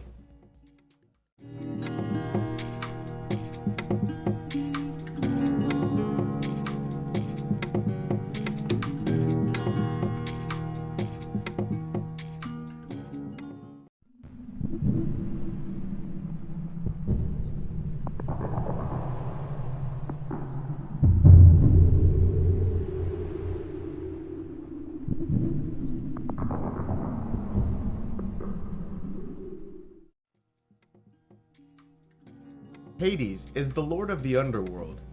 Although Greek mythology does not depict Hades as a villain, modern Satanists and a little common sense have confirmed to me that he is God's greatest enemy today. In Rome, he was known as Pluto, and the Hebrews knew him as Mot. In the Lovecraft mythos, he is Azagthoth, and to many occultists, he is called Chorazon. Just like Hades, who is considered both a character and a location, Chorazon is also considered a character and location. The Egyptians call this demon Apep. The Greeks and Christians know the location of Hades as Sheol, or the land of the dead, but the Hebrews knew it as Da'ath, and the author H.P. Lovecraft called it Yog-Sothoth. Hades is an incredibly powerful being, and is always described as formless. He is known as the guardian of the underworld, and is said to hold the key to the Qliphoth. This guardian of the abyss is considered mentally unstable and evil even by the worst magicians. This spirit is regarded as a devouring demon who seeks to steal the life force and sanity from all who cross his path. This entity's reputation for inducing insanity is legendary, for he is truly the embodiment of dispersion and chaos. His greed for collecting and retaining souls is insatiable. Hades is often depicted as more intelligent than his brother Zeus. This god waits in the abyss for the magician who seeks union with his guardian angel, so that in order to be transformed, the magician must master Chorazon. The abode of Chorazon is a dark place where those long dead gesture and stumble aimlessly, a place where hope is not to be found. Hades sided with Zeus and the other Olympians in the war against the Titans. In the night before a major battle between the Olympians and the Titans, Hades put on his quote-unquote helmet of darkness, which made him invisible, after which he crept into the enemy camp and destroyed the Titans' weapons. Hades has a wife named Persephone, who dwells with him in the underworld. With the Titans defeated, the three brothers, Zeus, Poseidon, and Hades, divided creation between each other. Zeus ruled the heavens, Poseidon ruled the seas, and Hades would rule the underworld. And there, Hades rules today, upon a black throne. Even the worst magicians will recommend against invoking or evoking Hades, and even the skillful emphasize extreme caution. Hades is simply too chaotic and too powerful. His words are deceitful and full of evasion and misdirection. While evoked in ritual, he will seize upon the weaknesses of the sorcerer and instill madness in those who summoned him. He is sometimes titled the blind, idiot, or mad god, but this is not wholly accurate, because this being is no fool. After being condemned by God to rule the underworld, his growing madness has brought him from bad to worse. Hades, whose number is 333, is considered to be the biggest obstacle for the sorcerer who wishes to cross the abyss, because he guards the point between the two universes. This spirit is hot-tempered. He reacts hastily and violently to the slightest provocation. John Dee, the noted 16th century magician who was a spy for Queen Elizabeth I and the original 007, along with his partner, Sir Edward Kelly, referred to this being as Chorazon. They claimed that out of the 30 ethers, or 30 dimensions, the domain of Chorazon was to be found in the 10th ether, the dimension dubbed Zax. They also titled him He That Is Fallen, and even associated him with the leader of the Serpent from the Garden of Eden, who equated to the fallen angel Azazel Semyaza from the apocryphal book of Enoch. Aleister Crowley, who thought of himself as a reincarnation of Sir Edward Kelly, once attended an invocation of Chorazon. Crowley described this being as extremely deceitful and manipulative. He found Chorazon to be extremely unstable and incapable of concentrating his thoughts. Chorazon, who was said to be tortured by silence, would sometimes begin to argue and test the will of Crowley's partner. Chorazon claimed to have 1,000,000 voices in his head, which is why the demon is reported to be extremely talkative and moves from thought to thought quickly. Crowley was told by Corazon that if the names of God had not bound him, he would leap out of the evocation triangle and slay all of those present. This mad god is said to laugh loudly and often, like a madman. In his Equinox Volume 1, Part 5, Crowley recounts a first-person narrative of Corazon, where the demon states, "Ah, I will reach up to the knees of the Most High and tear his phallus with my teeth, and I will bray his testicles in a mortar and make poison thereof to slay the sons of men." Corazon goes on to state, "I have prevailed against the kingdom of the Father and befouled his beard. I have prevailed against the kingdom of the Son and torn off his phallus, but against the kingdom of the Holy Ghost shall I strive and not prevail." As stated earlier, Satanists make numerous references to a devilish force stealing the creative power of the Most High God, and this has given birth to much phallic symbolism. Subservient to Hades are many lesser demons, some of which are merely empty shells with little intellect. For the novelist H.P. Lovecraft, Hades went by the name Azagthoth, the mad blind god. Azagthoth is presented as the leader of the demons and resides at the center of the universe in a dark underworld called the Agigi. Azagthoth is described as the embodiment of chaos, extremely powerful, and rendered sightless in some battle. The mad god sits upon a black throne, where he rules the dead spirits of the outer void. The black man of the Sabbath, Baphomet, is considered the messenger of Azagthoth, and his will made flesh.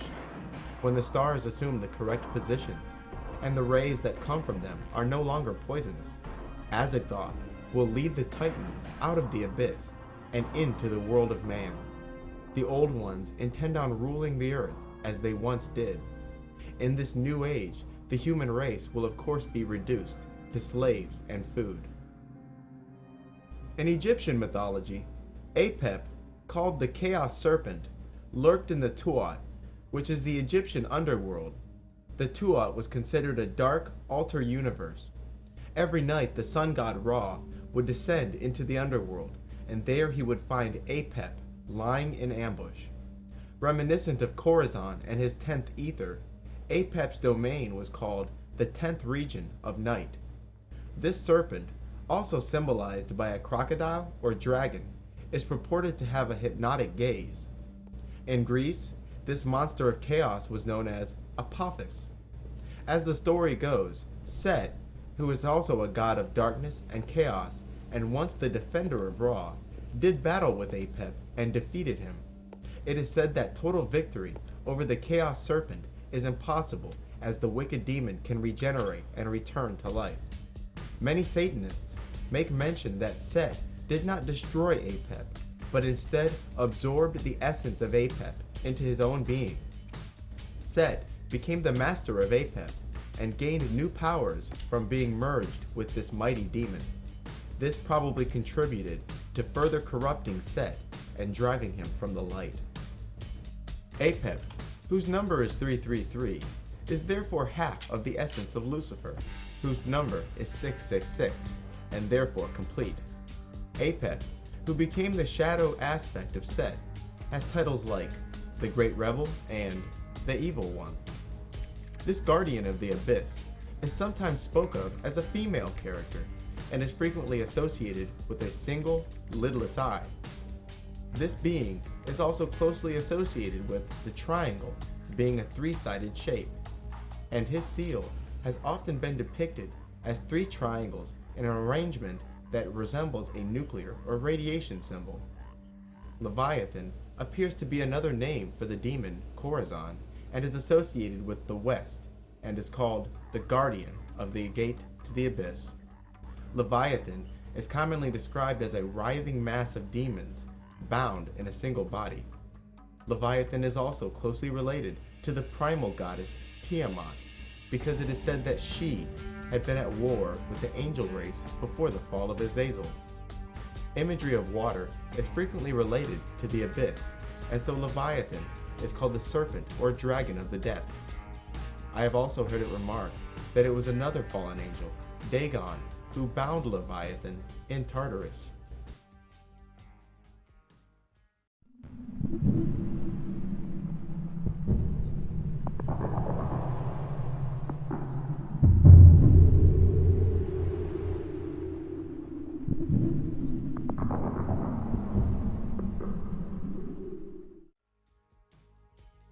Satan is easily the most enigmatic character in all the occult and mythology. No character out there is more shrouded in a cloak of names. I admit much remaining confusion regarding the details of this character because of the name game that magicians tend to play regarding his different aspects. The first thing you should do is free yourself from the mindset that this character Satan has anything to do with Christianity, for it is often accused that Christians have fabricated stories of this character as a scapegoat for the evils that beset the heavens and the earth. Perish the thought. This character Satan has a name in every religion and mythology on the planet, and, because of spiritual merging that I just spoke about, may be connected with multiple gods in the same tradition.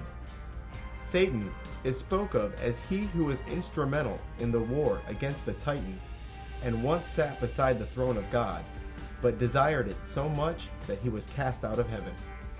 Satan is called Shaitan and Iblis by the Muslims, Set and Seker by the Egyptians, Samael by the Hebrews, and Ahriman by the Persians. Satan is the god who carries away the soul. A well-known symbol, that of an all-seeing eye, is related to Satan and has been called the Eye of Set. Satan is a god of the setting sun, and is therefore often symbolized by a black sun, or a sun that is in total eclipse. Perhaps it was a time before the merger of Satan and Hades, but once these two beings competed for the souls of the Nephilim who had died in the flood. Satan sent Ishtar to the gates of the underworld, demanding the souls of the Nephilim from Hades. Lucifer, who is also called Azazel and Prometheus, absorbed the essence of Satan. Think of Lucifer as an avatar of Satan. And it must be remembered that Lucifer is Satan only because of the merger. Upon falling to earth, he worked some kind of transformation upon himself, where he became both angel and demon. Azazel, one of the children of Jehovah, fell from heaven along with Leviathan, Belial, Beelzebub, Ashtoreth, Asmodeus, Dagon, Satan, and many others whose names go unrecorded. Lucifer is often characterized with 12 emerald-colored wings, and is called the Peacock Angel. Lucifer is said to have many faces and forms, and when he appears on earth, he arrives in the form of Baphomet, the black man of the Sabbath. Azazel and his bride Lilith spawned a race of demons which plague man to this day. Lucifer refused to bow before humans, who he claimed were made from mere clay, as opposed to himself, who was angelic and therefore made of light. Satanists often speak of Lucifer as he who recognized his own will and desires outside of the will of God. Fearful that the other angels would begin to develop their own quote-unquote selfhood, God had Azazel cast from heaven. Azazel is, to this day, associated with outcasts and scapegoats. Lucifer, who is now both angel and demon, is called the bringer of the black flame, and represents the ideal of every Satanist to achieve union of their angelic and demonic guardians. The direction associated with Lucifer is the east, whereas Satan proper is associated with the north. Lucifer is said to be capable of cunning and deceptive speech, and this can be paralleled to Prometheus, who has many wiles and clever in rhetoric. Upon falling to earth, Lucifer's physical appearance is often described as a handsome, androgynous, or hermaphroditic figure, with pale white skin, silvery hair, and bright green eyes.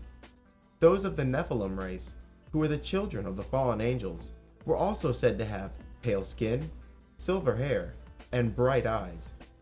It is said that the Sphinx originally bore the face of Lucifer himself, before an Egyptian king restored the Sphinx with his own face. After assuming the form of Azazel, Satan used his newly won creative energy to give birth to the Nephilim race, who was half angel and half man. After stealing the creative energy from Jehovah, the angels would multiply no more, and Satan intended to use the Nephilim to increase his numbers, being still outnumbered by the angels. Many of these Nephilim would die in the flood, but a bloodline like that of the Nephilim Goliath and his brothers did survive.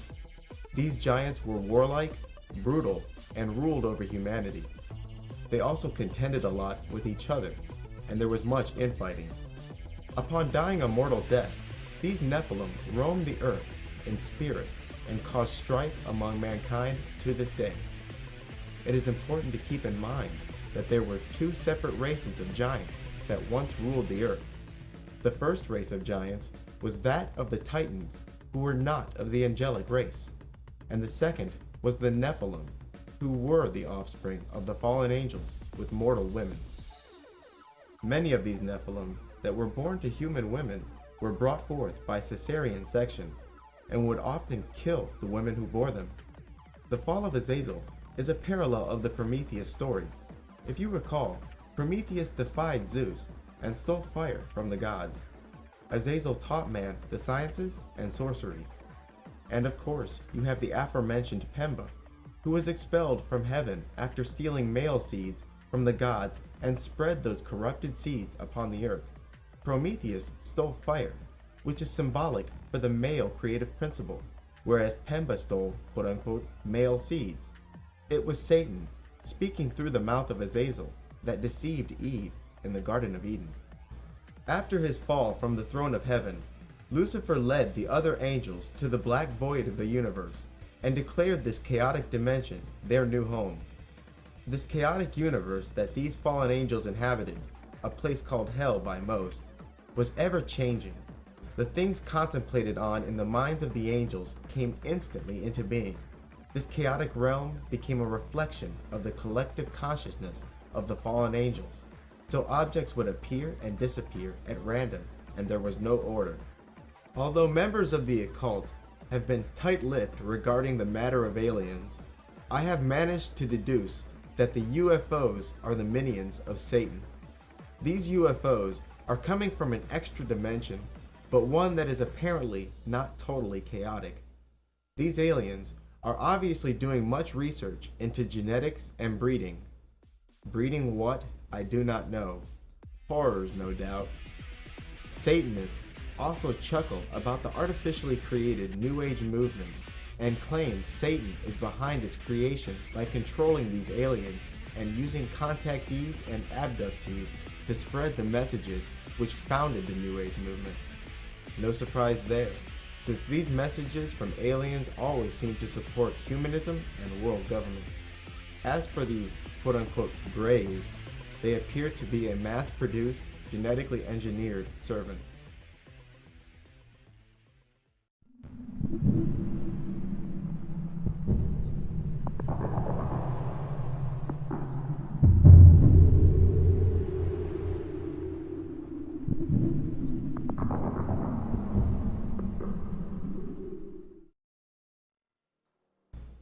Asmodeus is an archdemon and servant of Lucifer. By some accounts, Asmodeus is Lucifer, and he took Satan, or Hades, into his own essence. Asmodeus is further associated with Samael, who is also associated with Lucifer. Asmodeus is a powerful, high-ranking demon and one of the lords of the Cliboth, or the underworld. He is a demon of lust, whose duty it is to estrange newlyweds. It is said that King Solomon once had power over Asmodeus and forced him to help build his temple. Asmodeus is said to be frustrated and under the dominion of Archangel Raphael. This fallen angel is called the Demon of the Wounding Spear and is often depicted having 3 heads and riding a dragon. One of his heads is that of a ram, one of a human, and the last of a bull. He is often called the god of the witches, the god of sorcery, the god of the circle, and is sometimes called the serpent. Asmodeus is responsible for many of humanity's scientific achievements and has long taught sorcery, mathematics, and the arts. Asmodeus, also called Eshma, Asmodee, and Chashmodee, is considered a prime initiator in magic, which further connects him to Lucifer and Baphomet. He is a prince of hell and governs 72 legions of spirits. Asmodeus is considered extremely fast-moving and very much plays the role of a messenger for the dark gods, because he is the earthbound one. Asmodeus is extremely insightful and psychic. He is highly intelligent and makes excellent predictions regarding the future. He also may be subject to abrupt mood swings. Asmodeus, like Lilith, has also approached the gates of Sheol.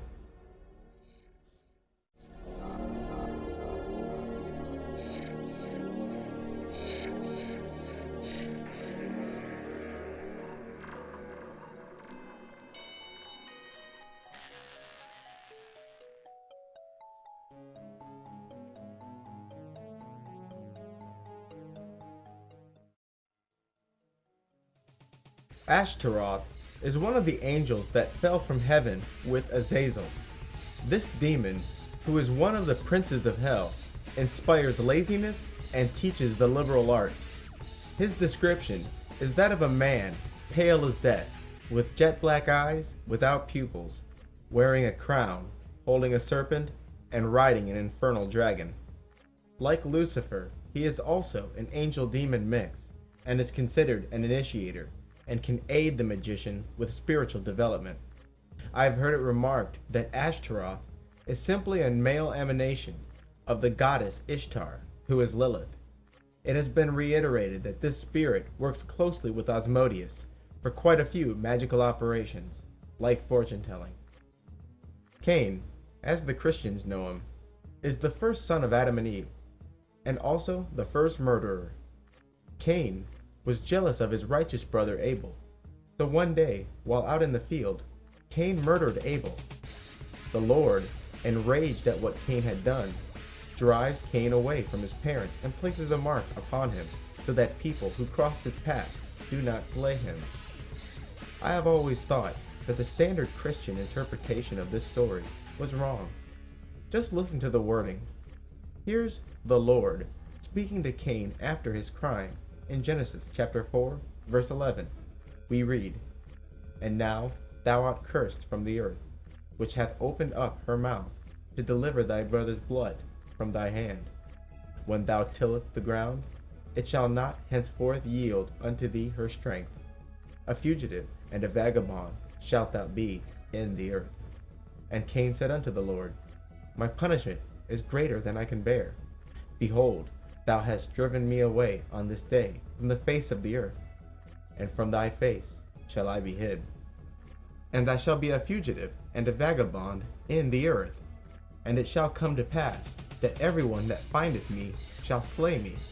And the Lord said unto him, Therefore, whoever slayeth Cain, vengeance shall be taken on him sevenfold. And the Lord set a mark upon Cain, lest any finding him should kill him. And Cain went out from the presence of the Lord, and dwelt in the land of Nod, on east of the garden. And Cain knew his wife, and she conceived, and bare Enoch. And he builded a city, and called the name of this city after the name of his son, Enoch. Firstly, who does Cain suspect will kill him if he and his parents are allegedly the only people on the planet? Secondly, how would a literal mark on the body stop anyone from slaying you? And thirdly, who's this girl he met in the land of Nod when, again, his parents are allegedly the only other humans on the planet? Occultists have a different view of Cain. They claim that Cain was the child of Lucifer and Lilith, and they sometimes speak of Lucifer as possessing Adam, while Eve herself was possessed by Lilith. Other times, they speak of Azazel as the direct father after his merger with Satan, seducing Eve and quote-unquote spitting filth into her. Still in other cases, they speak of Cain as the direct child of Lucifer and Lilith, Cain, like his father Lucifer, is strongly associated with Baphomet and the black man of the Sabbat, and has been called the earthly devil. Cain is apparently the avatar by which Satan visits the realm of the flesh. Cain also represents humanity perfected, as he is both angel and demon. Cain is said to be the firstborn child of witch's blood, and it is he who bestows the mark of the beast. Belial is yet another character who is spoke of as another aspect of Satan, who rules over Hades. Other times, Belial is spoke of as a separate entity from Satan. In some accounts, Belial was with Azazel when he fell from heaven, and was given guardianship over the gates of hell. In other accounts, he fell from heaven before the fall of Azazel. He is the ruling prince of Sheol, and is perhaps another name for Hades. According to the Kabbalah, he is God's worst enemy. This demon is capable of granting favors and making enemies into friends. Belial is also half angel and half demon, and is also considered an initiator who can perform the surgical operation of transformation upon one's spirit. He is said to govern over 50 legions of spirits and demands sacrifice. Belial is associated with the north, and may arrive with the appearance of two beautiful angels riding in a chariot of fire. The Bible and the Quran describe Gog and Magog as the enemies of God, but these two characters also appear in mythologies and folklore. In the Bible, after Satan is freed from 1,000 years of imprisonment, in Revelation chapter 12, verse 7, we read, "And when the 1,000 years are expired, Satan shall be loosed out of his prison, and shall go out to deceive the nations which are in the four quarters of the earth, Gog and Magog, to gather them to battle, the number of whom is as the sand of the sea." In the Quran, Gog and Magog are described as being locked behind a barrier. In the Quran, chapter 21, verse 96, we read, "But there is a ban on a town which we have destroyed, that they, the people of the town, shall not return, until the Gog and Magog are let through their barrier, and they spread out and from every direction." In some traditions, these two characters are human. In other traditions, Gog and Magog represent non-human giants. Many in the Christian community have equated Gog and Magog with world powers like Russia.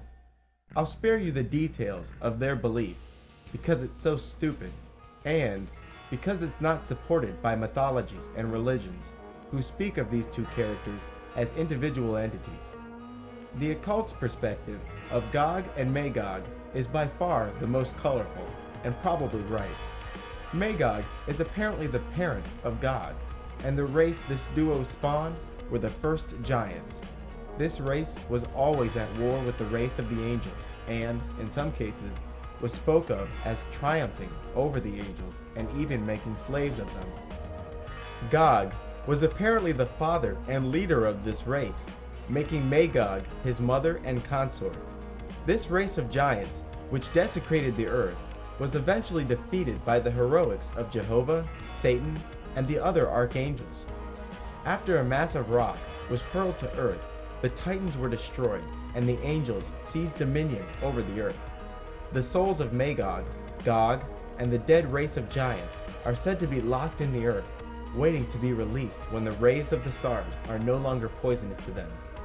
Dagon, he who allegedly bound Leviathan, is also said to be the son of Gog.